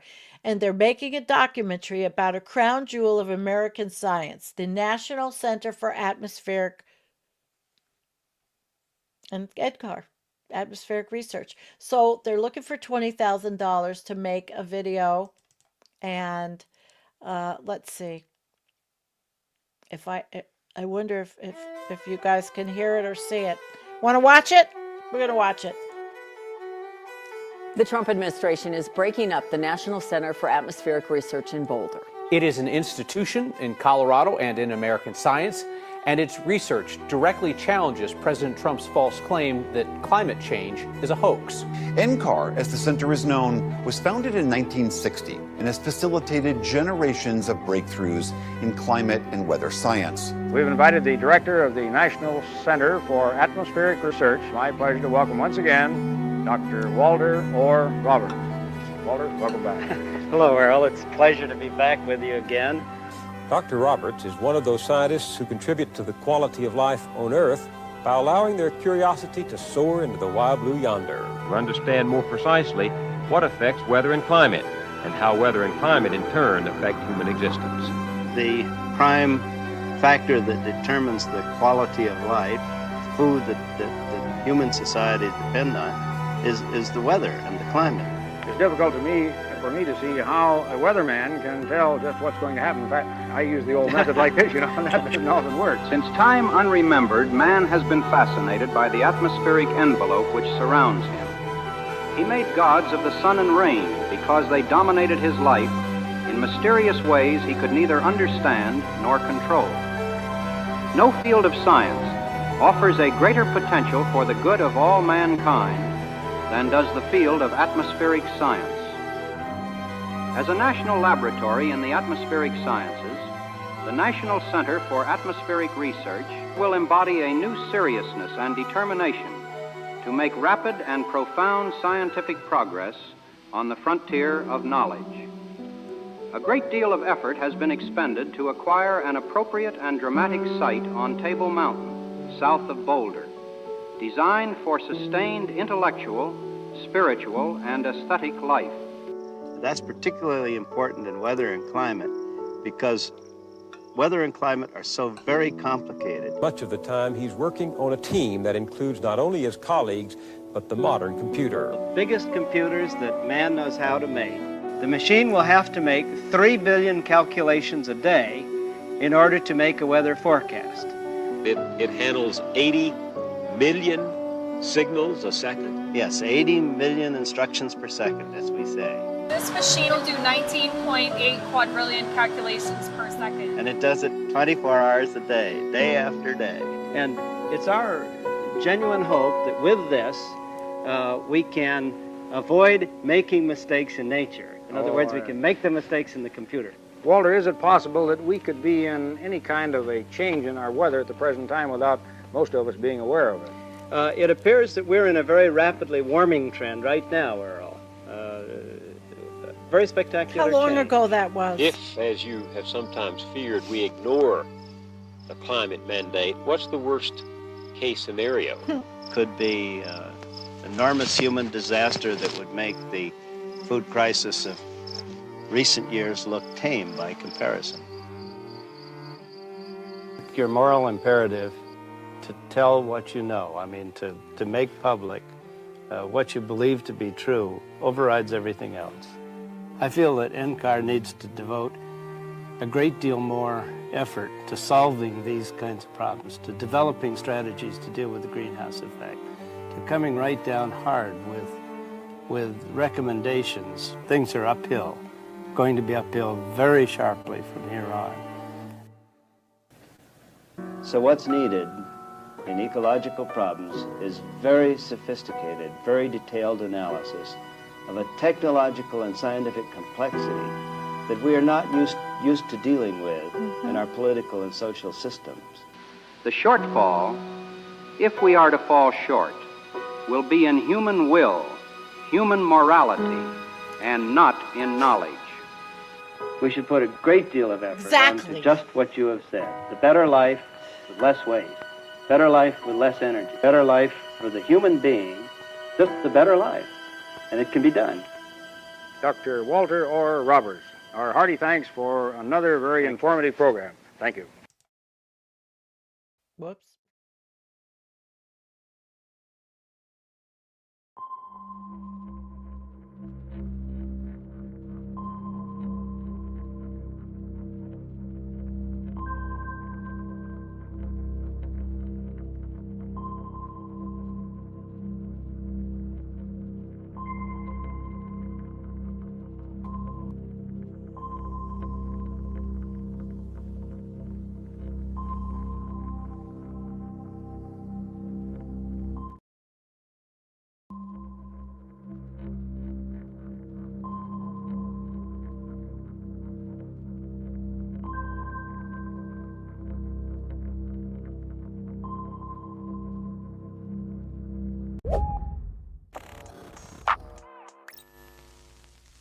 The greatest cost to war, first and foremost, will always be the cost in terms of human lives. Thus far, 7 American service members have died, and in Iran, there's been more than 1,300 deaths, primarily of civilians, including over 300 children. And in Lebanon, which Israel invaded following retaliatory attacks from Hezbollah in defense of Iran, 500,000 people have been displaced, and almost 400 people have been killed, including more than 80 children. And this doesn't even take into account the ongoing genocide in Gaza and Israeli annexation of the West Bank, where Palestinians are killed in terrorist attacks by Israeli settlers on a near daily basis. And life is precious, so we should always center human lives as the real cost of war. But there is a portion of the American population that doesn't care about wars unless it affects them personally. But unfortunately for those people, it will indeed affect them too. in a plethora of ways. Axios reports that the cost of oil and gas will predictably spike, and this is something that Americans have already been feeling at the gas pump. But on top of that, travel will become more expensive, as well as the cost of goods, especially plastics, seeing as how heating and cooling are necessities for the production of plastics, which requires oil and gas. But a lesser discussed aspect is the cost of groceries, because yes, that'll increase too, by a significant margin. And I talked to Kowalski, a Nebraskan farmer, who explains why this is the case. We should expect grocery prices to probably rise from anywhere from like 5 to 10%, given what I knew a few days ago. The reason I believe this is going to be the case is because of the disruption to liquefied natural gas and fertilizer in the Middle East. We know when referencing 2022, any chart you go to around that time, there is a massive spike in commodities, and most of this is driven from fertilizer. Just so folks are aware, artificial fertilizer makes up about half of the calories we eat today. There is not enough naturally occurring fertilizer on this planet to keep all of our food systems going. So if there is any disruption to artificial fertilizer, it causes massive reverberations throughout our supply chain. And in the Middle East, particularly in the Strait or beyond the Strait of Hormuz, you have countries like Qatar, the UAE, and you have Saudi Arabia, who all produce a lot of liquefied natural gas. That is your primary energy source when you are making urea, which is a nitrogen-based fertilizer. I believe something like a third of all of that is actually produced directly there. And then the natural gas they export to places like Europe and to India, they also use that natural gas then to make fertilizer. So it's one of those things where they produce the fertilizer, but they also produce the good that you need to get the fertilizer.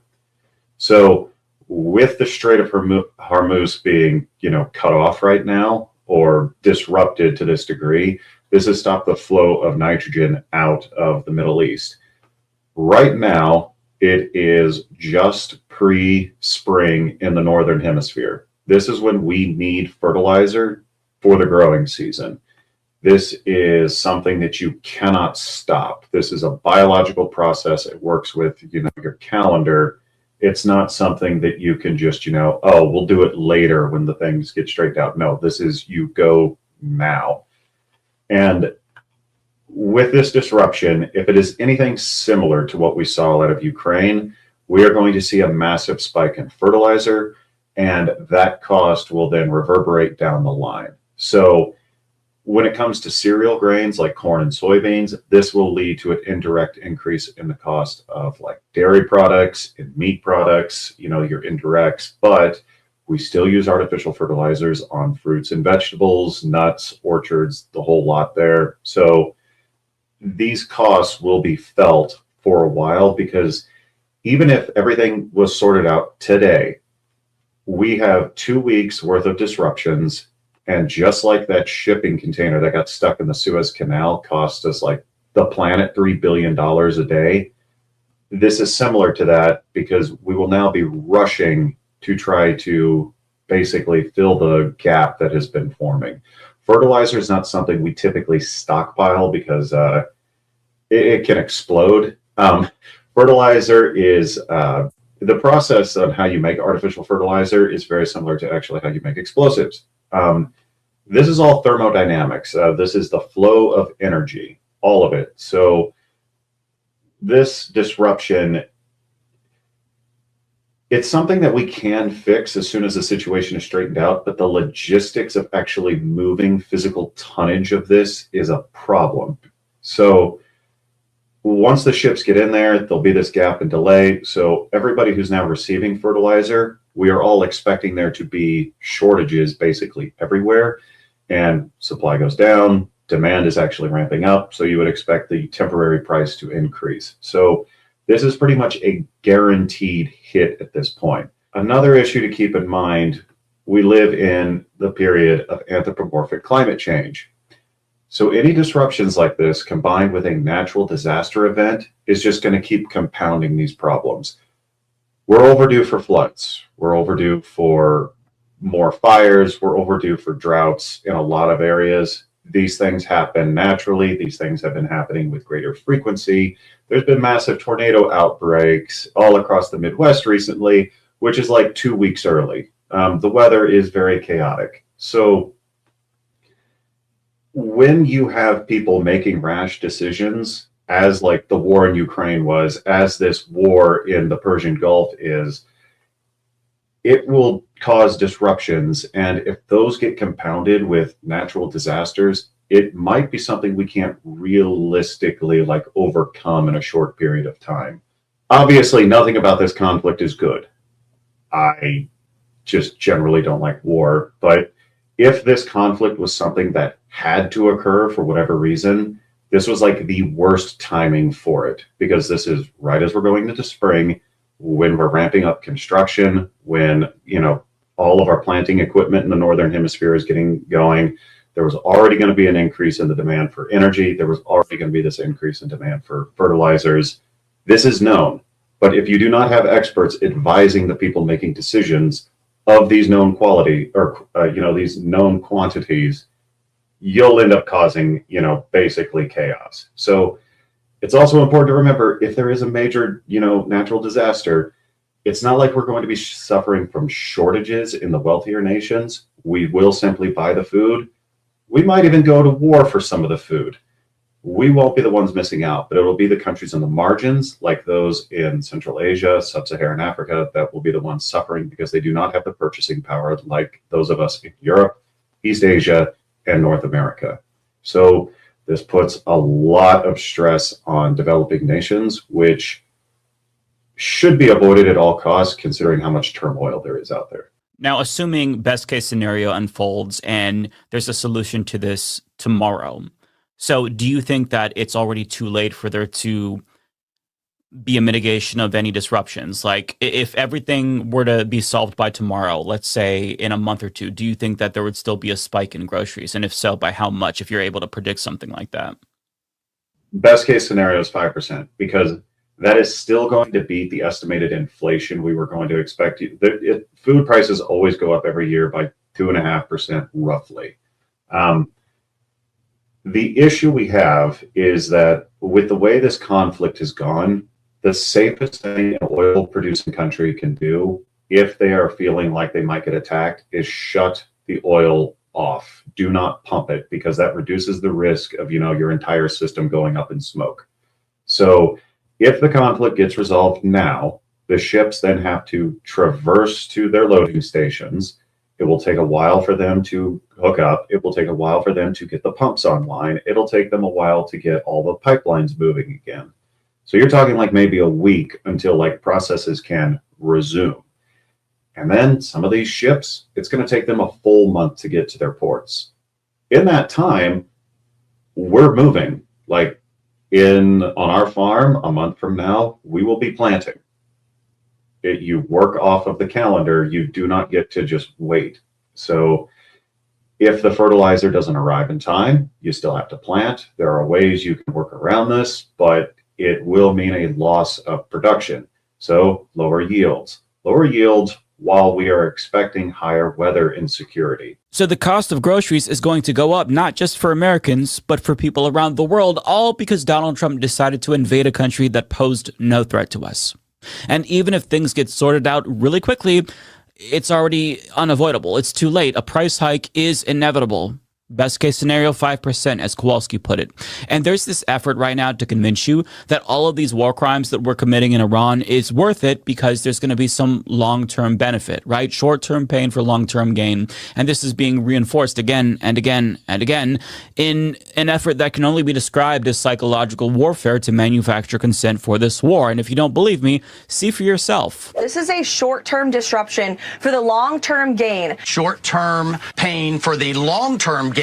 Short-term pain be for long-term gain. We're going to have some short-term pain with long-term gain. Short-term pay for a long-term gain. Some short-term pain, yes, but we've got some long-term gain. Short-term spike for a long-term gain. Some short-term pain for American consumers. We may have to deal with that in the short term. Short-term and temporary. Temporary, short-term pain. It's going to suck in the short term. Some short-term pain. Short-term pain. We have to focus on the short term. Short term. Short term. Short term. Short term and long term. Short term blip. Hopefully this is a short term pain. Short term is highly outweighed of the long term benefit. Some short term pain for the long term gain. Short term sacrifice for a long-term gain. They honestly think that if they repeat it enough, it'll stick. But it's not going to change the fact that we have nothing to gain from this war and everything to lose. And that's especially true for the innocent people of Iran. And it's important to keep in mind that even if they survive, which most Iranians will, the agricultural impact of this war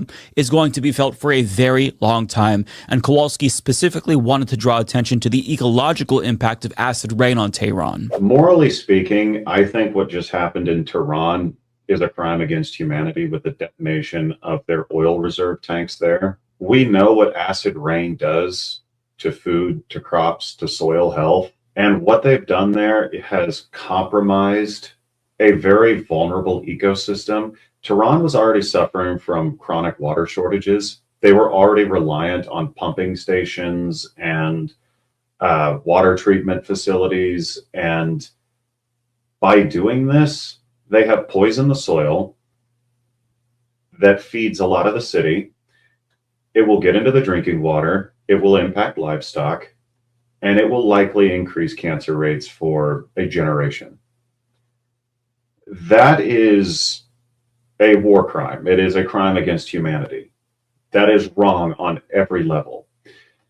Not just that, if our whole modus operandi of this war was to replace their government, you would not cripple a city the size of New York with poisoning their water supply. You wouldn't put all of their pumping stations at risk. You wouldn't put them at a risk of a water shortage.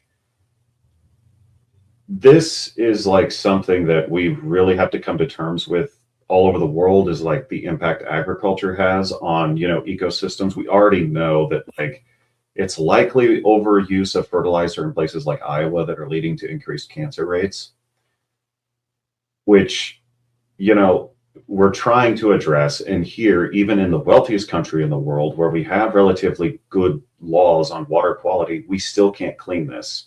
And now we just destroyed all of the water systems around Tehran. And for what? It's just painful to see. And it's going to be just if in a wealthy country like the United States, we can't keep our water clean, what do we expect a sanctioned country like that to do? It just does not make any sense. I despise when people are, suffering needlessly. I'm also generally very concerned with how Iran is going to be able to produce food this year. Those energy reserves were something they absolutely needed for their own domestic agriculture. So this is going to hurt them very badly. And Central Asia is one of those areas where there has been persistent droughts in certain regions. There is food insecurity. We don't know what the long-term impact of the acid rain cloud is going to do. It was completely monstrous. So it's devastating. And we don't know when this is going to end. In fact, Donald Trump doesn't even seem to know when it's going to end, seeing as how he's saying that the war is both complete and also that it's just the beginning. He's literally saying both of these things at the same time. Mr. President, you've said the war is, quote, very complete, but your defense secretary says this is just the beginning. So which is it, and how long should Americans be prepared? Well, I think you could say it both. So not even he knows when this is going to end, but even if it ends tomorrow, an immense amount of damage will have already been done. And we shouldn't simply just breathe a sigh of relief when it's over. We should do that, but we shouldn't just do that. We should also push for accountability, because if leaders like him think that they can do things like this and get away with it, future presidents are going to do the same, and they're going to be even worse. We do live in two different worlds. It's fascinating to see. It's amazing to see. Which base? The Democratic Party base or the Republican Party base? Which one do you think is more opposed right now to war with Iran? Which one? the left. It's not even close. It's not even close. Exactly. That's the point. And so if you are going to build a grassroots people-powered movement with bodies in the streets to oppose war, where do you need to go for those numbers? The left, because they're already there with you. And by the way, the MAGA base, the minute that Trump says we're in a war with Iran, they are going to overwhelmingly back him because they have every single time. You have the numbers already.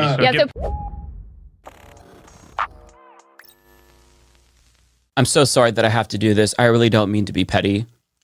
But I have to check in on Cenk Uyghur's anti-war coalition with MAGA to see how that's going, because if you'll all recall, he made some really, really bold claims about MAGA and whether or not they'd follow Trump into a war with Iran. And just to refresh your memory, right after the election, he tweeted, "I've been trying to figure out why I'm more optimistic now than I was before the election, even though I was so against the guy who won. I know now, MAGA is not my mortal enemy, and neither is the extreme left. My mortal enemy is the establishment, and they have been defeated." Now, if you were under the impression that he was calling Trump anti-establishment, you'd be reasonable to think that based on his wording, but apparently his optimism didn't stem from Trump himself, rather from Trump's base, who elected him because they thought that he was anti-establishment. And Cenk officially moved the goalpost to that specific position on January 7th when he tweeted, "I didn't say Trump is anti-war. I said MAGA is anti-war. So we're going to find out soon if I'm right or not. Because if his base says we should spend even more money slaughtering the defenseless Palestinians just because Trump's donors support Israel over us, then I was wrong." Now, Trump continued to do that, and they continued to support him. Nonetheless, Cenk maintained that position for quite some time. On June 20th of 2025, the 8th day of Trump's first war with Iran, he spotted one whole tweet from a now deleted MAGA account to prove that the Max left was indeed wrong about MAGA, arguing, "This is a person that a lot of the left think doesn't exist." Well, they don't now since their account's gone. I see hundreds of comments like this every day. If that were true, he'd probably screenshot them to prove how right he was. They're real people. They're not lying. They said anti-war, they mean anti-war. No, they're not in any cult. They're just trying to pick the least establishment person. He added, "A huge portion of the radical left really does believe this. They think every MAGA voter who says they're anti-war is lying. I get why the politicians and media figures might be lying, but what incentive does an average MAGA guy have to make up his position on war? It's not like they're shy about sharing their real opinions. Who are they trying to trick and why?" And on the same day, Cenk called on MAGA to prove the left wrong about them, writing, "Trump has given MAGA 2 weeks to convince him to not go to war. He's not going to listen to the left or anyone else, but he might listen to America first. He's trying to decide between you and the donor class. So if you meant it, this is the time to show you can stop a war." Now, he also scolded Max leftists for questioning the authenticity of MAGA's anti-war views, saying to user I am Sock, "Yes, driving away the anti-war part of MAGA from a coalition to prevent the war is a much better idea," he said sarcastically. "If you call them liars and yell fascist at them, that'll probably work better. I literally can't believe that you're blind enough and tribal enough to believe that." Now, 2 days later, he was still waiting for the MAGA opposition to this war to materialize, and he challenged them to be as anti-war as they claimed they were, questioning whether or not they would, quote, "grab some pom-poms and turn into neocons cheerleading for more war or actually pressure Trump to stop it." But while he was waiting patiently for Trump supporters to tweet their opinions at him, people in his replies like Josiah showed him public opinion polls that, kind of disproved what he was saying. Not to mention there were also some Trump supporters in his replies justifying Donald Trump's war, indicating their support for war with Iran, but Cenk kind of just put Iran aside and remained steadfast in his optimism and ended up claiming victory over the MAGA-hating Max left less than a month later, arguing that he had definitive proof that Trump voters weren't in fact in a cult, writing, "I had a disagreement with many other left-wing hosts. They said Trump voters are all a cult and they would never criticize Trump. Now that even MAGA is ripping into Trump over Epstein, this debate is over, right? It'd be detached from reality to think they're not criticizing him." But when user I am Sock pointed out that they were more outraged at Pam Bondi than Trump himself, Cenk accused the maximalist of being willfully blind, and he went on to explain how he had the wisdom and foresight that us far leftists lacked, writing, "Why did I think independents who voted for Trump," another goalpost move, "and even some MAGA would break from him on some issues? Because I bothered to talk to them and listen to them. Their politicians are completely full of shit, but a lot of those voters are genuinely anti-war and anti-corruption. And that's why they were so right and we were so wrong." See, they actually took the time to talk to MAGA podcast hosts, who, as we all know, represent all of MAGA, and Anna, for the first time, spoke to a Trump supporter. her neighbor Jeff, who was super nice to her. And because they had these important conversations, they were able to discern things that the hateful left never could have. That MAGA wasn't some monolith or a cult. Rather, they were a coalition of principled, anti-establishment truth seekers who were a little less mean to them on Twitter than leftists. But bravado aside, reality did start to catch up with the Young Turks little by little. Anna, to her credit, ended up admitting that she was wrong about Trump being a fascist, and she was also wrong to take Trump at his word regarding Project 2025. Meanwhile, Cenk clung to the few anti-war MAGA chuds that he could find, like Marjorie Greene and Dave Smith and some tweets here and there, in order to prove that he was right all along and the left was wrong. And that MAGA, they weren't as gung-ho about everything Trump was doing as the politicians are, because you see Marjorie Greene and Dave Smith aren't. And since they represent all of MAGA, obviously he's right and you're wrong. But when you fast forward to the current conflict and look at the public support for it among MAGA, I do think it's time to admit that Cenk Uygur maybe was a tiny bit too optimistic about MAGA, because as Gabe Fleischler points out, polls show that there is no MAGA split on Iran. Across 3 different polls, YouGov, CNN, and NBC, anywhere from 80% to 90% of MAGA Republicans approve of Donald Trump's strike on Iran. But it gets worse, because Adam Johnson writes, Republican support for bombing Iran was 53%, according to Quinnipiac's poll from January 14th.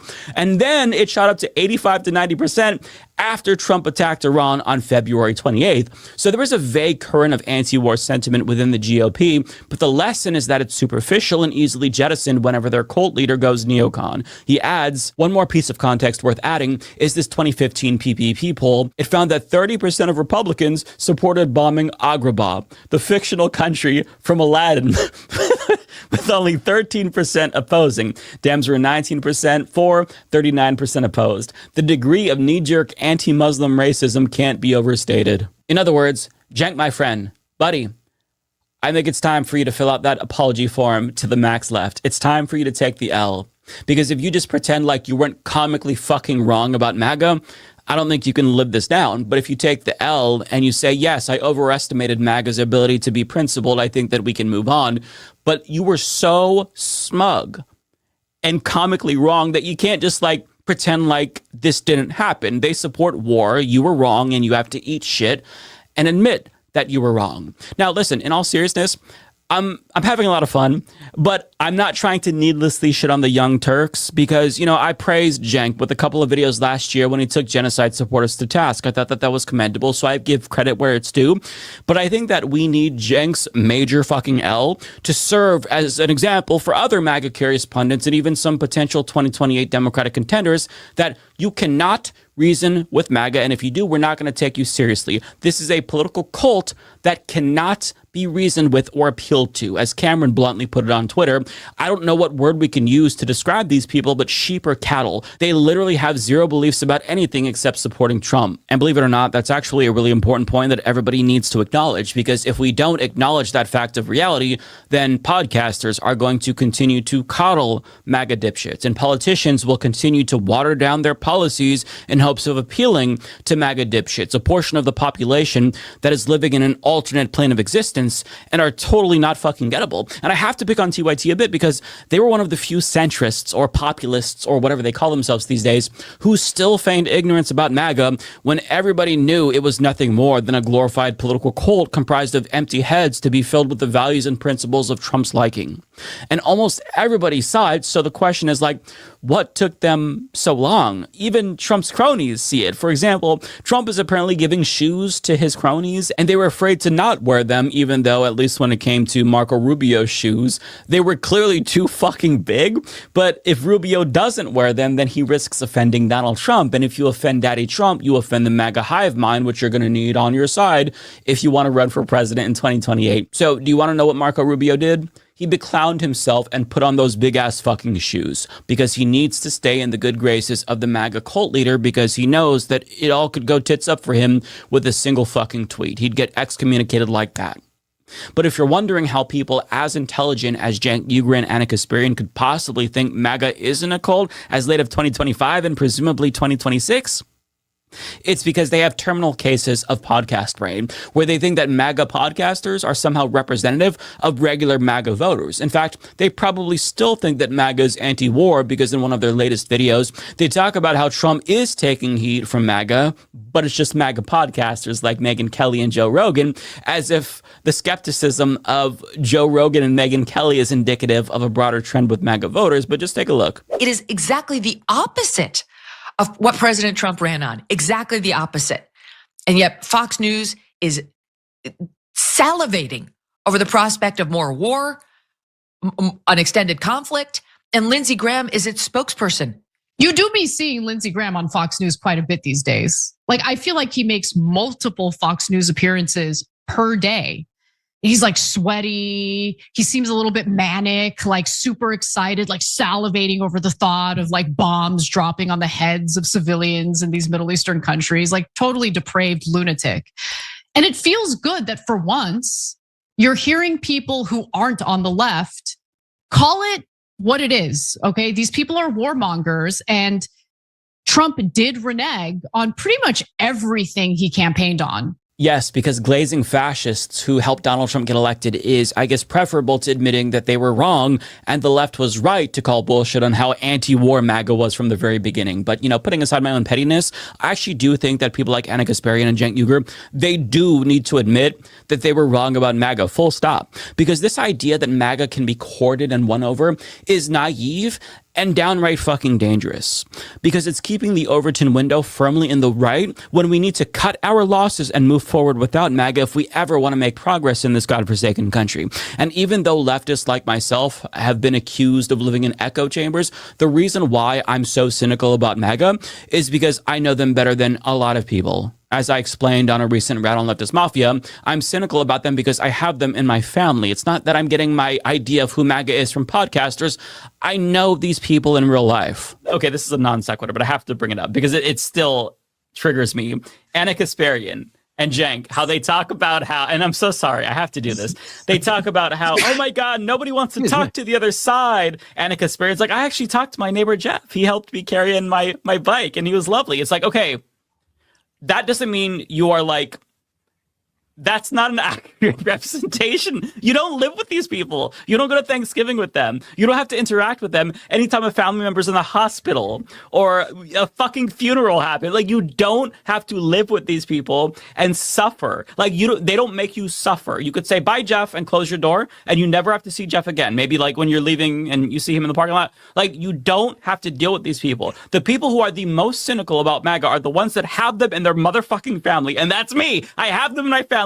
They're the worst people. They are irredeemable. Their brains are fundamentally fucking broken, and there is no way to repair it. And so, like, listen, I think that we have to figure out some way to bring these people back to reality. I don't know how you do that. I think we have to start talking about radical solutions, like mandatory education. We don't have time. We don't have time to sit and hold the hands of people who are about to chug unpasteurized milk. I unfortunately, I think there's a lot of battles to be fought. I'm not going to stop them from shitting themselves to death at this point. So drink all the unpasteurized milk you can get, all the methylene blue that you can get your hands on, avoid all vaccinations, eat nothing but raw red meat and salt excessively, and tons of alcohol to consumption. I don't have time now to fight that battle as well. Right. Like there's way more nice people that deserve healthcare. Yes, we have to basically push them to the side and govern the country without them, and do our very best to rehabilitate them. If that means mandatory education, that's what we have to do. Like, I'm sorry, like people. Mike of the Humanist Report says we need gulags, literally. For the record, I don't mean gulags. Was that convincing? But anyways, Anna and Cenk, if they actually spoke to actual MAGA diehards as opposed to, say, podcasters, I don't think that they would be as optimistic. And this goes deeper than MAGA, right? There's always been this portion of the population in America wandering around with empty heads that they're looking to fill with something, anything, right? Sometimes it's conspiracy theories. Sometimes it's fundamentalist religion. They're just not intellectually curious enough to form their own thoughts. So they seek out entities that'll dictate how they should think for them. That's what they want. And this is not something that I'm just like pulling out of my ass. I've seen it firsthand. I remember a conversation that I had with a family member before they joined the MAGA cult back in like, it was like 2010. It was during my neckbeard days. And we were watching, this is weird, but stick with me. We were watching 19 Kids and Counting on TLC, and I commented that I don't like this family because they teach to their children young earth creationism, which was stupid. Now, my fundamentalist family member asked me why I didn't like creationism, because even though we were kind of taught that, they didn't know about that word. And when we grew up, you know, we were evangelicals, but we didn't focus so much on how old the earth was. But I explained I didn't like that they were teaching their kids that because it was objectively wrong. They think the earth is 5,000 years old, and that's just idiotic. Now, do you want to know what that family member I had this conversation with told me? They deadass said, oh, well, if that's what they believe, I guess I believe that too, because I believe in God, and I believe that God created the earth. I mean, I could have just lied, I guess, and given them the correct answer, but it just goes to show you that they have no thoughts of their own. It's just, well, the tribe thinks this, so I think that too. Now, to be fair, this person was already, again, deeply fundamentalist, so they probably already were told that at some point. I'm surprised they didn't already identify as creationists, but again, we never really heard that term. They didn't, at least, but it stunned me and it stuck with me because like there wasn't a single shred of curiosity or critical thinking, and it hurt me. I had to like reckon with the fact that there are people in this country who don't want to think. They don't want to think. They're renting out their brains to religions or politicians. And that was deeply disturbing to me. Now, fast forward to today, and the same person who I had that conversation with thinks that Trump's ties to Jeffrey Epstein are fake news and probably supports war with Iran because they think it's going to usher in the end times. Now, yes, this is anecdotal, but it's generally the mentality of Trump's biggest dick riders, right? This is the rank and file that Cenk was desperately trying to sane wash for some reason. All that Cenk had to do was talk to somebody with MAGA family, and I'm sure that they would confirm that they are indeed insane. They have plenty of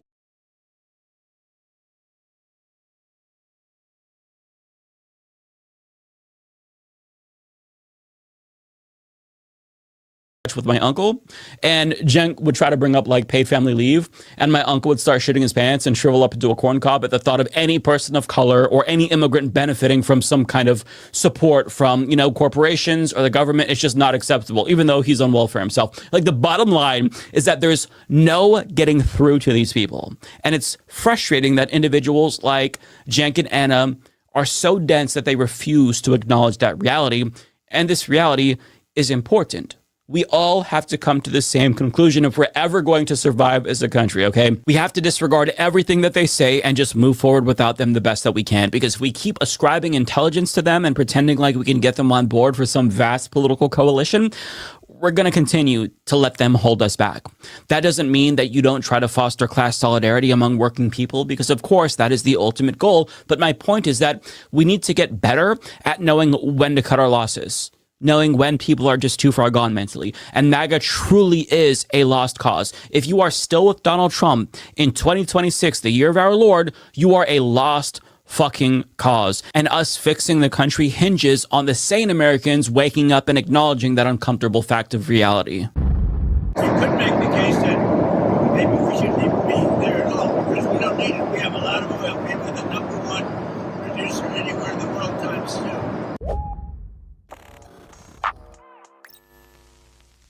No, your ears are not deceiving you. Trump actually had the audacity to say that about the Strait of Hormuz after he decided to invade Iran. Not anyone else, him. And his comments were a tacit warning to U.S. allies that they better get involved with his war with Iran too, because they're going to be more hurt by the Strait of Hormuz being closed than us if we choose to stop trying to defend it. And I guess he felt compelled to say that after other world leaders basically told him to fuck off because, as the German defense minister put it, this is not our war. We have not started it.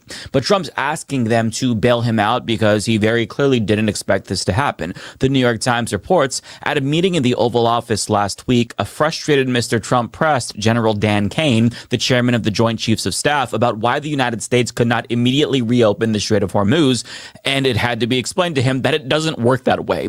Even one Iranian soldier or militia member zipping across the narrow neck of the strait in a speedboat could fire a mobile missile right into a slow-moving supertanker or plant a limpet mine on its hull. Yeah, but you see, they were totally prepared for this despite how it looks, and Trump's energy secretary, Chris Wright, gave an answer that just screamed confidence when he was asked about this in an NBC News interview. There's a big debate over whether you all were prepared for what's happening in the Strait of Hormuz. If you were prepared, why is the Strait of Hormuz effectively closed right now? Because it's right near the Iranian shoreline. Yeah, I mean, that might have been a good reason to not invade them in the first place, but rest assured, everything's going according to plan. This mission was carefully planned out. It's been superbly executed. On the other side, we'll be in a much better place. Whew. So I am really relieved to hear him say that, because I was starting to think, admittedly, that this was a complete and utter shit show.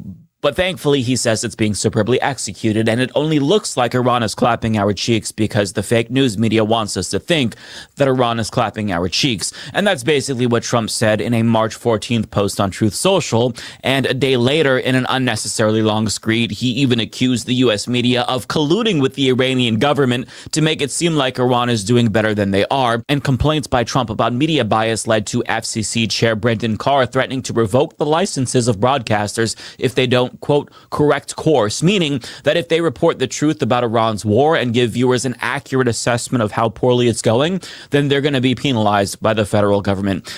And I don't know about everybody else, but that also really screams confidence to me. The fact that they're threatening the media to cover this positively, that tells us it's going real well, right? But even if they're able to successfully coerce media outlets into pretending like we're winning, it's not going to change the bleak reality for them. Our own intelligence confirms that the Iranian government is not at risk of collapse, even though Donald Trump naively thought that it would be easy peasy. A source told Axios that Trump wanted to invade Iran just because, but grossly overestimated his ability to topple the regime short of sending in ground troops. But Trump was high on his own supply after last summer's quick strikes in Iran and January's abduction of the Venezuelan president Nicolas Maduro. Quote, he saw multiple decisive quick victories with extraordinary military competence. In other words, Trump thought that the war in Iran would be an easy side quest for some bonus XP ahead of the midterms, but he didn't realize that he was severely underleveled for this mission.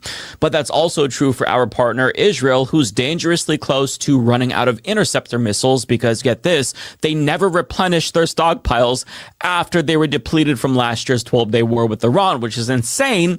And now that Iran is using cluster munitions, their stockpile is being drained even faster than expected, which is why, as Dropsite News reports, Trump's special envoy, Steve Witkoff, has been privately requesting to negotiate with Iran in order to presumably end the war, but the Iranians have been ghosting him. But publicly, Trump told NBC News it's actually Iran that's reaching out to negotiate for a ceasefire with them, but he's the one who's not ready to talk to them. But unfortunately for him, nobody's buying that line of bullshit because he very clearly had no idea what he got himself into. But don't take it from me. Take it from a U.S. senator who has additional insight from closed-door briefings, which confirms what we already know, that Trump has no fucking idea what he's doing. Chris Murphy explains Trump has lost control of the war because he badly misjudged Iran's ability to retaliate, because he explains Trump somehow didn't think that Iran would close the Strait of Hormuz, which is, again, insane, and he doesn't have the slightest idea how to get it open again, clearly. Now, Trump probably assumed that the Navy would escort oil tankers, but Murphy explains that that would require our entire Navy, and it poses a risk to our ships since Iran is using both mines and drones. Moreover, Trump thought that taking out their missiles would suffice, but failed to realize that wars these days are mostly fought via drones, and Iran has a virtually endless supply of easy-to-produce Shahad drones that are hard to shoot down, which is why the U.S. had to basically copy Iranian technology to match the them on the battlefield. But Murphy goes on to explain that another thing that Trump didn't anticipate was wider regional war in this conflict, because Hezbollah, an Iranian proxy, is retaliating against Israel in defense of Iran, and Israel launched a full-blown invasion of Lebanon in response, where they're using chemical weapons, which is illegal, of course, but I mean, that's never stopped them before, and they're also displacing hundreds of thousands of civilians. And as Chris Murphy put it, Iran and its proxies can create chaos indefinitely. Now, I find his framing pretty despicable and blatantly Western chauvinistic, because it's America and its proxies who are causing chaos in the region, and Iran and its proxies are simply responding to what we started. Nonetheless, his broader point is still important, and he says that America and Israel are basically being stretched too thin, thinner than Trump realized, and that the United States very clearly isn't ready for a long-term war with Iran. But the same can't be said about Iran, because they're apparently very ready. And their foreign policy advisor told CNN that if they have to defend themselves, they can do so basically for as long as they need to. The United States says it's drastically degraded the Iranian military, the capabilities as far as missiles is concerned, drones is concerned. How much longer can you do this? That is one of the false narratives that the United States government is producing. Iranian military is quite strong, as you see, because they have the motivation, they have the arms that they need, which are produced in Iran. As a matter of fact, we are not dependent on any other country for weapons and arms. So your side is ready for a long war if the United States and Israel choose that. Do you consider this an existential threat to the Islamic Republic? It is an existential threat to the Islamic Republic, and therefore we have to stay with full might. So they're apparently at an advantage, one, because they've been preparing for this for a really long time, especially since last year's 12-day war, and two, because they're able to quickly produce everything that they need domestically, meaning that they can beat us at a war of attrition if need be, because the U.S. and Israel are going to deplete their stockpiles before they do. Now, that's not to say that they're not taking damage, of course, because they are. Tehran is being carpet bombed, and around 1,400 people have died, including 300 children, which is not something that you can just gloss over. Like, this is a catastrophe. But Iran's goal here clearly is to show that they are capable of defending themselves in order to deter future U.S. aggression after this war is over. Like, they want this to be the war that ends all wars, so they don't have to worry about an invasion again. Now, it's why other Iranian officials are basically saying they're even ready for a ground invasion, because as bloody as that would be, they presumably think it would be worth it if they're able to show that they can hold their own and prove that they're not to be fucked with. And that's why they're not open to ceasefire negotiations, even though Trump is saying that they are, because they feel like now is the time to prove themselves. And also because they simply can't trust anything Trump says, so why negotiate with somebody who's just a bad faith actor? Is your side seeking, or will you seek, a ceasefire with the United States at this point in time, and with Israel? I don't see any room for diplomacy anymore, because Donald Trump has been deceiving others and not keeping with his promises. And we experienced it in 2 times of negotiations, that while we were engaged in negotiation, they struck us. Yeah, and who can blame them? They did negotiate with us before. They agreed to the JCPOA and were in compliance with it, according to the International Atomic Energy Agency, that is, until Trump decided to unilaterally withdraw from that and attack them. And why would you trust somebody who isn't even agreeing to trade agreements that he just made with European allies? That person is not worth even talking to. Not to mention, Israel has continuously violated every so-called ceasefire that they've negotiated. So from the Iranians' perspective, they know that there's nothing to be gained by negotiating with the U.S. and Israel and letting their guard down. So in their minds, it's rational to continue the war, especially because they do seem to have the advantage. So their options are either A, end the war now and risk future attacks, or B, keep fighting, possibly win, and demonstrate that they're capable of defending themselves so the next U.S. president thinks twice before invading them. Short-term pain for long-term gain, as the Trump regime would say. But from Trump's perspective, what should he do, since it's very clearly not going well for him? Well, he can pull out and try to save face and do his best to, I guess, badger the media into pretending like it was a huge success, or he can try to dig in and get some actual wins in this war in order to change the narrative. I genuinely don't know how he would pull that off because the longer he stays in, the worse things get for him here at home, at least economically, with gas prices and eventually grocery prices going through the roof. But I mean, if he's able to get some measure of success, the mainstream media will glaze him for that, and he knows that they will, because the mainstream media, of course, has advertisements from defense contractors, so they want to praise him for this. It's just that he's not giving them anything to work with. So, there's also the sunken cost fallacy, not to mention that, this has been an effective distraction from the Epstein files. So in some ways, you can already argue that he's gotten at least something out of this war with Iran, but he wants to be perceived as victorious, unquestionably victorious, but that doesn't really seem possible. So who knows what's going to happen? Like, we don't know what he's going to do next, because not even he knows what he's going to do next, seeing as how he very clearly doesn't have a plan. But one thing I can say with certainty is that he will become more dangerous as his desperation grows. So be on the lookout for that, because nothing is more dangerous than an unhinged narcissist with power who thinks that something isn't going well for him.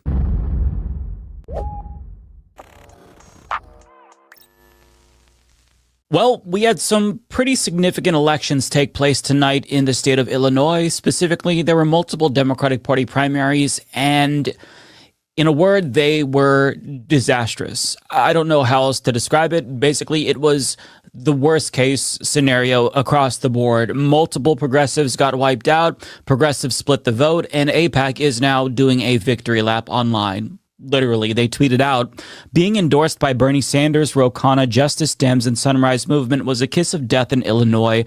Democratic voters rejected their extreme anti-Israel candidates, instead choosing mainstream candidates. AIPAC is proud to help defeat 6 would-be squad members tonight. Yeah, so that kind of just goes to show you how the night went. And it's interesting that they talk about defeating anti-Israel candidates, because the individuals that they backed, well, they didn't actually mention Israel at all. They were attacking some of them from the left. They know that Israel is toxic because the Democratic Party base doesn't support Israel anymore. So they had to pretend like that wasn't the main issue in this race or a dividing line in the Democratic Party. And they had to create shell packs to endorse candidates through proxies, like elect Chicago women, because if voters saw that it was AIPAC, then they would run away from that. But there's a lot of really clear lessons to be learned from multiple races tonight, and we're going to get to that. And quite frankly, I'm fucking pissed off. Like, I'll just be honest. I'm fucking pissed off because this result was entirely avoidable. So let's start with the first race in the 8th Congressional District of Illinois. And I'm just going to read this headline that explains the result. AIPAC, AI Money propels Melissa Bean to comeback victory in Illinois. Now, when you look at the results, she beat her progressive challenger, who was endorsed by Bernie Sanders, Junaid Ahmed, by 5.1 points. But if you go down, there was also Yasmin Bankole, who is another progressive. She got 9.6% of the vote, but both progressives lost. Now, pivoting to the race that a lot of people were watching, which is the 9th Congressional District, there was so much money being poured into this race. Bernie Sanders did not endorse, although Rashida Tlaib as well as Ilhan Omar did. AOC also did not endorse in this race, but this is the race with Kat Abu-Ghazaleh. And the result was not good and incredibly disappointing because she was this close. So Daniel Biss, the J Street-backed corporate Democrat, he beat Kat Abu-Ghazaleh by 3.6 points. Mike Simmons, another progressive in the race, got 7.1%, and Bushra Amiwala got 5.1%, another progressive in the race. Now, there was a lot going on in this race. Daniel Biss was accused of having an inappropriate relationship with a student just a couple of days before the election. Kat Abu-Ghazaleh was being attacked by an organization that was funded by dark money donors, and they were paying influencers such as the Woke Ginger, allegedly, $1,500 to attack Kat Abu-Ghazaleh. There was a lot of AIPAC money pouring in. AIPAC was supporting a progressive candidate through an ad in order to split the vote among progressives.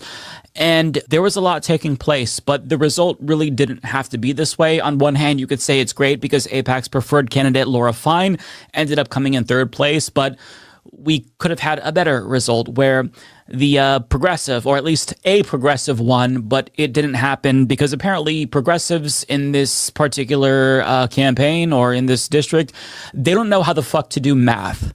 Right. And I have to say it because you can see these results. So if Mike Simmons or if Bushra Amiwala, if any one of them chose to drop out and endorse Kat Abu-Ghazaleh, then odds are she would have been able to defeat Daniel Biss. If they both would have dropped out like a month before the election took place and campaigned for Kat Abu-Ghazaleh, then she would have beat him handily. And I would have expected Kat to do the same if one of them were in the lead. But they all chose to not drop out. In fact, Bushra Amiwala remained defiant and said that she's not dropping out after there was a new poll release showing that Kat was in second place. After deep reflection and a lot of careful consideration made by my team, we've decided it made a lot of sense to make this video. I'm not going anywhere.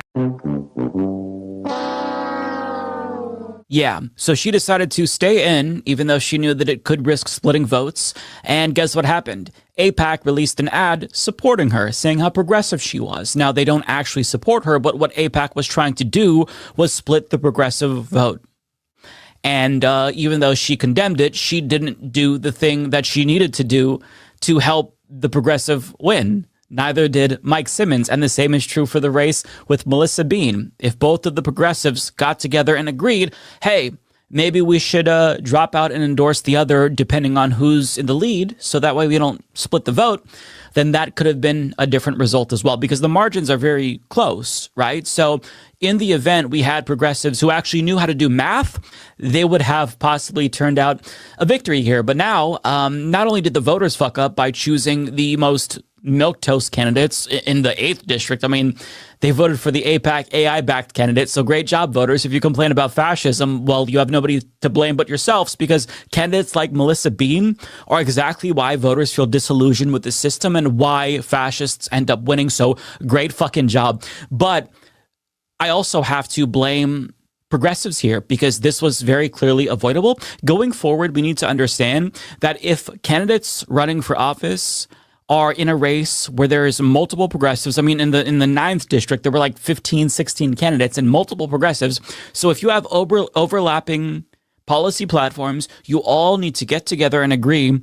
Whoever ends up coming the closest about a month before the race takes place, we've got to drop out and coalesce behind that candidate, because this is bigger than our campaigns. This is about making sure that we defeat the establishment AIPAC-backed candidate, but none of these candidates wanted to do that, presumably. They were defiant and chose to fuck everyone over because their egos were, I guess, too big. Now, listen, I don't believe that anyone is entitled to a particular seat. It's not like they, were required to pave the way for Kat Abu-Ghazaleh. But if I were running for office and I genuinely cared about all of these policies and I wanted to see them enacted, I would have to acknowledge that maybe I should sacrifice my campaign, even though we worked hard, my staff worked hard, for the movement in a show of solidarity, so we make sure that the corporate Democrat doesn't win. But apparently that thought didn't cross anyone's mind. And it's not like I'm picking on like Bushra Amiwala and Mike Simmons because I dislike them. In fact, I probably agree more with Bushra's foreign policy than I do Kat's. But it's just a matter of like, who has the best chance of winning? Okay, that's the person who we should all strategically choose to back. Because, long gone are the days where it's like, hey, we had a moral victory. Isn't it great to see all these progressives running for Congress? We never had this many progressives, so I guess we could take it as a moral victory that we have so many great options. No, fuck that. I want to win. But apparently nobody else wants to win. Like, we're just going to keep splitting votes like fucking dipshits. I'm sorry. I'm trying not to be a dick. I'm getting more pissed off as I talk. But we keep fucking doing this. And we need to, going forward, remember every single progressive who's running for Congress that chooses to stay in the race to the detriment of the entire movement. If I saw AIPAC endorsing me, doing an ad for me, I wouldn't just like denounce that and say, hey, fuck AIPAC. I would make sure that I wasn't being used as a useful idiot for a genocidal organization. But I guess that's too much to ask these days, right? People care more about their egos and their own sense of like entitlement than the broader movement. Like, sure, it's great. You have a phenomenal policy. Awesome. But do you care more about like yourself or the broader cause, getting Medicare for all, stopping genocide? Because it really seems like so many people are running for self-aggrandizement. I don't give a fuck about you individually, okay? You could run for Congress, awesome, I love you, thanks for doing that, but I don't give a fuck about you. I care about the policies, and until we all adopt that mindset and disavow the selfishness and think about the broader movement, we're not going to get nowhere. We're going to get our fucking cheeks clapped by centrists in perpetuity because we're so fucking stubborn and refuse to realize that, hey, maybe we should put aside our differences with candidates that agree with us on 99% of things, other progressives, and endorse them so the fucking centrist doesn't win. I mean, is that too much to ask? Am I being unreasonable here? Another thing to ask is, why wasn't Bernie and AOC in this race? Why wasn't the DSA endorsing Kat? I don't understand why they didn't get involved when she was very clearly a candidate who had the ability to win. Why did we just choose to not get involved? Why didn't she do more to court their endorsement? Why did Kat herself make so many mistakes? I mean, at the last hour, she fired a foreign policy advisor, which I don't know why a candidate would need a foreign policy advisor, because like, we want to know about your views and not the views that are inserted into your head by a foreign policy advisor. But she fired this Zionist foreign policy advisor who said that she was interventionist, and she had some crazy fucking shit on her platform like, oh, I want to end the United States' strategic ambiguity with regard to because this person apparently wrote her foreign policy platform for her, and then she ended up disavowing those views. I genuinely don't even know where she stands. I know that she's against genocide, but like, broadly speaking, you need to write your own policy platform. Why are progressives hiring these individuals who are usually consultants who come from other corporate Democrat campaigns? Why are we hiring them exactly? So like, that's a fuck up on Kat's part. But again, like, she was very clearly one of the progressives who could have won. So putting aside all the differences and, you know, critiques that I have with her, she very clearly would have been a very good member of Congress, a progressive member of Congress akin to AOC, Rashida Tlaib. But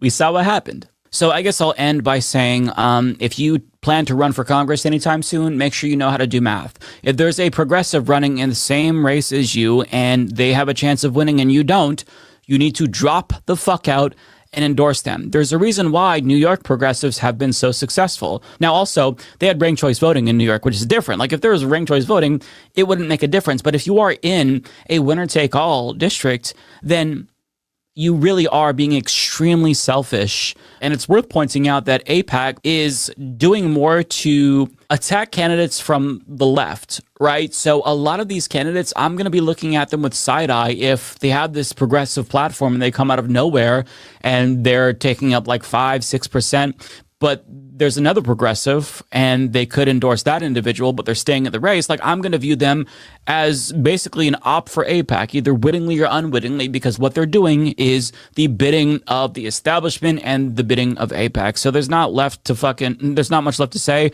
Just, if you're going to run for Congress, do math and don't fucking split the votes like a moron.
The Benjamin Dixon Show was only possible with listener support.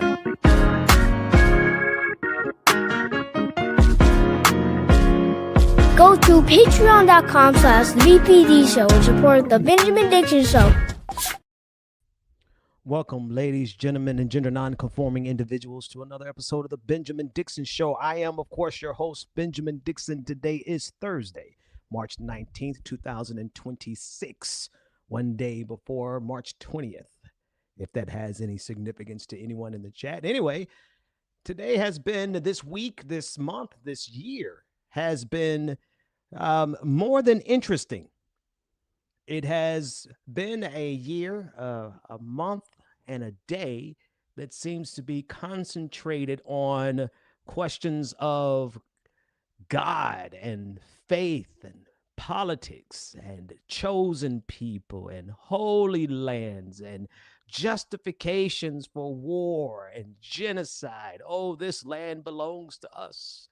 It belonged to us 3,000 years ago. Therefore, we have the right to slaughter anyone who is in that land in 2026, whether it be in Lebanon or whether it be in Gaza, Palestine, West Bank. Doesn't matter. It seems that much of the world is hinging and rotating is the word I'm looking for, rotating around the idea that some people are just chosen. And because they are just chosen, they can do literally anything they want. There's just no condemning them. There's no questions about genocide. What's a war crime to the chosen people? Now, I want to narrow this down very specifically because while I'm speaking just ever so slightly tongue in cheek, I want to narrow my scope very precisely because already I've been labeled as anti-Semitic. But I'm only anti-Semitic for those people who have reduced the entirety of the Jewish faith to falling in line with Zionism. That's it. That's it. I am, to those people, anti-Semitic because they have reduced. And why is that? Why is that narrowing of my, I can't even say that word right, narrowing is, that's, certain words are just hard for me considering my injuries.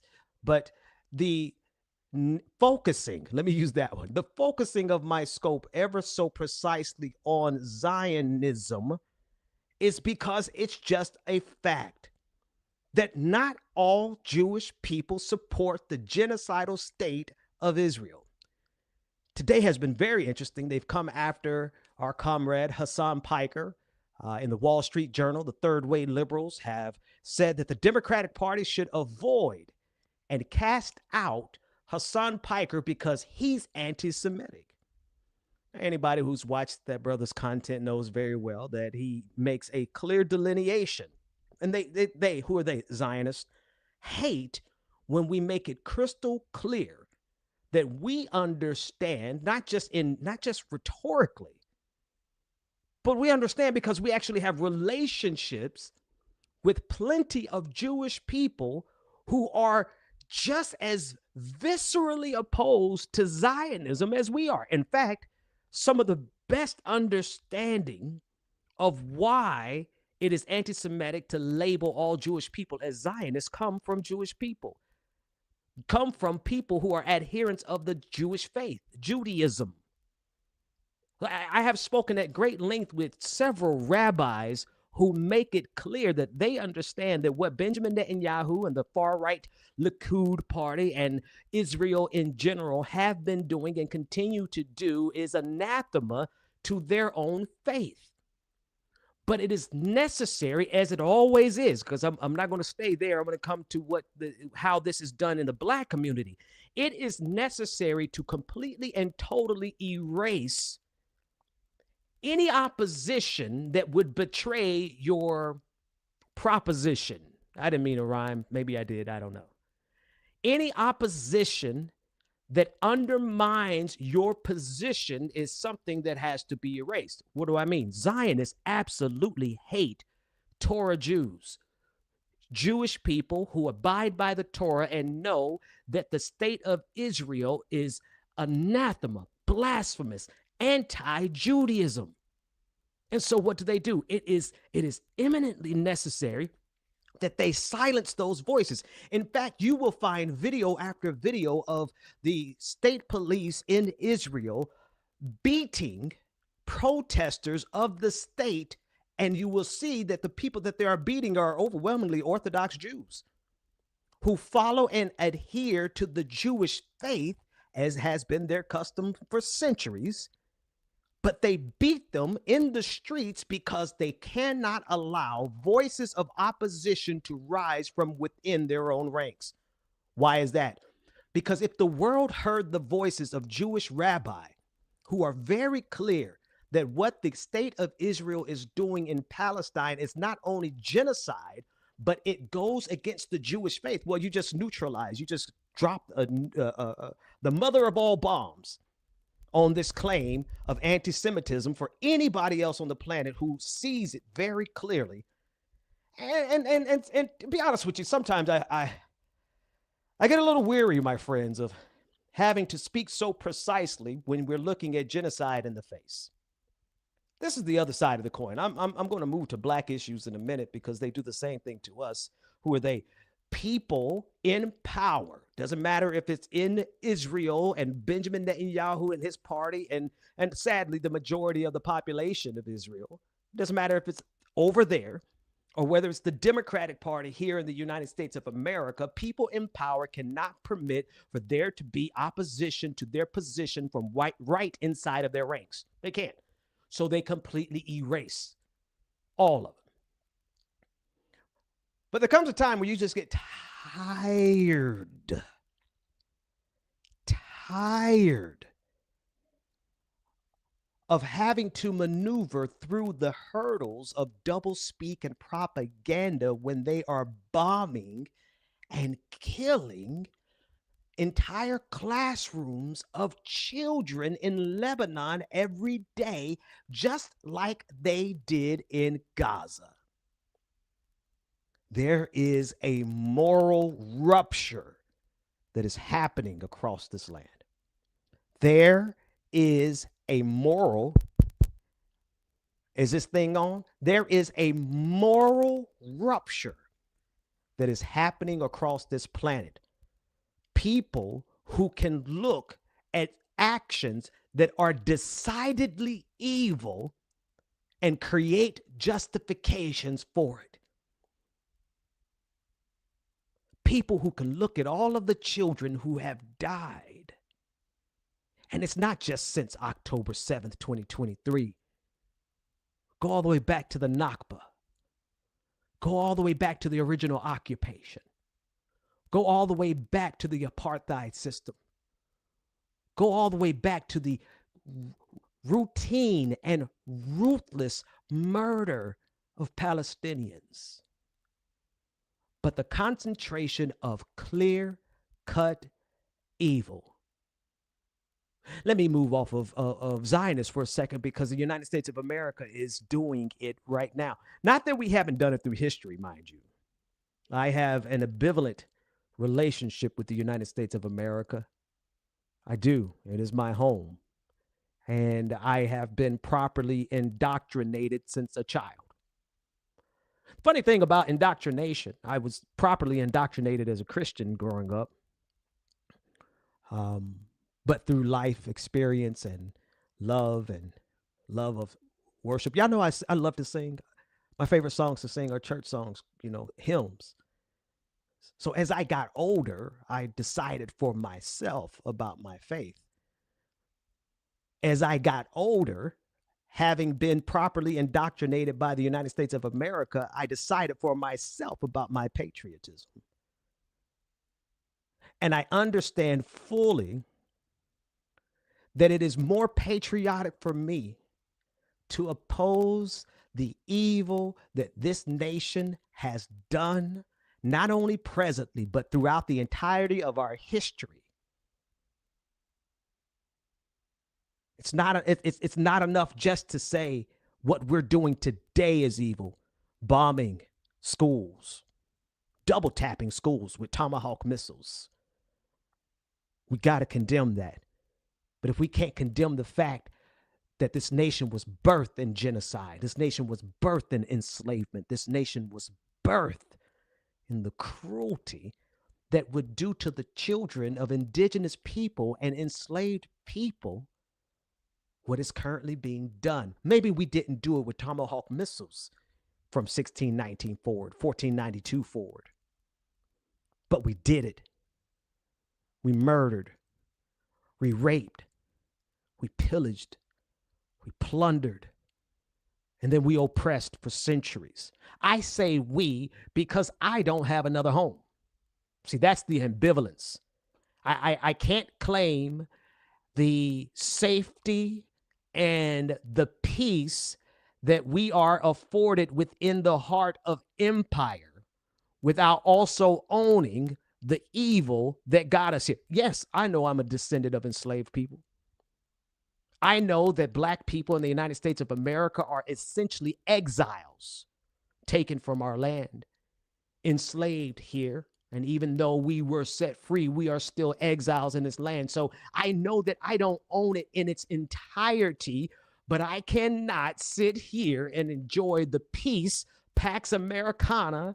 I can't enjoy it without recognizing that that peace is built on the bones of the indigenous people.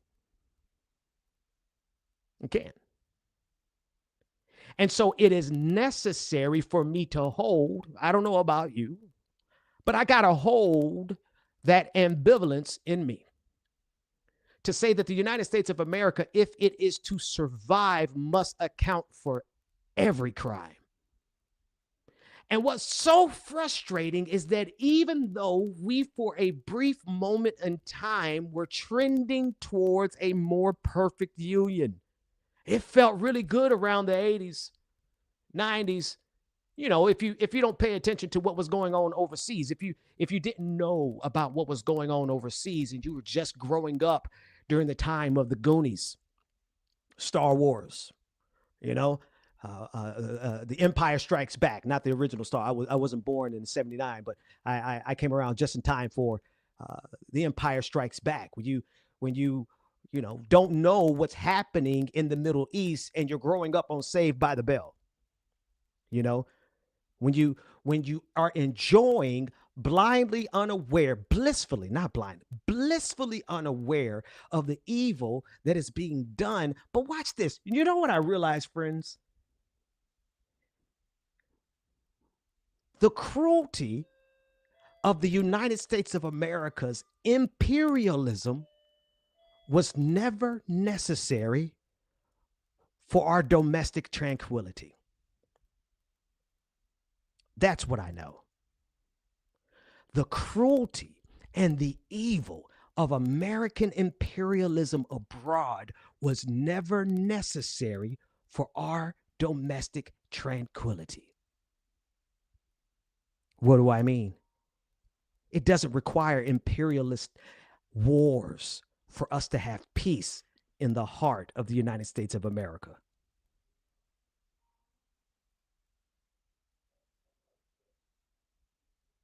It doesn't. It did not ever require the violence that we commit around the globe in order for us to have the peace that I enjoyed in the 80s and the 90s.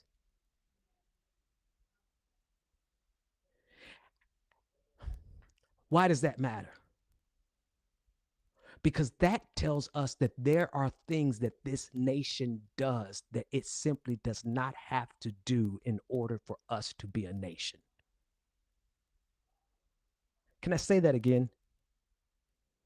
The very things that I want to cling to in this nation never required a single bomb in Vietnam, never required a single casualty in Korea. Perhaps it required the Revolutionary War. Yes. Well, no, not perhaps. Yes. Perhaps we needed to get into World War II, but we didn't need Hiroshima and Nagasaki. Perhaps there are just wars, but we have not been engaging in just wars around this globe. Because if we look at what's happening today, my friends, Iran, is the nation that's engaging in a just war. Iran is the nation that is currently engaging in a just war. This is a war of genocide for Israel. This is a war of choice for the American empire. And the irony of it is that by striking Iran the way we did, we are seeing the contraction of the American empire. Our embassies all around the globe under attack. Our bases all around the globe under attack. And I sit back and I look at it, and again, I tell you, I am properly indoctrinated since second grade. Second grade, I had to learn a speech for a presentation, for a play, and I learned the preamble to the Constitution. Second grade, been saying it ever since, and it means something to me. We, the people of the United States, in order to form a more perfect union. I've done it. I've said it on this show before. To establish justice and secure domestic tranquility. And so me being the properly indoctrinated citizen of empire, my alarms go off when I think of our forward positions being destroyed. Watch this. Don't leave me. Don't change the channel. Don't crucify me yet, because I haven't finished the thought. Me being the properly indoctrinated citizen of the empire, enjoying the peace of the empire, something, you know, when I consider our forward positions of imperialism being thrashed, I get a little nervous and start to think, well, what if it comes to our shores?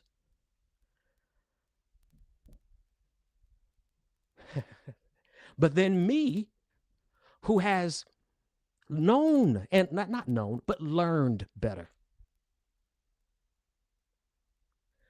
Me, who has studied better.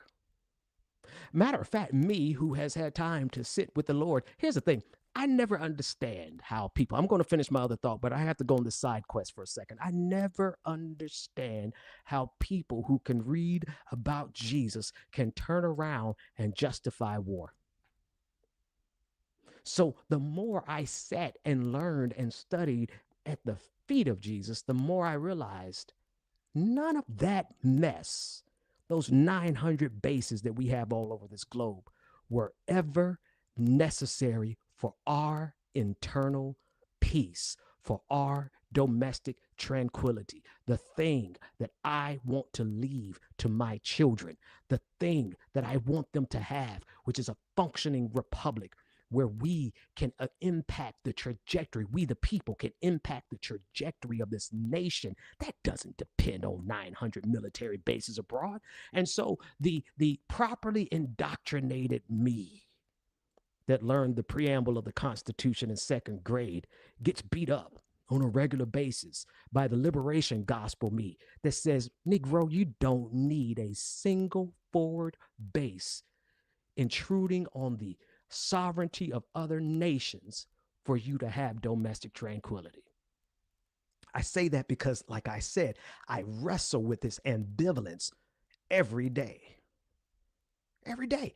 It's you have to be real. You got to be honest with yourself. Like, I don't know what you struggle with, right? But this has been a struggle in my life to understand that the weakening of American imperialism is not the weakening of the United States of America and our domestic tranquility. Because I need that. I need peace like I need air. I need calm like I need water. And then here comes the Jesus in me coming around the corner. Let me tell you when Jesus flips tables for me, Jesus ain't flipping other people's tables, y'all. Jesus be flipping my tables.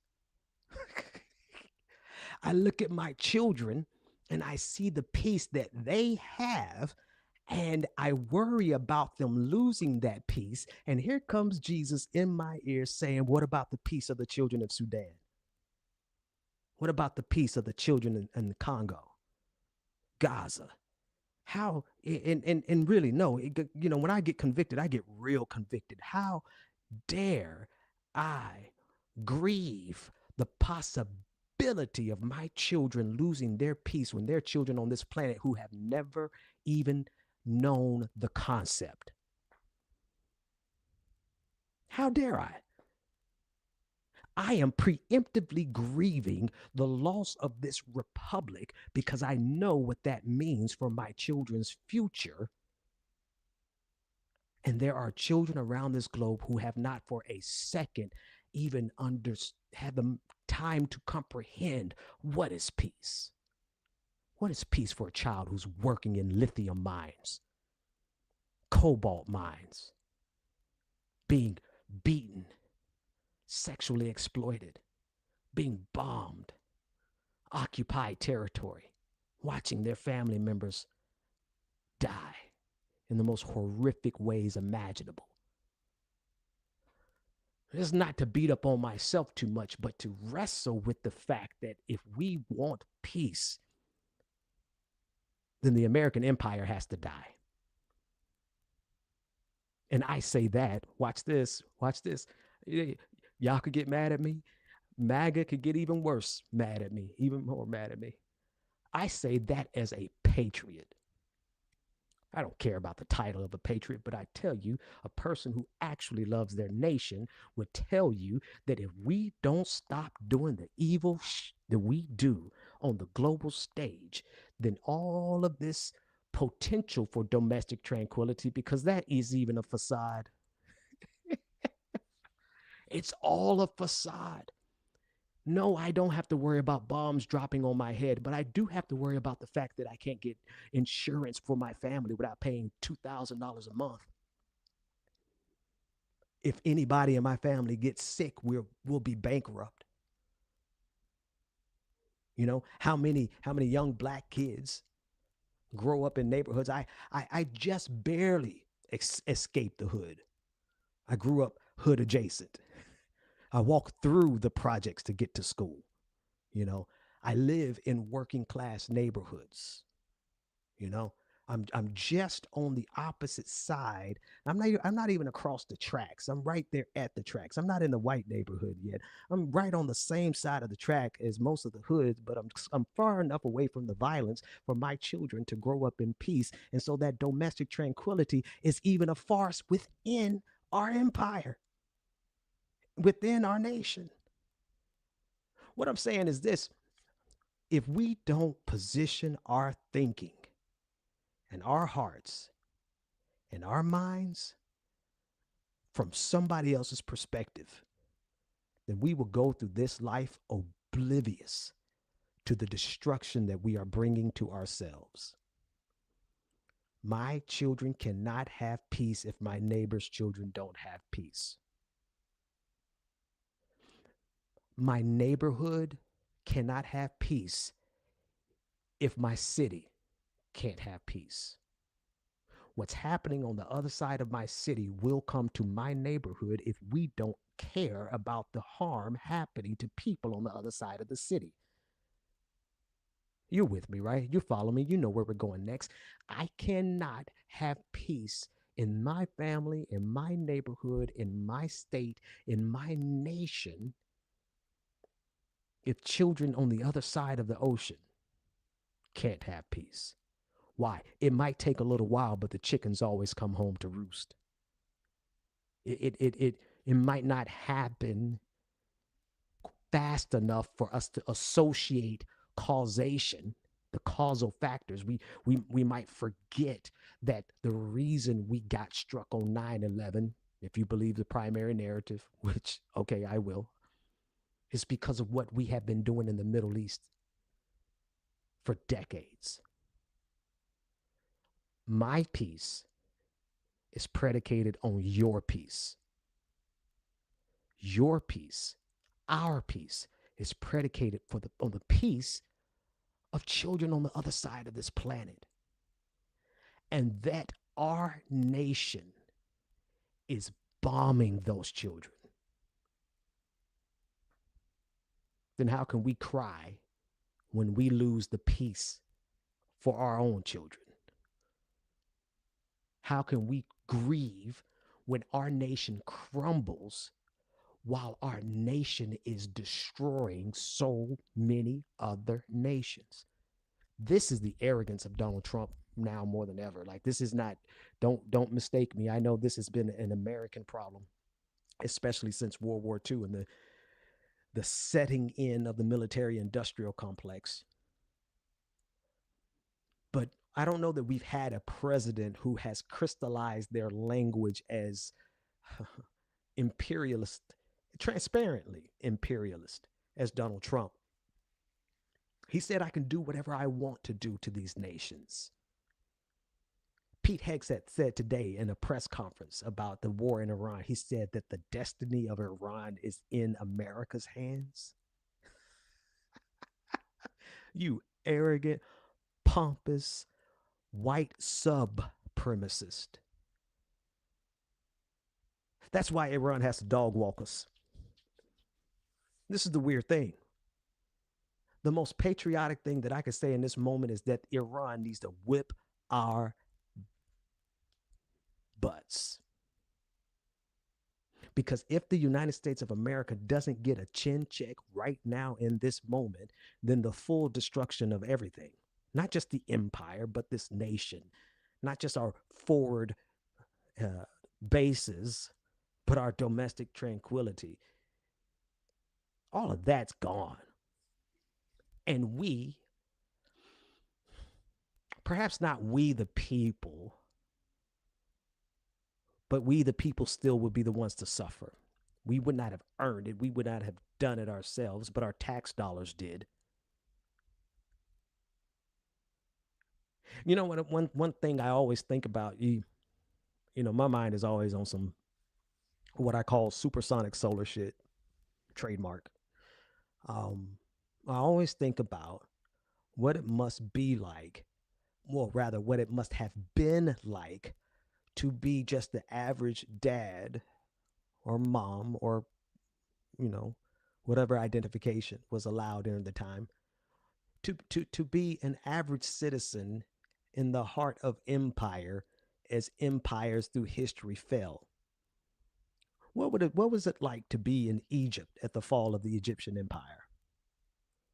What was it like to be a dad in the Babylonian Empire as it fell overnight? In the Persian Empire as it fell? In the Greek Empire as they fell to Rome? In the Roman Empire as they fell to their own ignorance? Ottomans? The British Empire?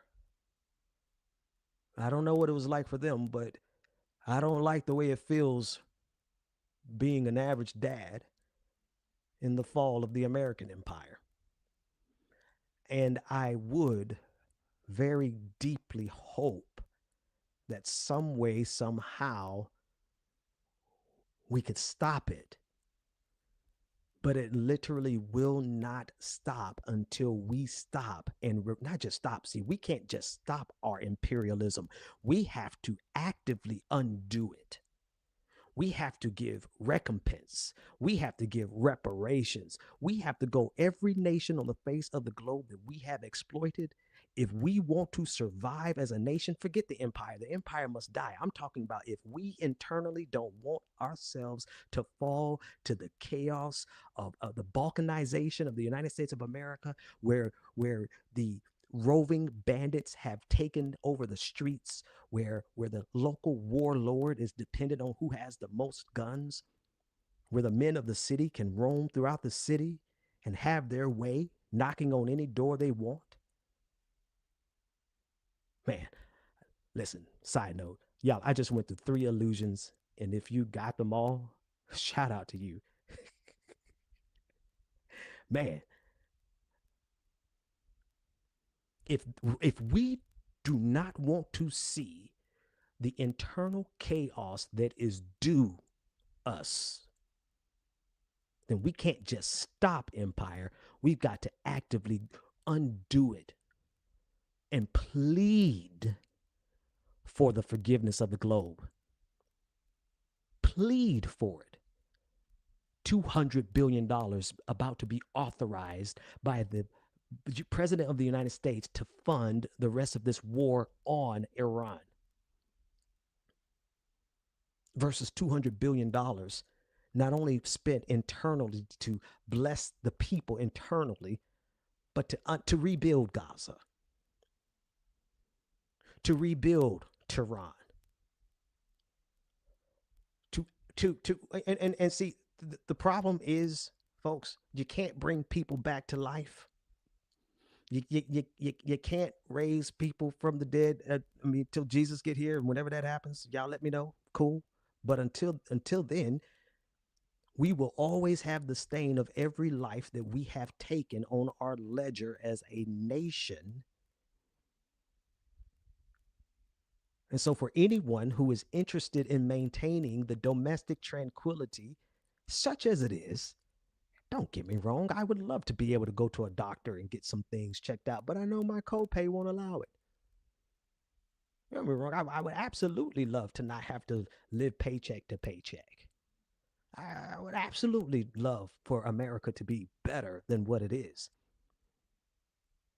But all I know is that if we do not actively undo the evils that we have done, then what we have inside of this nation is going to collapse just as fast as our forward operations have been collapsing since we decided to strike Iran. Do you know how many of our sensitive, strategic missile locations, satellite locations, radar, forward operating bases have been destroyed by Iran?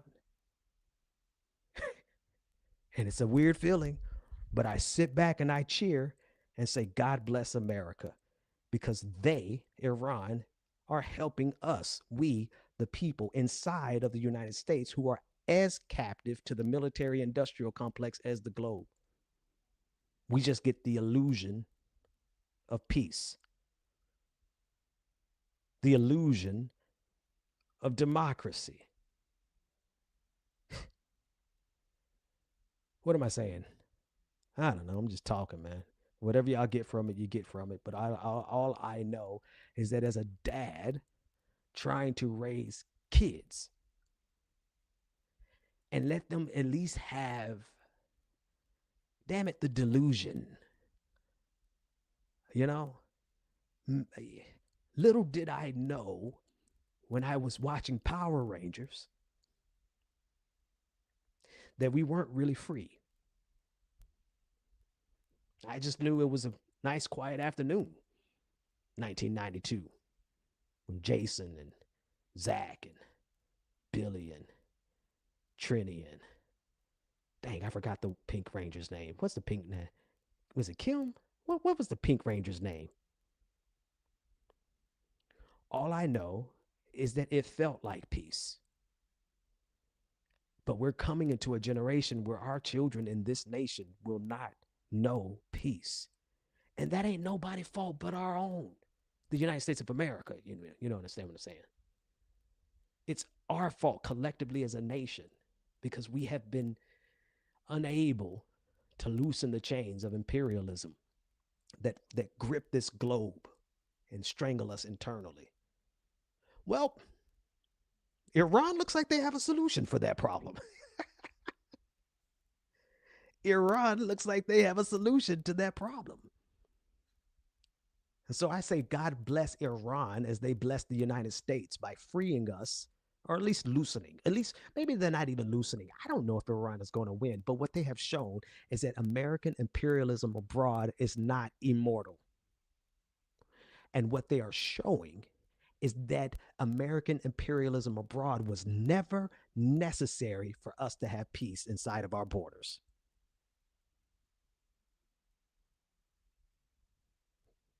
That's it.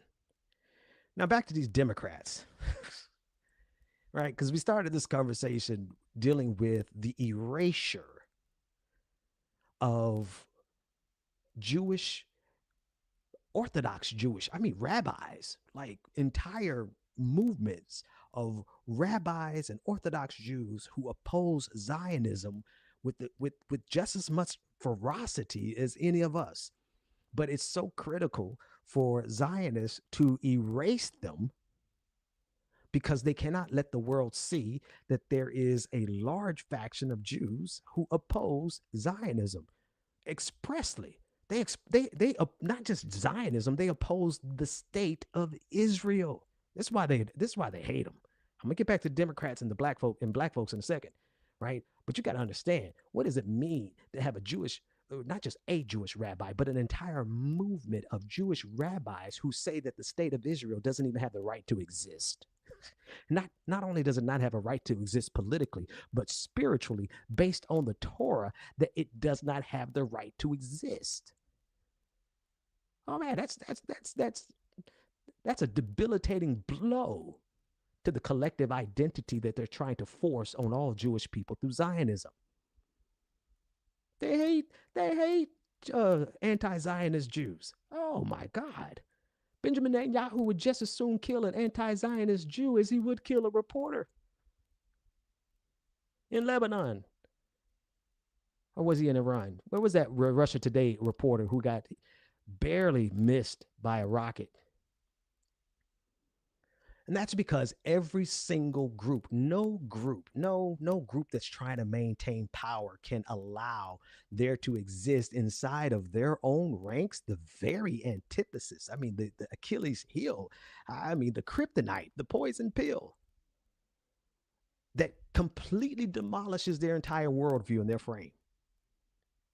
Such is the case of the Democratic Party. Not only with black folks, but I'm gonna talk about it from the black perspective, but in terms of workers, they can't acknowledge the working class in the Democratic Party. It destroys the establishment narrative. So they completely erase it and pretend like it's not even a thing. They don't ever talk about it. They don't even mention it. Forget it. Well, Medicare for all for who? They don't think about that. They don't even allow those people to get. When's the last time you saw an actual working class person on a mainstream news show? We barely even get them on working. We barely get working class people on independent media. Most of independent media love y'all, but a bunch of, millionaires, maybe they're worth about a few 100,000 million, right? And they're class traders. God bless them. Love them all. Love Hassan. Class trader, millionaire, class trader, good man.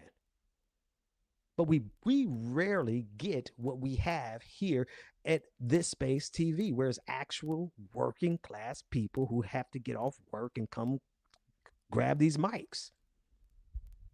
There is no representation for us in these spaces. Similarly, last thing they want is for a coalition of black people who just as soon reject the Congressional Black Caucus as they reject neoliberals, as they reject the Zionism of AIPAC. Oh man, the first thing they try, and I can tell you this from experience, as a person who grew up in a Zionist infiltrated community, an AIPAC infiltrated community. As a man who grew up in a community where we had been strategically infiltrated by AIPAC. How do I know? I grew up in the black church. Where do you think the number one relationships have been targeting? The biggest voices that they seek to erase are black folks who are anti-Zionist, black folks who are pro-worker. But why? Because the Democratic Party depends on the black vote at a clip of about 90% of our vote. Can I say that again? On average, the black community, depending on which election it is, no less than 85% over the last, since the Civil Rights Act of 1964, 65, Voting Rights Act of 64 and Civil Rights Act of 1965. The Democratic Party has never had anything less than 85 to 95% of the black vote. And they have been able to achieve that while actively suppressing revolutionary black voices. And so what do they have to do? Just like Zionists have to erase the anti-Zionist rabbis, Democratic Party has to actively erase pro-black, anti-Zionist, anti-neoliberal, pro-working class black voices.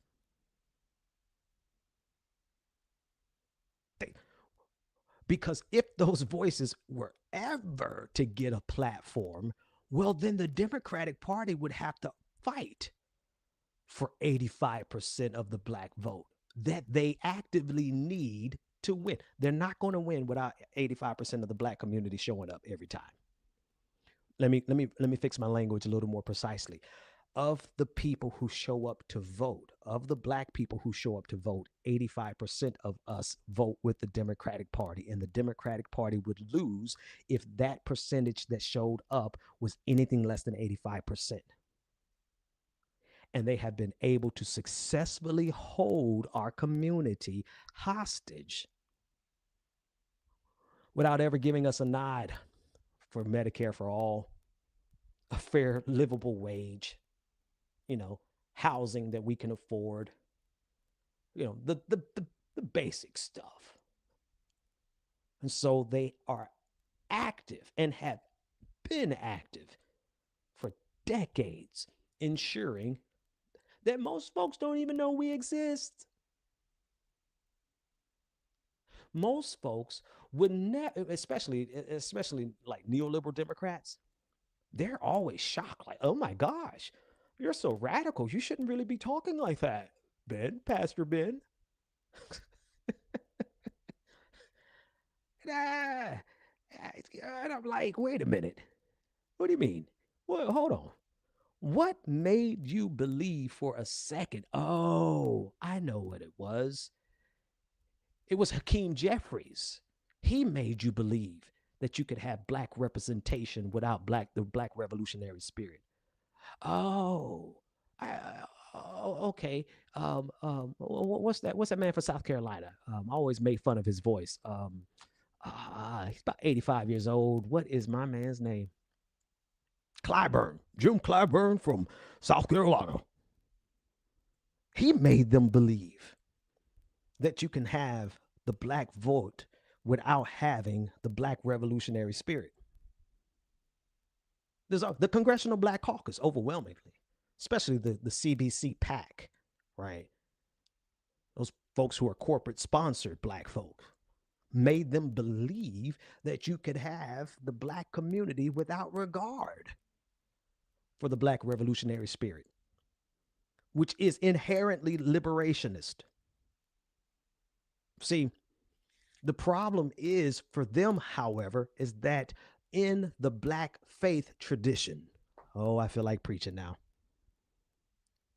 In the black preaching tradition, you have, and you can't deny, and you can't ignore that there has always been and will always be voices like Dr. Freddie Haynes III, who has now taken the seat of Jasmine Crockett in Texas, who's very clear-eyed about what liberation is, who's very clear-eyed about what Israel is doing, very clear-eyed about fighting on behalf of the least of these all over the globe, very clear-eyed on the need for Medicare for all people. That's their biggest fear. I mean, of course, they tried to completely erase the Bernie crowd. But the one they cannot afford, why? They can't afford the black revolutionary spirit, the black radical tradition, the black liberation spirit to take root, because we would look at the Democratic Party and tell them to kiss our black, what, vote for, send money to Israel for them to kill somebody? How, Sway? What do you mean? I mean, give these tax breaks to billionaires when people in the streets are starving? What? Jesus flipped tables for less than that. But There has to be the active erasure of our voices, just like there has to be the active erasure of anti-Zionist Jews, just like there has to be the erasure of working class voices of any race. They can't let the world know that we exist. Not at scale. They don't mind us being here on this space TV where we only have a few people watching us, where everybody is working class, hosts are working class, intersectional. We understand class, we understand race, because we got to go to work, because we got to pay our bills, because we live it. We get it like we live it. They can't let the world know that we exist, because if the world knows that we exist, we represent the proper opposition force. The proper opposition to the Democrat. No, scratch that. Let me correct that. The proper opposition to American fascism is a working class movement. The proper opposition, the people, not the controlled opposition. Not the controlled opposition, is a movement that has solidarity across silos.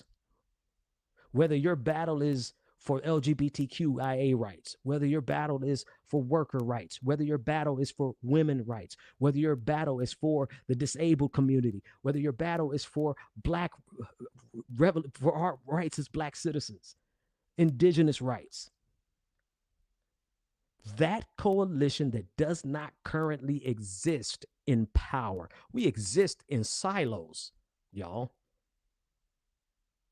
We exist in our pockets, the different mutual aid organizations all over this nation, the different orgs that are doing significant work and organizing and voter outreach and education and doing what they can, right? We exist in silos. But if the proper opposition ever found each other, the Democratic Party establishment would be devastated, and they would go on over to the Republican Party where they belong, and we would actually have a dialectic of democracy instead of controlled opposition ever pushing us further to the right. But they can't have that. Why? Because then the people would actually be represented. And why? Because we represent the majority of this nation. And therefore, the powerful would lose. If the proper opposition party ever arises, well, then, you know what? Then maybe we would be able to have a nation without an empire. Maybe we'd be able to have Medicare for all instead of $200 billion spent on one war. Maybe we could actually do something to preserve our environment as we're facing climate disaster. It was 85 degrees on Monday, 20 degrees on Tuesday, and 60 degrees today. What the heck? That's the other thing. I haven't done my research on this, and I'm going to let you go here. I haven't done my research on this. But it strikes me that this war with Iran, or rather, this war on Iran, and all of the blowback through our energy sectors is setting back the oil and gas industries for at least a decade. And I know that this is going to cause chaos all over the globe, and it's going to hurt and harm tens, if not hundreds of millions of people. But I also can't help but think that we're not going to have any choice but to start moving immediately towards green energy. Different side of the world, but consider what's going on in Cuba. The installation of 5,000 solar panels, not quite enough to power the entire nation of Cuba, but certainly from China, certainly enough to help solve some of the problem. The more these powers destroy one another and their energy sectors, the more we are going to have to immediately make a beeline towards the available green energy that can sustain us. It's going to take a decade to rebuild some of these facilities that have been struck by Israel, that have been struck by the United States, that have been struck by Iran. Over a decade. I don't know that we have any choice now. They might be forcing the hand of green energy. But that would be too smart. Who am I fooling? See, that's me and my idealism. That's me. They would rather see 100 million people die than to lose their future profits that they can make by restoring the oil sector. But a black man can dream, can't he? He could dream that his children would actually be able to live in a habitable planet, a planet that has clean water, clean air, that's not burning from the climate or burning from war. I could dream, can't I? I could dream that my children can grow up in a republic that has a functioning democracy where they are not having to fight running skirmishes with roving bandits, because we have seen the internal structure of the United States of America crumble as a result of all of our sins on the global stage. I can dream, can't I? It's my job to. I gotta not just dream, but I gotta fight for my kids. I mean, damn it, if I had known this, if I had known that 2026, hell, 2020 for that matter, and the ignorance that we had around COVID, if I had known that the world would be what it is today, I don't know that I would bring my children into the world. Man, look here. I got better skills than that. I could have definitely prevented my children from having to live in this hellscape. But here we are. They're here. I don't know if you have children, but your children are here. And if we don't get this thing together, man, if we don't get a proper opposition party, if we don't get control of the trajectory of this American nation and kill, assassinate the empire, if we don't actively just completely obliterate this idea that we have to dominate other nations in order for us to have peace domestic, if we don't destroy that, if we don't wrestle away the destiny of humanity from the oil industry, fossil fuel energy industry, then I kind of fear that I'm raising kids for a future that's not going to be here. Well, thankfully, I'm training them how to endure. Only thing I got to train them now how to do is shoot, like proper, and equip them with enough guns that would make John Connor blush. You know, if there's going to be a local warlord, might as well be my kids, right?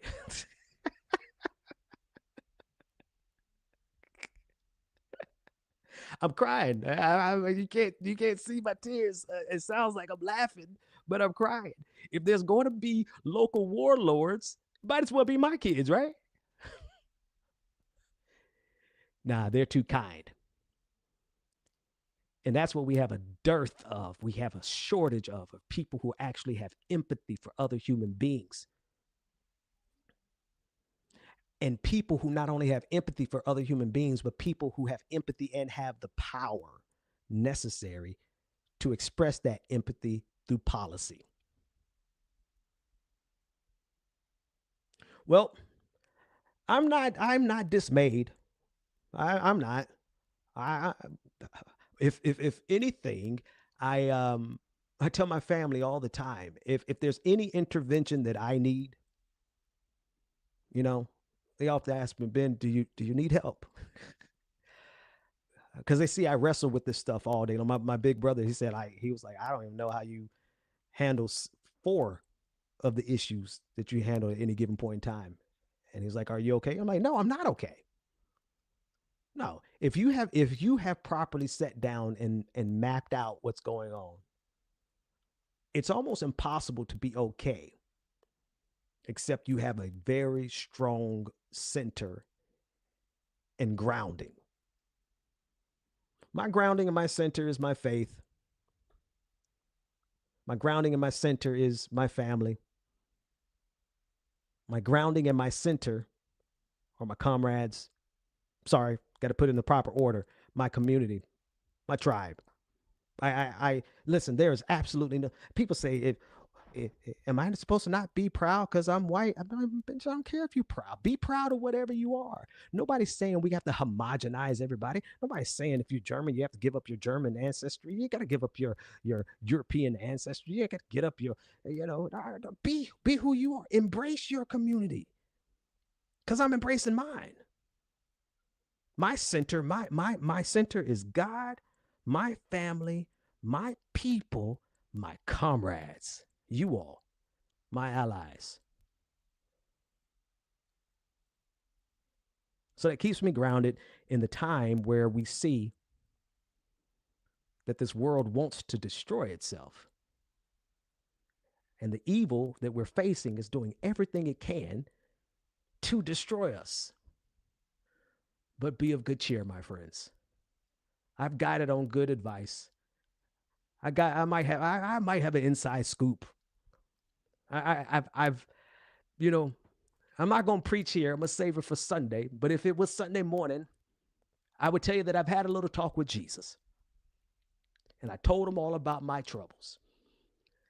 And while I don't expect, and I'm not waiting on Jesus to come back and fix all of our problems. You know what the Lord told me? You and me, we are the hands. We are the feet. We are the fist. We are the force to get it right ourselves. That's what the Lord told me. So if I need any intervention, it is from the hope that springs eternal, because I have yet to throw in the towel. I can't talk. I try so hard. You have to understand, talking through. I have a couple things. I'm going to get out of here. I'm going to get out of here for real. I got like 2 minutes, but I got to laugh about this. Between my Southern accent growing up in Mississippi and some jaw issues that I have from injuries that I never had the health insurance enough to get fixed, there are just some vowel phrases that I cannot say. It is funny as hell to me. But I have not given into despair, because my hope does spring eternal, and I plan on fighting every way that I can. And if the only way I can fight is by using my voice, then I volunteer for tribute, Every one of us can do something. And if you just have a glimmer of hope left in you, just a glimmer, then might I ask that you do something as well. What is that, Pastor Ben? Good question. I'm glad you asked. I hope that you would use your voice, your phone, your social media, your group chat, your family text thread, your space at work, your community, your neighborhood. If you have a glimmer of hope left in you at all, share that hope with somebody. You don't have, listen, by all means, you ain't got to ever share the same foundation as I have, right? Come Sunday morning, I'll tell you about that. But if maybe you just hope that this planet could last for a few more generations, you don't need Jesus for that hope. You don't need faith for that hope. You just got to have that hope. Don't throw in the towel, my friends. Towel. It's such a hard word for me. Do not throw in the towel. Don't give up the fight. Don't give up the hope. There is a reason to keep going. There's a reason to keep fighting. And if it's for no other reason than the fact that you care about your neighbor as much as you care about yourself, which is the second greatest commandment. I'll see you all next time. Take care, everybody.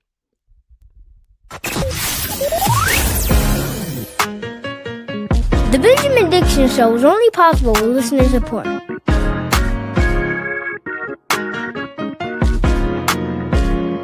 Go to patreon.com/VPD Show and support The Benjamin Dixon Show.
The basis of Matrix is that it runs on a server that I own, or rather I rent, running through a VPN, rather a VPS, a virtual private server running in a VM in another country, in a country that specifically is not part of an information sharing treaty with the United States and NATO and the Five Eyes and all of that, not a 14 Eyes country, in which I am the one that everyone else can hide behind. Basically, I'm making a thing where I can be the human shield that you all hide behind. If Chatlog gets subpoenaed, I get the subpoena. And legally speaking, I know what my obligations are. I don't have to keep chat records. In fact, once you're in my Matrix server, every single week, Friday, midnight, Eastern Standard Time, everything gets cleared. Every DM, every chat. If you want to save something, download it. I might make an exception for some pin stuff. I might make a room where things that won't get deleted and all that. But most of the chat, most of the records of everything will be cleared on a weekly, maybe even more often than that basis, a scheduled to non-scheduled basis. Yeah, the thing is that it's just a hub, never XP. They haven't asked for verification outside of needing to be authorized to use Sheer in order to upload. I don't know. Well, so here's the thing. It doesn't matter, because in every single Discord server, there is an invisible bot that is taking constant screenshots anyway. They're already spying on you. Even if they don't have your ID, they're still reading everything that's being done. I bought matcha green tea stuff. I might try matcha today. I never tried it. Neither have I, but have fun with that one. Yeah. I'm pretty sure Kid Not Kin used Matrix. He's basically a ghost now, but I know he's still doing good community work and stuff. Yeah, Kid Not Kin uses Matrix. I actually know who helped set Kid Not Kin up with Matrix. Same person who taught me about it. And basically a ghost means off the grid doing outside work, which is fantastic. Kid Not Kin is based as fuck. In fact, even though they're not here, I'm just gonna give them a little shout out. Go check them out. Oh, guess they're gone. Did I type that wrong? Yeah. I still gotta make a Matrix account? No, you don't. You don't gotta make a Matrix account. That's the thing. You don't actually have to make one. So, look, I was gonna do some more, news stuff, but we don't actually need to. Because today's, I was just gonna do that until a lot of you, lined up and were ready to get to the point. So this is how we're going to do things. You don't need to make an account. So when you go onto Matrix, usually... Oh, I don't know why it's showing me the chat over there. That's weird. Give me a second. Oh, it's because I play. No. Okay. So... this is what it looks like when you come in. Change his name. Could you possibly shout out the real channel, Oxpecker? So this is what it looks like when you open Elements. So first of all, Matrix is run through Elements. There are some other variations, This only works on PC. I can make it work on mobile. I will not. The whole point of this is to create secure communications. I don't want you to be able to use this on your phone, because if you're able to use this on your phone, then they can spy on you. I will be talking about Tucker Carlson later, certified garbage, but for now, let's keep going. So usually, right, Oxpecker was saying that they need to create a Matrix account. It asks you, let's say if you click sign in,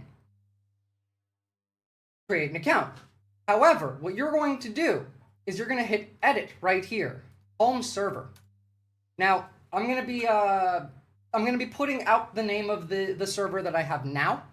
This will not be the name of the server going forward. All of this is going, like everything you're about to see is about to be erased, and after that, we'll have a new one. I'm going to create all of this from scratch. So basically, you hit edit. When you hit edit, it asks you matrix.org, which is their client, and then other home server. So the name of the home server right now is vissecure.online. So this is a demo server? Yes, this is a demo server. In fact, we're going to be getting a much more powerful server. This is only running 4 gigs of RAM right now. The one that we're going to be getting is 10. So you put in the name of the actual domain that you're connecting to, which in this case is vissecure.online. So what does that mean, first of all?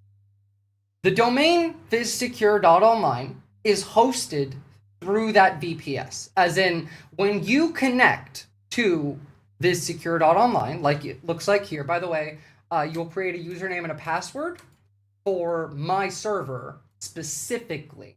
This does not, do not give any email, do not put a phone number, just a username and a password, make it up, that's yours.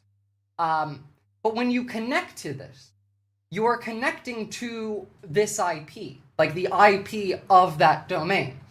And you're doing that over the internet, right? But everything that happens within Matrix stays within that IP, because now you're not on a website.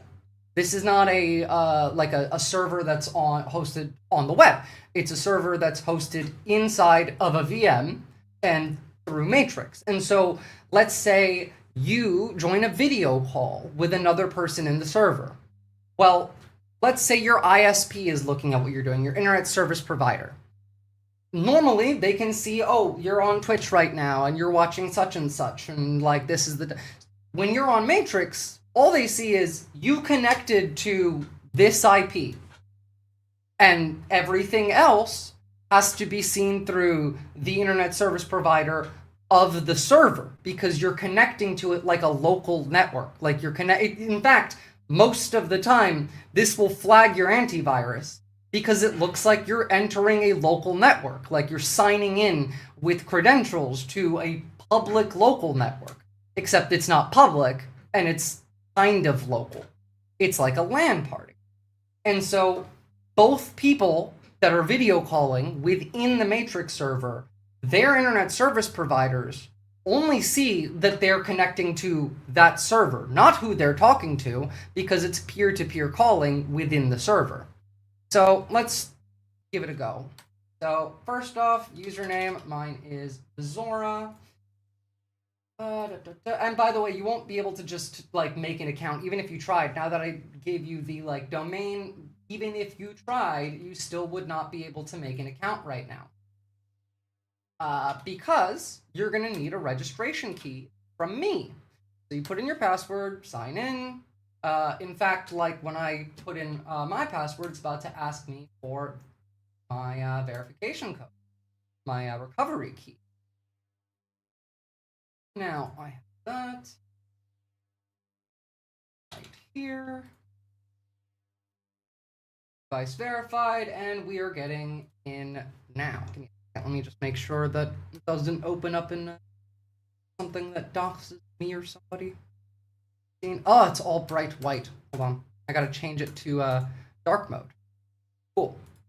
So, once we're in, it looks like this. So first and foremost, because I joined through the actual server, the private spaces, These are all of the different servers that are available. Unlike Discord, it doesn't auto put you into every single room where you have to go and mute the ones you don't give a shit about. You're in the server, you're just in this middle space, and then you can join other rooms for one. So this is the waiting room that I put in. In fact, like, I have made it so that messages before you come in can't be seen. Right now, this room is not verified because I've signed out and I've signed back into my account. I'm not verified right now. But this room is still encrypted. Not trusted. Sorry, not this room. Let's say general news. Go to this room. This room is encrypted. New members don't see any history. So, like, you can create a public room, such as the waiting room, where anyone can come in. They don't even need to be in the server. But they can't see any of the other ones unless they're joined into the server. And they can't interact with any of the other ones unless they're in the server. And they can't do DMs with you the same way, like the peer-to-peer, unless they're within the server. Research the companies and services you use before installing their software and read through their TNC before agreeing to them. I have already. Of course. So this is all open source, by the way. Like, Matrix has been around for a long time. It's just a pain. So you go into your settings. It was a pain. It's much easier now. Go into your settings. You have a lot of different ability to fuck around with things, change stuff, security, like, enable encryption. You can create another identity server. Obviously, these are all gone. Peer-to-peer calls, which means you're calling directly. Session, like, it's dense. You can do a lot in all of these cases. For example, one of the things that I know that you need to do is, once you come into the server, you need to turn on the ability for GIFs, for example, to autoplay. Enter a registration token. So that's the other thing. Now that I've put out this secure.online as the domain, somebody could just try and join. But then it's going to ask for this registration token. Can you install a music bot? You can install bots. I prefer not to. However, you can do pretty much anything within this server. Just as, like, an aside, let me pull this up. I can show you what some of the additional things that can be added in over time to this are. Now, again, we're currently mostly going to be focusing on just getting the basics set up, but you can do quite a bit with this. So in this case, custom domain, we're using elements. Again, Fluffy Chat is for mobile. I don't like Jenny. It is what it is. You can create bridges, which, again, are a security risk. Like, if somebody who's a professional at cybersecurity, like locking stuff down, is willing to take the time and create, like, these bridges, I would be okay with that. You can have different bots brought in, and this is just the service that creates the server. That's it. You can, like, we already have in-app calls, that doesn't matter. You can create a media storage bucket that's off-site. However, there's plenty, and we're not trying to store any logs or data anyway. Everything's going to get deleted. You can run a VPN through WireGuard, so when you connect to the server, you automatically connect to a VPN. And, run Prometheus and Grafana, and you can directly stream to PeerTube. That's the other thing. You can directly live stream to open source YouTube from here, from the Matrix server. As in, let's say I get banned off YouTube. I can do my stream on Matrix. Thank you, Murray Greening, for the follow. And what's up, Info Thumb Wars? Someone just posted the most adorable cat in the pets channel in the Matrix. Fair for fair. And we'll have a look at it in a bit. But, like, you can add a lot. And to be clear, this is all just, like, what that service provides. Because, if you can make it, you can add it in. I have access via like SSH into it, so it doesn't particularly matter. Because I have everything. Like, that's the thing. That's the benefit of it. I have full access. I have full access to the client. I have full access to the back end. Basically, it's, do you trust the Antichrist with your information permanently, or do you trust me with your information temporarily? That's really what the question does come down to.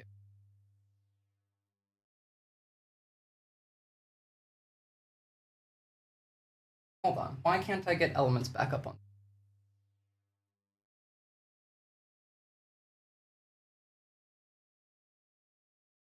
Whatever. It's...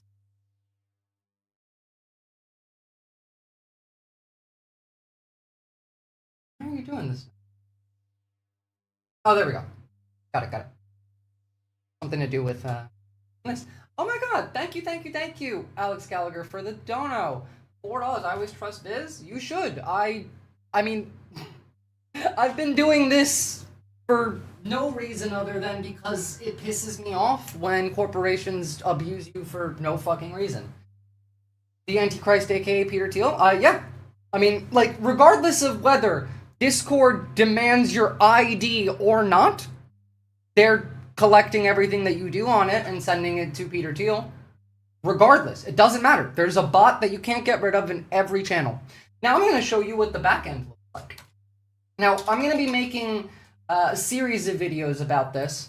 Today, I just want to give you like a basic understanding of what the server's like, a demonstration of how things work, and then over like the rest of the week, I want to talk about digital hygiene, which if you have something like this, right? Like if you have a Matrix server, it's running, you have everything. Like this is outside of a 14 Eyes country, and this is running with a VPN through WireGuard, and it's all...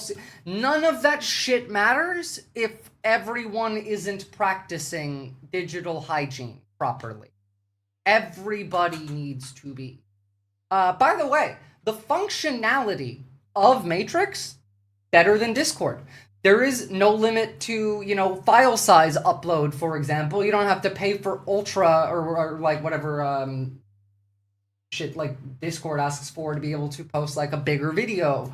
Again, nothing will stay in Discord. I will clear all of the logs, but you can't. I don't want Terminator 2 in real life. Well, this is one of the ways to get off of that.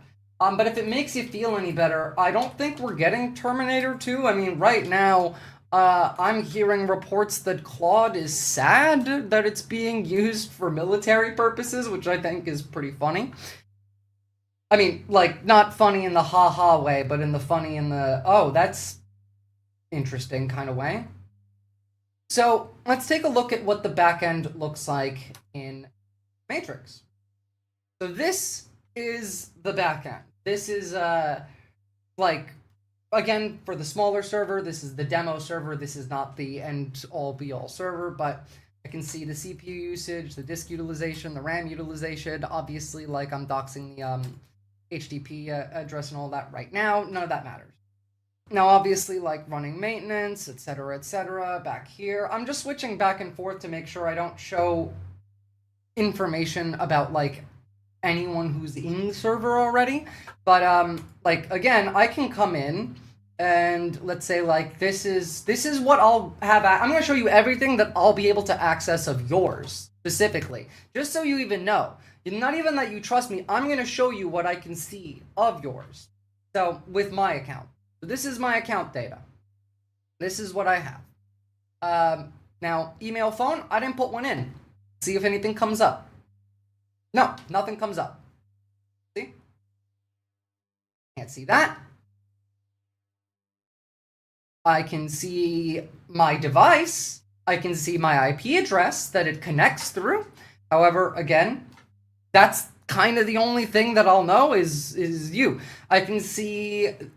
I wish I could show this without doxing like my own IP, but I can see what browser that you're using and the time and dates that you came in. I can see media that you may have posted. However, it looks like this. It looks like image.png, file size, randomized name. I can't see what it is. I can click on it and download it and open it, but if you're posting it in the server, then you're posting it in the server. It's not about the software itself. There are potential hardware level privacy concerns, both in firmware embedded in the silicon. Well, obviously stuffies, but like there's only so much you can do, and also the benefit of this is that it runs inside of a virtual machine and is running a virtual private server at a virtual machine anyway. So any hardware that gets compromised can just be reset and then it's gone because it's all in a virtual machine, and all of this is running through that virtual machine. There is no real hardware. It's the server that, like, the Ubuntu VM that this is running on, but it's a VM. The moment the virtual machine is shut, it's gone. I made an account minus the token thing. Yes, because I need to give you a token. In fact, if you look at the screen, registration tokens right there. But I'm continuing on with like what I can see, just because I don't want you to trust me blind. I can see what rooms that you're in. I can see memberships. Yes, which rooms that you're in again. I don't know why that's doubled. Pushers, nothing. Experimental. I can see whether you've enabled anything experimental in your settings, and that's it. That's all I can see.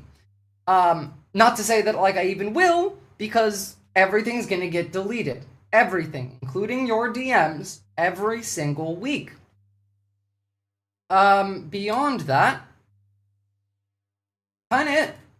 It's pretty simple. Now, today is more about just how this works. Certified garbage, DM me on Discord, I'll send you a registration key. But as I've said, in fact, I said in the Matrix server today, again, I gotta switch back to this. Please note that after today's stream, this channel will no longer be secure. I'll be showing the domain URL, etc. on stream as part of guide videos, and we will be launching our new upgraded version of the server by Thursday Eastern Standard Time this week. However, so stick around. Please refrain from using this server for secure communications until then. Like, you can come in, but I wouldn't, just because it's out there now. Like, there's still layers and layers of security that would need to be broken into for it to be a problem. But if you want real secure comms, then not really. Could we share 2-hour video files through here? Technically, yes.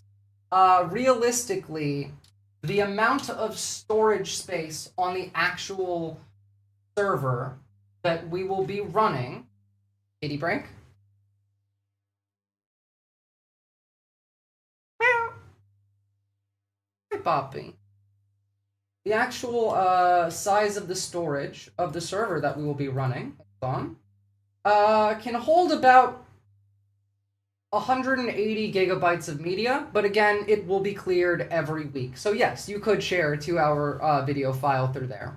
And also, like, as you guys know, I'm doing some spicy content as well. And yes, I will be posting some of that onto like the main sites where you can generally find those, but those make you ID verify with the Antichrist. Now, if you want to, get spicy content, you can do that on Matrix. I still need to see your ID. However, all that is, it's insane, by the way, because I had to look into age verification law because of launching this. First off, this doesn't count as social media, so everyone of you doesn't actually need to ID verify to use it. But let's say spicy content-wise, all I need is you to peer-to-peer encrypted video call and just show me your driver's license. I don't need a photo. I don't need any record. I don't need your name. I don't need your address. In fact, my legal obligation, according to European and Australian law, the legal obligation for any company is to retain as little identifiable user data as possible. So if I was to ID verify somebody, it would look like randomized number, in which it goes, from there. Like, I just create a randomized number and then it goes up by 1 every time. Time, date, yes, no, verified. That's it. I don't have to have anything that connects you to that. That's the only thing I need to keep. And it's insane. The other part of this is, like, yes, I'm running this off of a virtual private server. However, that doesn't mean you need to. You can literally just run this off of a VM and like on a second computer in your house. If you just felt like having one of these set up so that you could talk to your friends. And it is, again, more secure, but you can set this up at home on just like a second computer. You don't actually need to go as far as I have. I've gone that far with the VPN and the VPS outside of the 14 Eyes country, like for the reasons of you all can hide behind me while I can take the liability, whereas you don't. In this case, if you just want one, you can make one. At what point do you think the software layer converges with the hardware layer? I would not assume any hardware level spyware can simply be abstracted away with software layers. Well, it can't be, but it doesn't, like when you run a virtual machine, the virtual machine is there for, like, for example, if I'm going to open a file on my computer, I have to run Windows to live stream. I can't run Linux on here because compatibility issues with drivers, etc., etc. If I want to open a file that I don't really trust, I open that file in a virtual machine. Because if that file has malware in it, I can just close the virtual machine and then it goes away. I've used virtual machines. Okay, sure. I'm explaining this because a lot of people don't know what these things are. Like, I'm trying to make a baseline explanation so that people who have no tech literacy can still do this, which is going to be a lot of people. There is zero way to communicate online in a 100% secure, anonymous, private way. But what you can do is you can you can make it harder. You can deny access to some information. And you can also regularly change information. Data that's collected from 6 months ago is worthless. And so let's say like they know all of the stuff from, you know, your Discord. Once you get into Matrix, you start changing stuff around. Let's say you start rotating things within Matrix on a regular, non-regular basis as well. It becomes much more difficult. When you're doing anything online, the goal here is to make it as expensive, time-consuming, and frustrating as possible for them to try and spy on you. They will spy on you. Hell, I mean, like, on the hardware level, you're all being spied on. Intel Management Engine, your Intel chip in your computer underneath your OS is spying on you. It's such a problem that the NSA wants it fixed and can't fix it itself. They used to use it as an exploit regularly. Now they want it fixed because it's a problem for them too. So like, there's no getting away from that. You would have to purchase like an Orange Pi, because that's kind of the only one that doesn't have a government-built backdoor into it, because it's not produced with intent to sell into the United States or from a US company. It's really hard to get them to not spy on you. It's not that hard to make it that much more expensive, that much more difficult, that much more time-consuming. About making yourself a lower priority to spy on, that too. Because the less data they have access to, the less of a priority you are because they don't have access to it. It's hard, it's expensive, it's annoying. Intel IME, AMD PSP, yeah, Dell, all of them, yeah. Like, on your hardware level, obviously, there's really no getting away from that. Well, if you're on Windows at all, like every keystroke I type, I'm on Windows 10, not 11, is still logged into a keylogger. But there are ways to mitigate that, for example. And we're going to talk about that when we talk about digital hygiene. For example,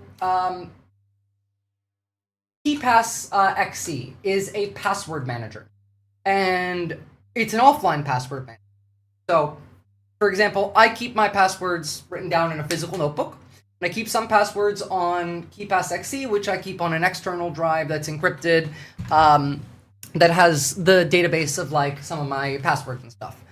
Also has the ability to generate random passwords, but the cool thing about KeePass XC is for most browsers, it has a built-in ability for you to just click a button and you don't even have to copy and paste your like actual your password. You don't have to type it out. It types it out so that there's no keystrokes detecting anything. Visora, that's why we use cubes on ME Cleaner ED Corebot or Graphene OS for the phones. Well, yeah, exactly. I still need to get a phone that's capable of running Graphene properly, which is my next goal now that, like, I have pretty much done most of the work with Matrix. And yes, like, if you're doing stuff on your own that you don't want to get spied on, using cubes is a good idea. Obviously, like, that's much more advanced, however, for most people. The idea here is, at least on day one, at least in this video, I want to make like instructions for the least tech literate people in the community to be able to make the jump onto Matrix.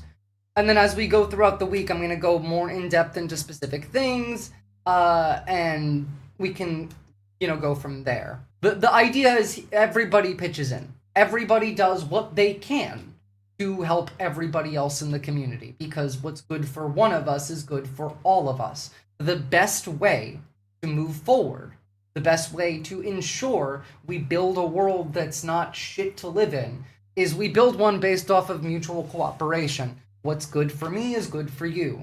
Having a secure network of comms that is up and running, that, hell, I can live stream through. If I got banned off of Twitch and YouTube, I could live stream to Matrix. I could open a website like, I don't know, Visora.com, and then I can embed that link into my website, and you can watch me there. They can't get rid of it. There's no way around this. It's, in fact, basically just local internet. It's just an old school LAN party, but bigger and across the world. Okay, everybody. So, let's talk about digital hygiene. Now, I'm going to do a little bit of a spiel here. It would be nice if some of you took notes. I need you guys to actually practice these things in your life. This is not just for me, this is not just for the Matrix server, but this is for your life. But let me make this clear. Having something like Matrix to use means nothing if you don't have digital hygiene practices. If you are wanting, like, for example, Signal, right? Let's imagine that it wasn't compromised. Let's just imagine that it wasn't compromised. The feds love when you use apps like Signal, like SimpleX. You know why? Because generally, you as a person designate that as your naughty, like, things that shouldn't be seen chat room.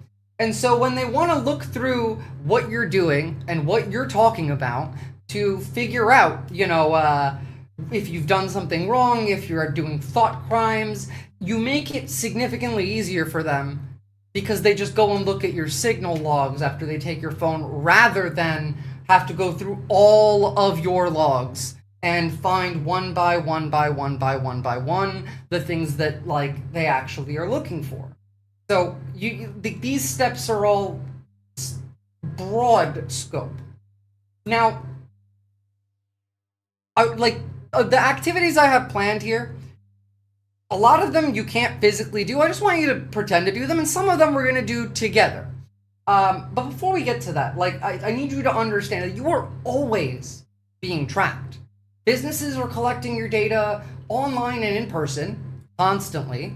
In 2026, just in Australia, even, they launched a massive sweep to stop everyday businesses from misusing this information. However, the state is still harvesting it. So there's all of that involved here.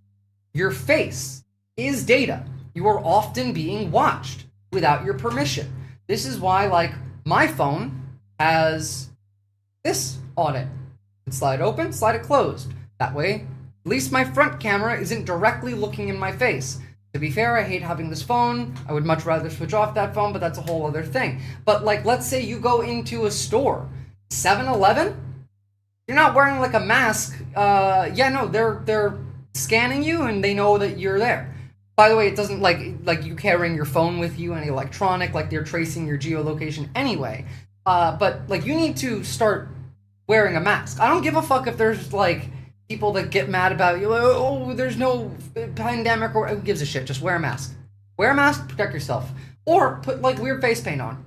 Fun fact, you can request all of your logs from Twitch and it will most likely show up empty. You will think, oh cool, they didn't store it. Then looking at yourself through any mod view, you'll be like, oh, never mind.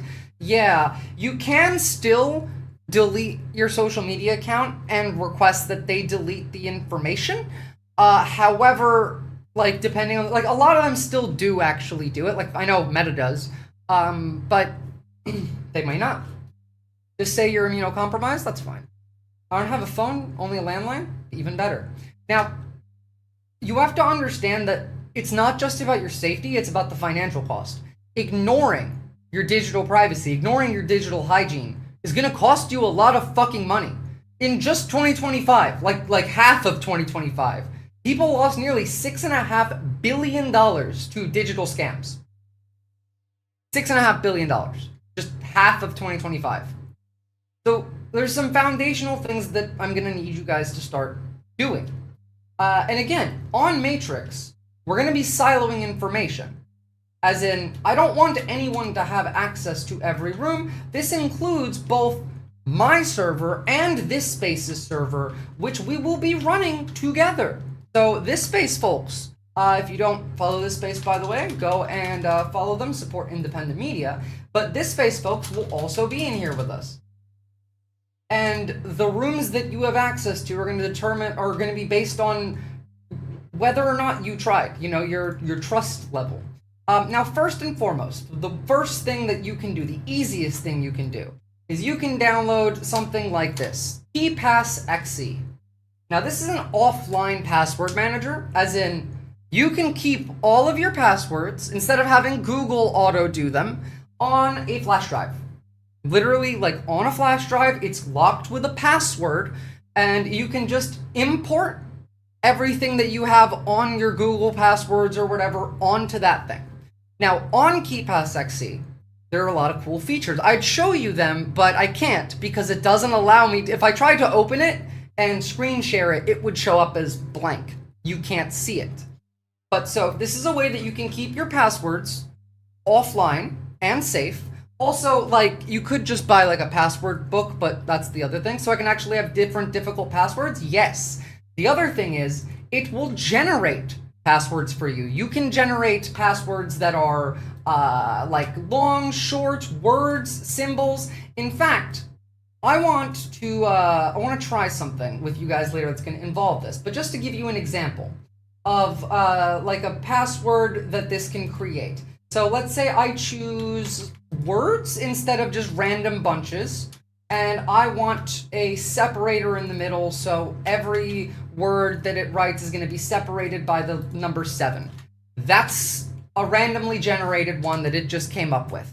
Spoken 7, tidbit 7,000, 7, tributary 7, veal. Just instantly. Otherwise, if I want to do password, let's say I want to add ASCII to it, I want to add all of these different symbols to it, and I want it to be 20 characters long. That's what that looks like. You can specify, you can choose it, but even better, most people use a Windows computer. And if you're on Windows, every key that you type is locked and it gets sent back to Windows servers. Now, KeePassXE has a feature where, let's say you're doing stuff and you have your drive plugged in so you can have your passwords open. You can get, whether you're using whichever browser you're using. I personally like Firefox, but I might have to switch off that eventually as they're making it worse. But it doesn't matter, whichever one you're using. They do have a plugin that has a button. So like anytime you want to enter a password, you can just have it enter. It'll work just like Google does, where it's like, hey, put this password in.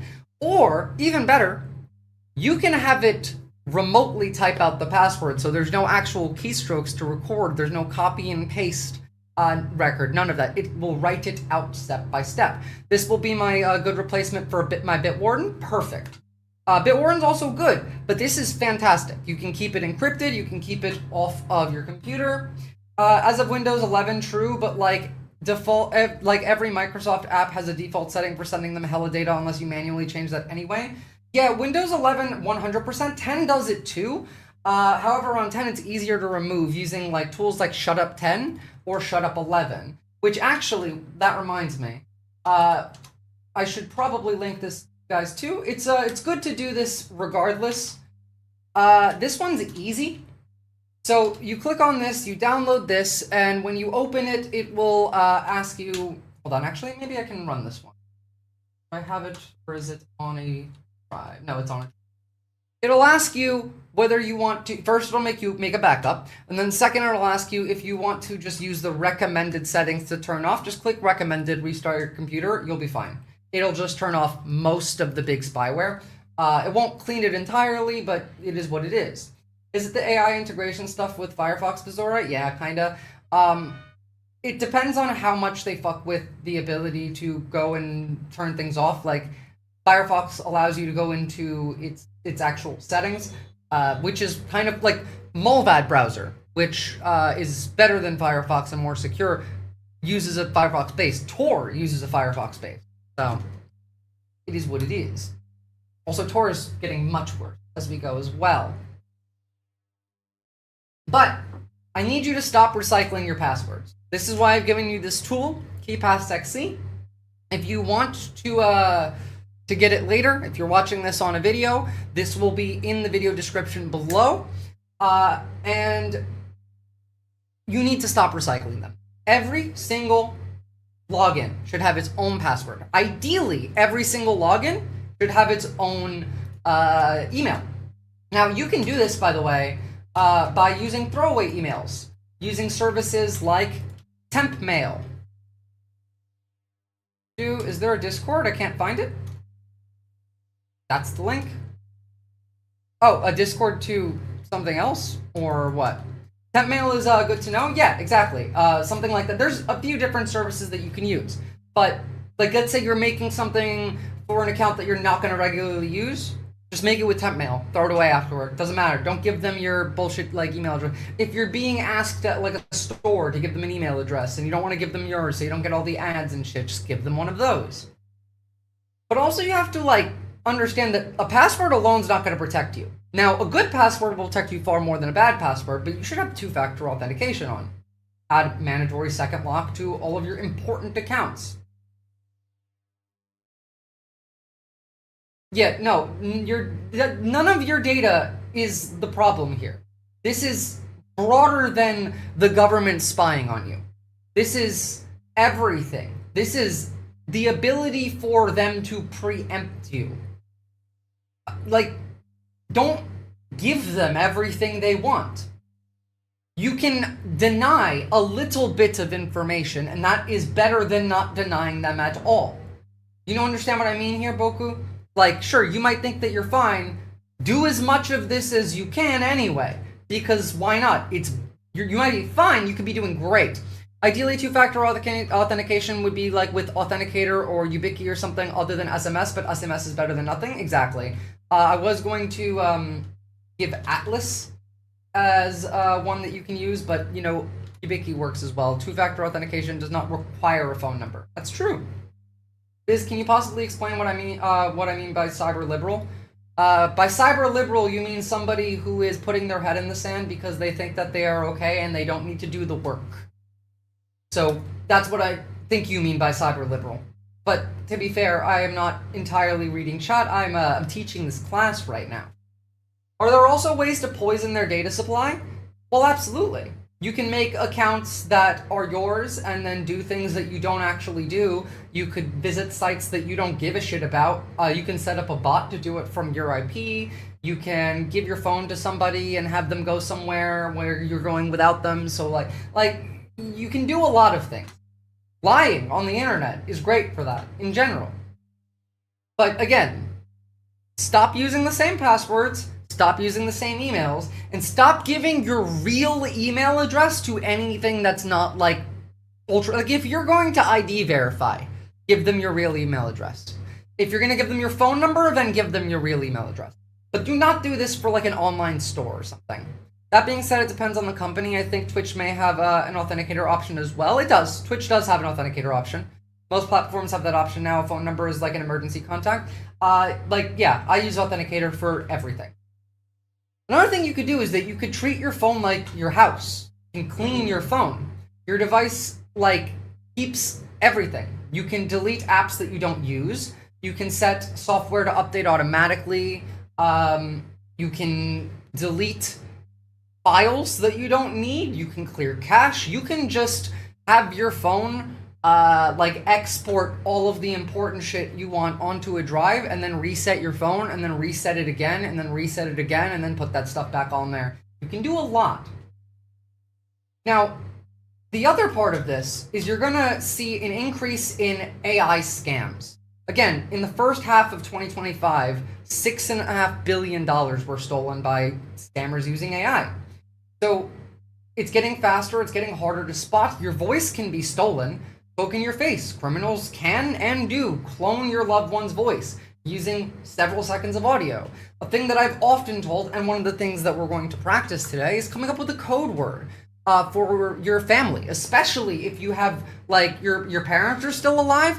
You need to set a word with them that you or them can ask to make sure that they're not AI. Because your parents are more than likely the exact demographic that's being targeted the most. And it's also just good to have. It's a double check, just in general. Keep your identity hidden as much as you can, but like, you can't always, and so you have to have backup plans for when it's not. You also have to protect your physical data. Digital privacy means protecting physical information. It means don't carry a whole bunch of electronic shit with you that you don't need. It means if you're going somewhere and you don't want, I don't know, everything on surveilling you, like, obviously they're going to be able to surveil you through satellite, through your, like, license plate, whatever the fuck. That's still happening. But you can put your phone in a Faraday bag. You can, you know what, hold on, I'll actually go get a Faraday bag. I forgot I have to show these because I'm going to put them on the video. 2 seconds.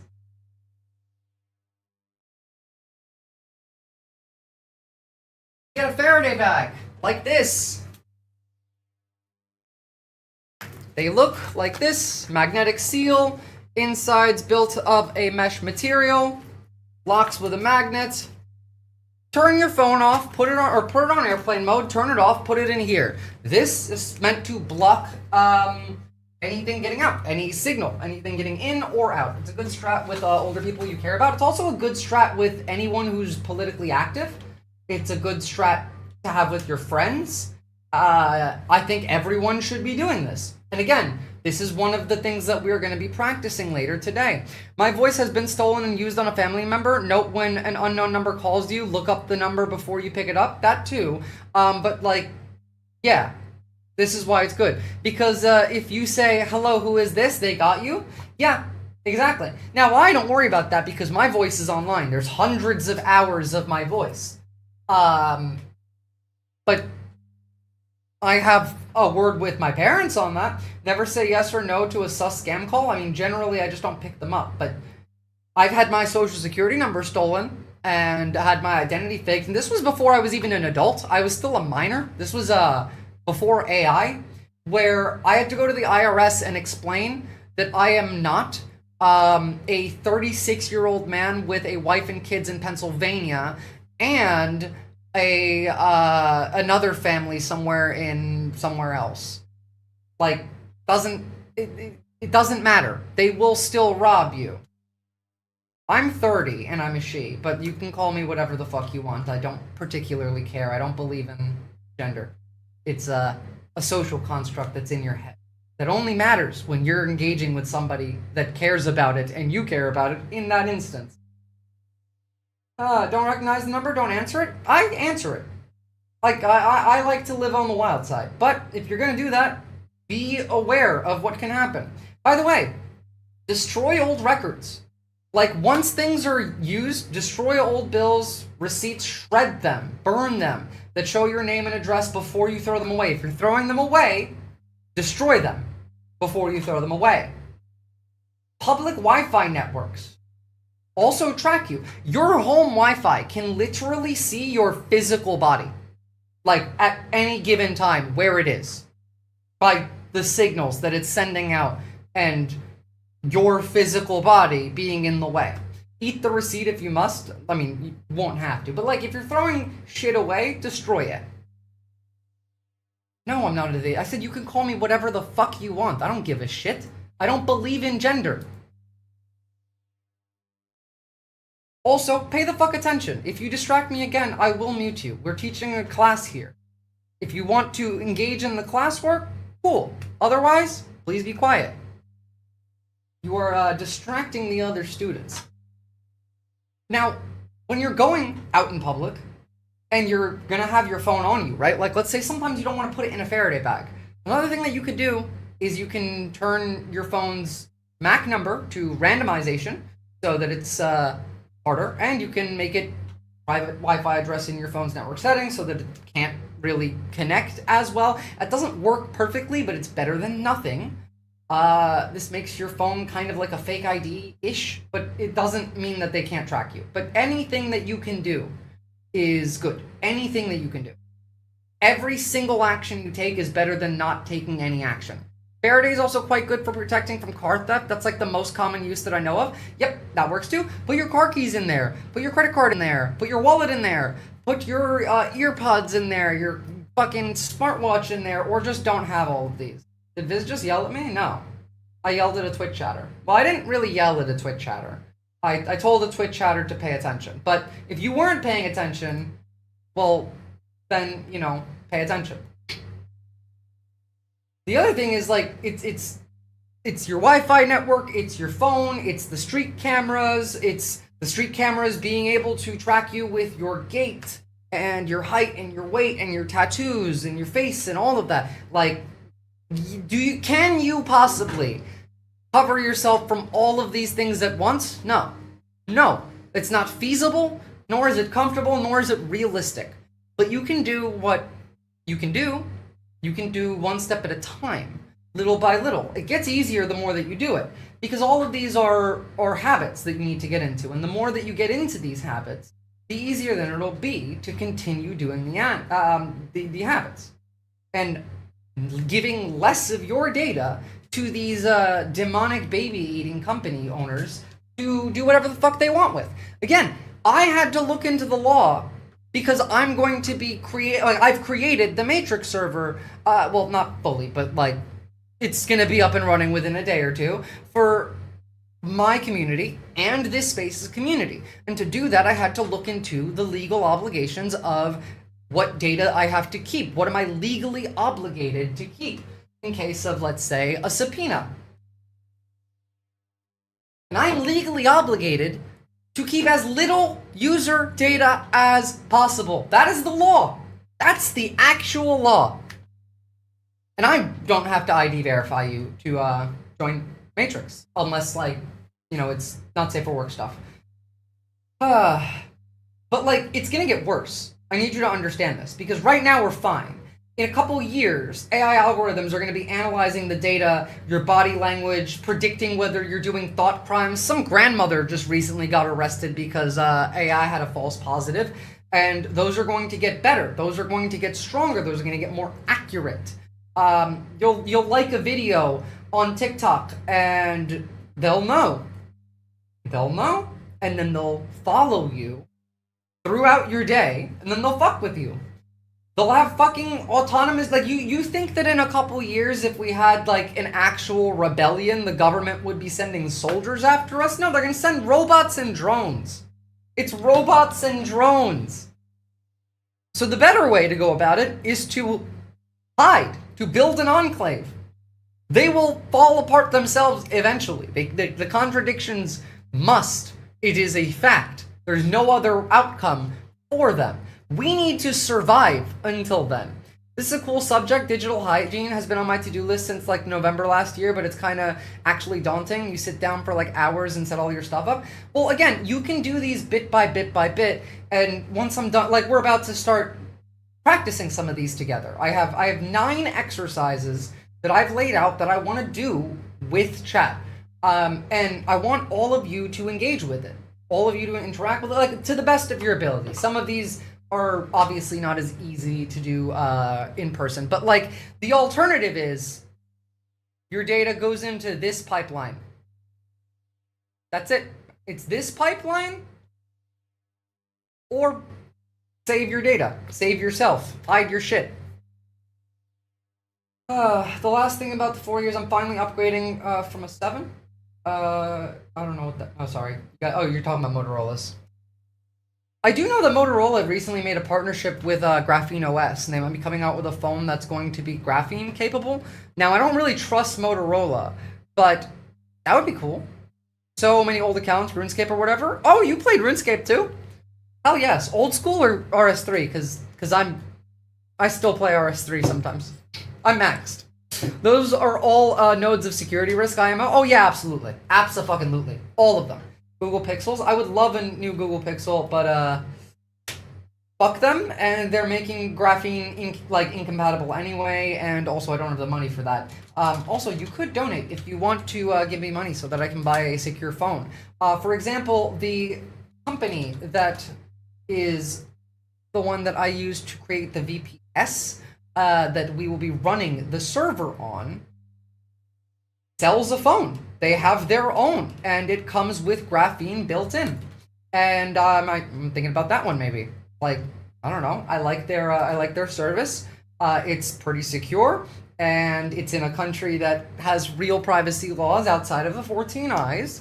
And like, I'm already hosting the Matrix server from it, so we must undermine these fucking peepers. Oh, absolutely. Speaking of games, I highly recommend checking out where Winds Meet West. I don't really play games too much anymore, really. I was lying when I said I still play RuneScape. That was like 3 years ago when I had a life outside of this. Okay, let's do an exercise together. Let's do a, remember the password I explained. I want you to make a password. All of you just come up with a difficult password. Your idea of what one is. And we're going to vote on who has the best password. Together. Yeah, I deleted all of those email accounts a long time ago, except for the one that runs RuneScape Hybrid Heathen. But, 1, 2, 3, 4, 5, you lose. You are at the bottom. Eric Prince came out with that new OP system that can't be hacked. When you see he worked with Israel, obviously, that's where all the tech stuff is built. Remembering the flock cams are publicly accessible and are everywhere, constantly tracking your movements alongside with AI recognition. Yep, and also don't forget that they have powerful microphones built into them that can hear small conversations in big cities. I like that one, Shufa Poofer. That's a good one. Come on, guys. Give us a good password. You did forget special characters. Hybrid Heathen is currently in the lead in my vote, but, Silas, that's not a bad one. I would throw some numbers or symbols in there, but,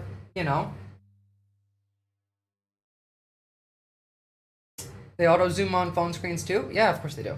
Come on, guys, participate. Sylvie, give me a password. Come on. Boku, stop fucking around.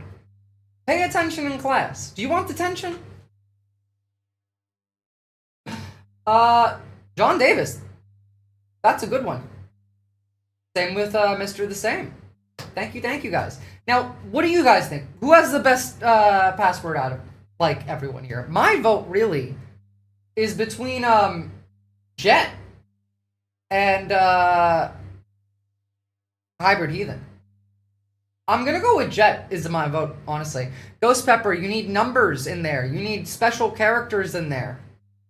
You need, maybe ASCII in there. So, the idea of this password, the one I just put in chat, Jet's password, the pin in YouTube.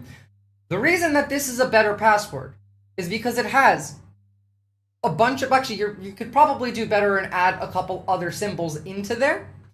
But, yeah, actually, there we go. Sylvie, that's a good one. These are the type of passwords that you can auto-generate with KeePassXC, like I sent you guys. Even better ones. For example, the one I gave you that I generated as a passphrase looked like this. Tiny, thinly 7, spiny 7, blast 7, cruncher 7, fraternal. One of those is in caps lock. Yeah, have different protocols for passwords based on what they're for. All passwords are different. Yes, exactly. For example, I use different types of passwords for different things. These word type passwords are for some things, and these more advanced passwords, like this one, are for other things. I can't even remember how to type that. That one has to be written down. That one has to be in a password manager or in my little notebook for me to be able to understand it. But that's okay, because again, KeePassXE is one you can keep on a flash drive with encryption. Like, not just a password. I mean a KeePass file, like a key file, that you can keep on a separate drive. So that even if they get the drive, they still can't get in because they don't have the KeePass file, which is on a different drive. There's a video going around made in Australia about a commercial building outside, but inside has a Olgi? I don't know what that is. Everyone is a mod in chat that's not actively a right-winger, but yeah, Boku, gotta say, you're not doing well in my class. You're kind of at a D right now. So, like, go and change your passwords. Download something like KeePass. It doesn't have to be exactly that. There's multiple different ones. I just prefer that one. I'm not sponsored by them or anything. But it's worth doing. Now, moving on. I want you all, I'm going to do this with you. I want you to pick up your phone, and I want you to find one single app that you have not used in the last 6 months and delete it. If you can't actually, then just pretend to. Go along with it, alright? I'm going to do the same thing with you. Let's set a 60-second timer. 60 seconds, and we're going to go and delete one app on our phone that we aren't using, or like haven't used in months. Just one. There we go. That'll work. All I'm doing too. Uninstall. Now again, if you don't have one, just go along with it.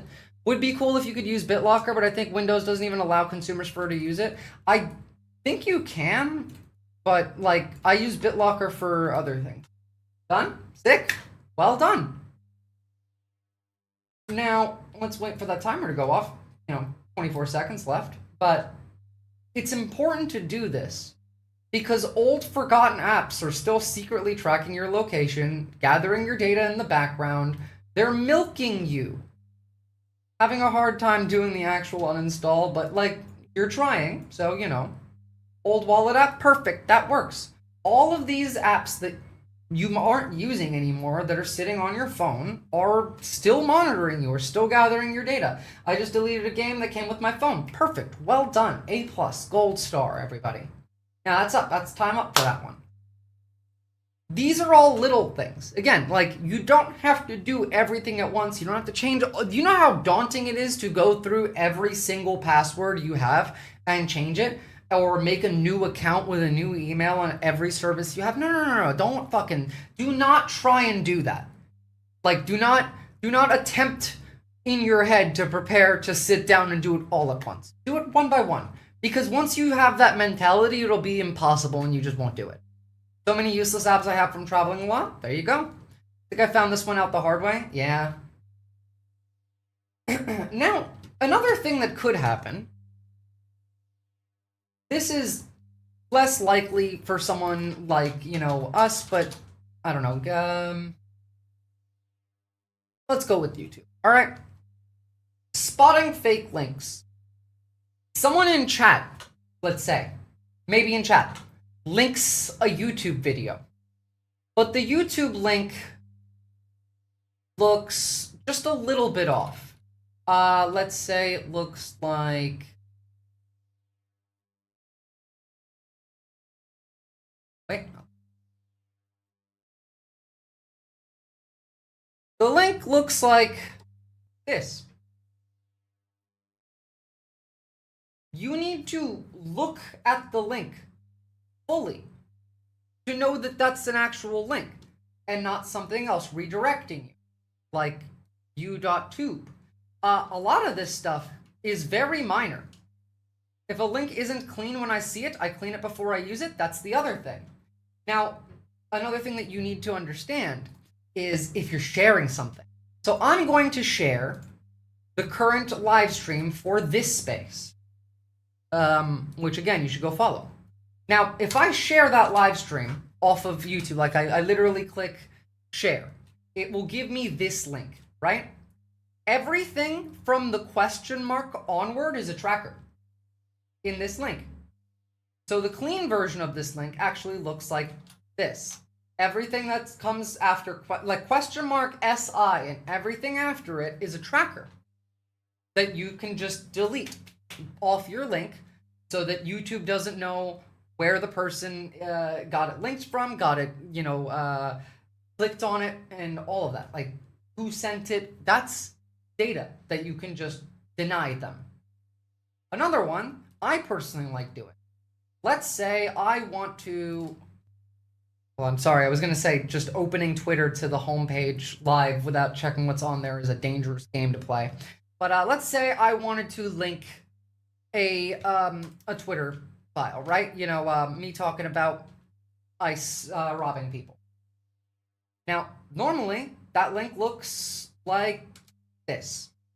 You can, instead of using, x.com, you can write fxtwitter.com.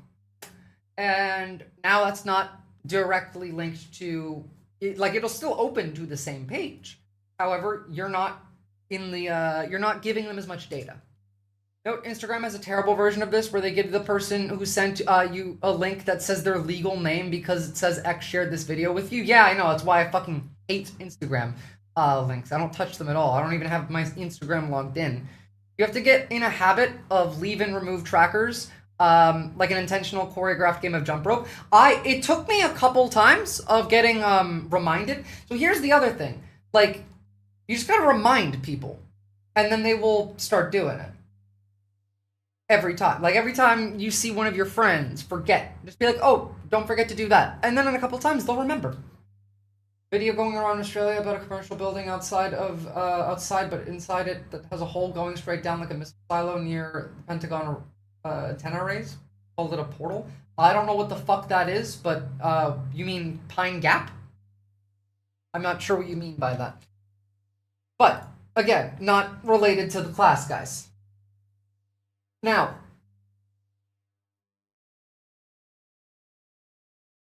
sorry, get a drink of water. You can also, what we did with, I can't do this practice with you because I don't have any browser extensions that I can delete at the moment. Like, I literally, I think I have one. No, I have, here. Actually, I can do this with you. So, the next, I want you to go into your browser settings and to clean some stuff up. For example, extensions. Now, mobile dyslexic doesn't work anymore, so I'm going to delete this. But clear URLs is one I'm going to keep. Wayback Machine is one I'm going to keep. Here's the KeyPass XE browser extension, and Dark Reader I'm going to keep. I'm going to delete mobile dyslexic. I don't want it to show anything that might... Oh, never mind. Don't even have to. Easy. Remove extension. Now, I wish that worked, but it is what it is. You're a good teacher? Thank you. I am trying here. It's not exactly a nice format. Like, I would rather be teaching in person, but I only have uBlock Origins. I prefer Ad Nauseam to uBlock Origins, which works significantly better. And I would highly recommend switching over to that. I don't have it running because it will break stream if I tried to have it running at the moment. Especially because you swear, good teacher. I mean, this is like a college level class, so my browsers have very few extensions because I have a habit of wiping my entire PC every so often. That's a good habit to have. This doesn't have many extensions because I actually have multiple different profiles of Firefox. I have a more secure version that has everything locked down in the where is it on? How do I get into the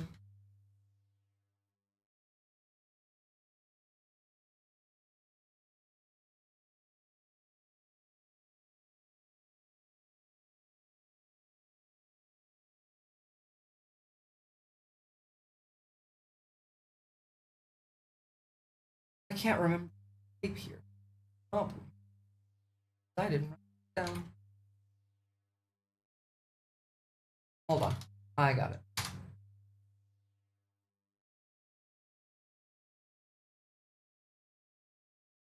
They really, really are trying to hide this one. Is it the slash about? No. Slash something. Anyone who uses Firefox, how do you get into the slash settings again? What is the words I'm typing in there? God damn it. I did this yesterday. Oh,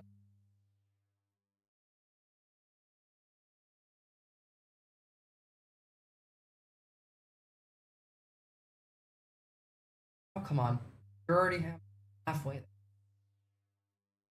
Ah, thank you. It's about, not slash. That's what I was getting wrong. Thank you. Okay, so you can do this. This is a little bit more advanced.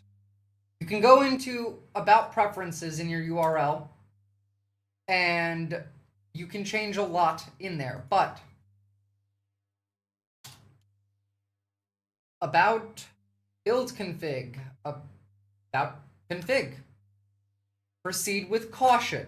This will show you up. Now, let me make sure that's not gonna directly dox me or anything. Perfect. You will see things like this.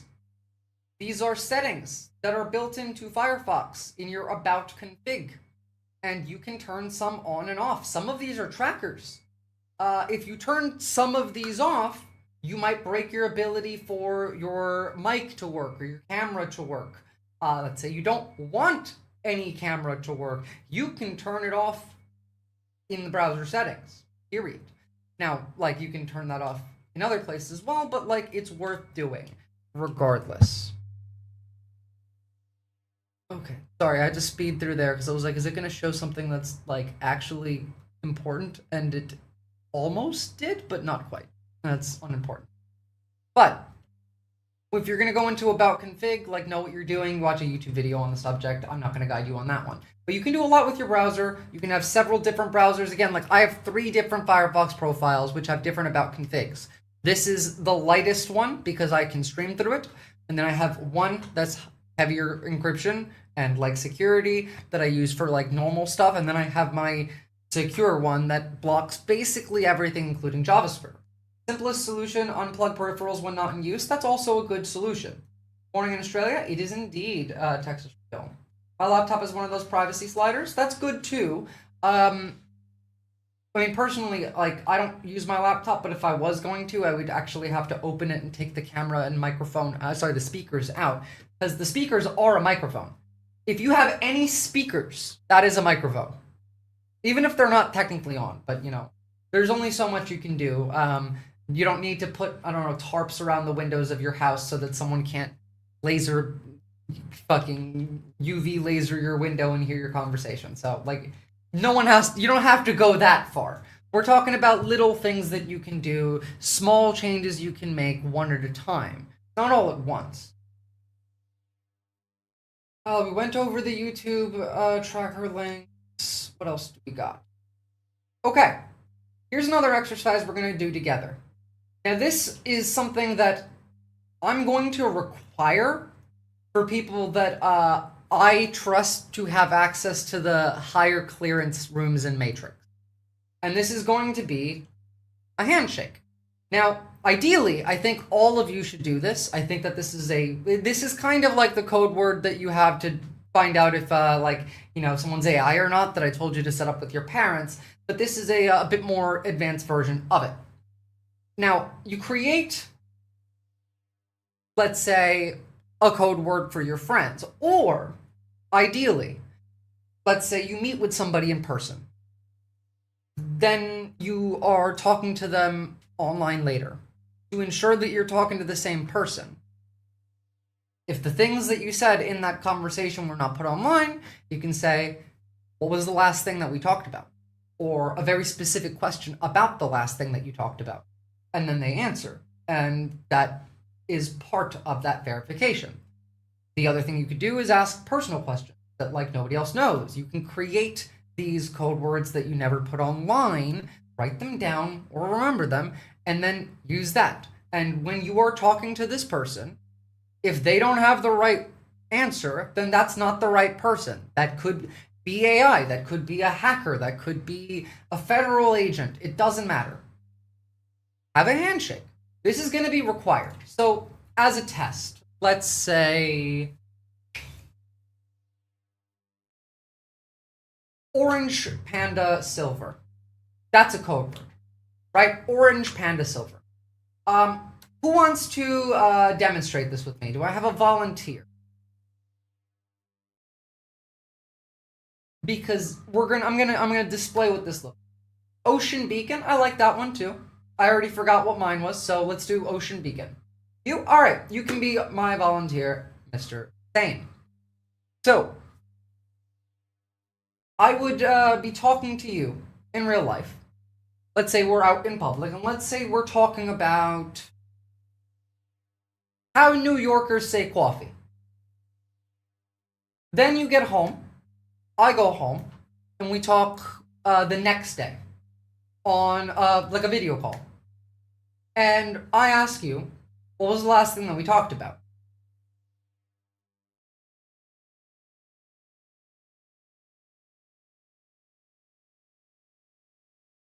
Now, you would come up with that answer, but here's the other part of it. Both sides need to do this. You need to have a question to ask me. So let's say you then ask me, what was your response to how New Yorkers pronounce coffee? And then I have to answer that, which would be, that's the right word to say. Caffey? No, that's New Jersey and like Long Island. Coffee. But, so like, you understand it. And then, let's say we get through handshake one. We got through that. I asked you the question, and you answered it. You answered the question and then asked me the question, and then I answered it. What's the code word? I want 2 handshakes. Let's say this is a, important conversation. So then you have to give me the handshake code. You're the chat whisperer? Am I really? No, it's just because the people that are in chat are all lovely and actually like don't want to die and don't want to be milked by Peter Thiel and Larry Ellison for the rest of their lives. And so again, you would answer Ocean Beacon, and then I would then be like, okay, you're verified. Now, if this was done over like a written conversation, that needs to change. The words need to change. The that one can't be reused. But if you do it over a call, it's a little bit different. I resent being called lovely. Why? Peter Thiel thinks he can milk me just because I have nipples. He is actively milking you right now. So is Jeffrey Bezos and Larry Ellison. Little on the outside of the topic, but my engineering skills and creative nature to reverse and build directional microwave devices to stop a drone from attacking, loitering, and eavesdropping. I like that. That would be useful. Because you have the ultimate handshake on me. Well, again, it does it's situational, it's individual wise, and it changes because you have to you can't reuse things. Everything is monitored. Now, breadcrumbs are the things that you're trying to get rid of here. You can't get rid of your entire presence. You're not going to become a ghost. Unless you want to go live in the woods and off the grid, and you have the money and ability to do that, which I'm going to assume none of you do, your goal here is to minimize your footprint, is to be as small as possible, to hide as much as possible. Every photo you take, for example, on your phone, has GPS location of that photo on your phone. So what can you do? Let's say you want to post a photo online. Well, if you do, and then someone downloads that photo and then looks into EXIF, they can see where that image was taken. So what you can do is you can use sites like this, EXIF Data, where you, and by the way, there are phone apps for this too, you can edit EXIF data or remove it completely. So you should be doing this for every single photo that you're going to post online. That is insane that they can extract the GPS data. Have you ever seen Google Photos where they have like the map and it shows you where each photo was taken? Google Photos literally, like it's a service. You have a timeline, so it shows your whole travel history. They make it sound like, you know, it's fun to have. Remove metadata from phone in settings. That's also some good thing to do. But again, if you're going to post any photo, you want to remove all of the EXIF data. I have some shit to delete. Yeah, you probably do. It works. It works. It's free. You can get a free tool for this on your phone. Just EXIF. That's all you want. To search EXIF remover. You will find one. So all of you, just do one now. That is like, go and find an EXIF app or on your computer and just remove the data from one. Because if you have some trouble, I want you to ask me questions. Like, this is one that I want you all to do. And if you need help, I will help you. Oh shit, Viz knows where I live. I know where all of you live. I know everything. It's bad enough that some states have had to pass laws to ban geo-warrants because police departments could just request like 1,000 people's GPS data. They just buy it, hybrid heathen. They just buy it. All this data gets sold. Everything like that gets, like your phone, whether you have Google or Apple, whatever, your photos collect your GPS data, then they sell it for people who want to give you ads. And then those people who want to give you like ads, or sometimes just the police. They're trying to get AI to be able to geolocate anything like Rainbolt style, even interior pictures, and it's getting better at it. So, again, please try one now. Has any of you finished or had an issue with trying to do this? Keep in mind, every app you install is another potential privacy breach. Review TNCs before installing. That is true. EXIF remover on Android store is generally, I think, a decent one. It is better to do everything on PC. Your phone is a spy machine. This is all it exists for, is to spy on you. That's all this is. The existential doom rectangle as well, like, you know. I'm gonna wait until someone says they're done. Or needs help. Okay, I tried it. Thankfully, the phone took the picture did not attach GPS details to the picture, but it had everything else. That's good. Good. Done? Awesome. If anyone needs help with something like this, let me know. I'm happy to help.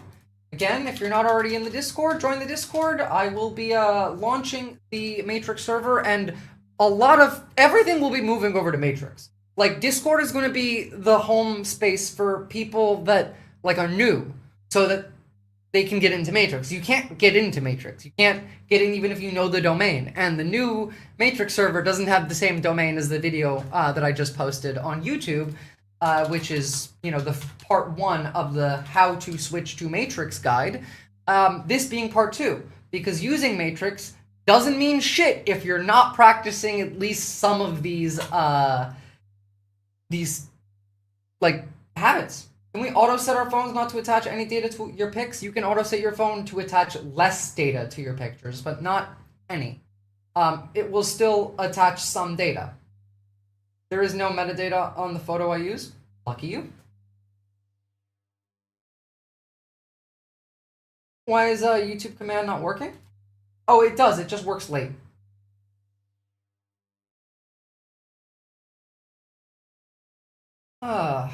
Now, speaking of your phone, go into your phone settings and go into privacy and app permission on your phone.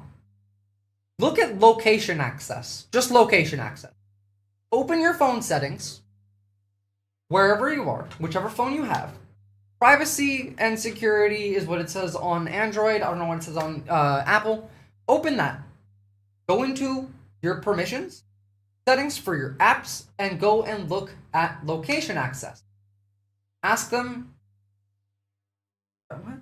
Cookies and site data, that's how used other than populating your emails with other things you viewed. Well, of course, like that's part of clearing everything on your browser as well.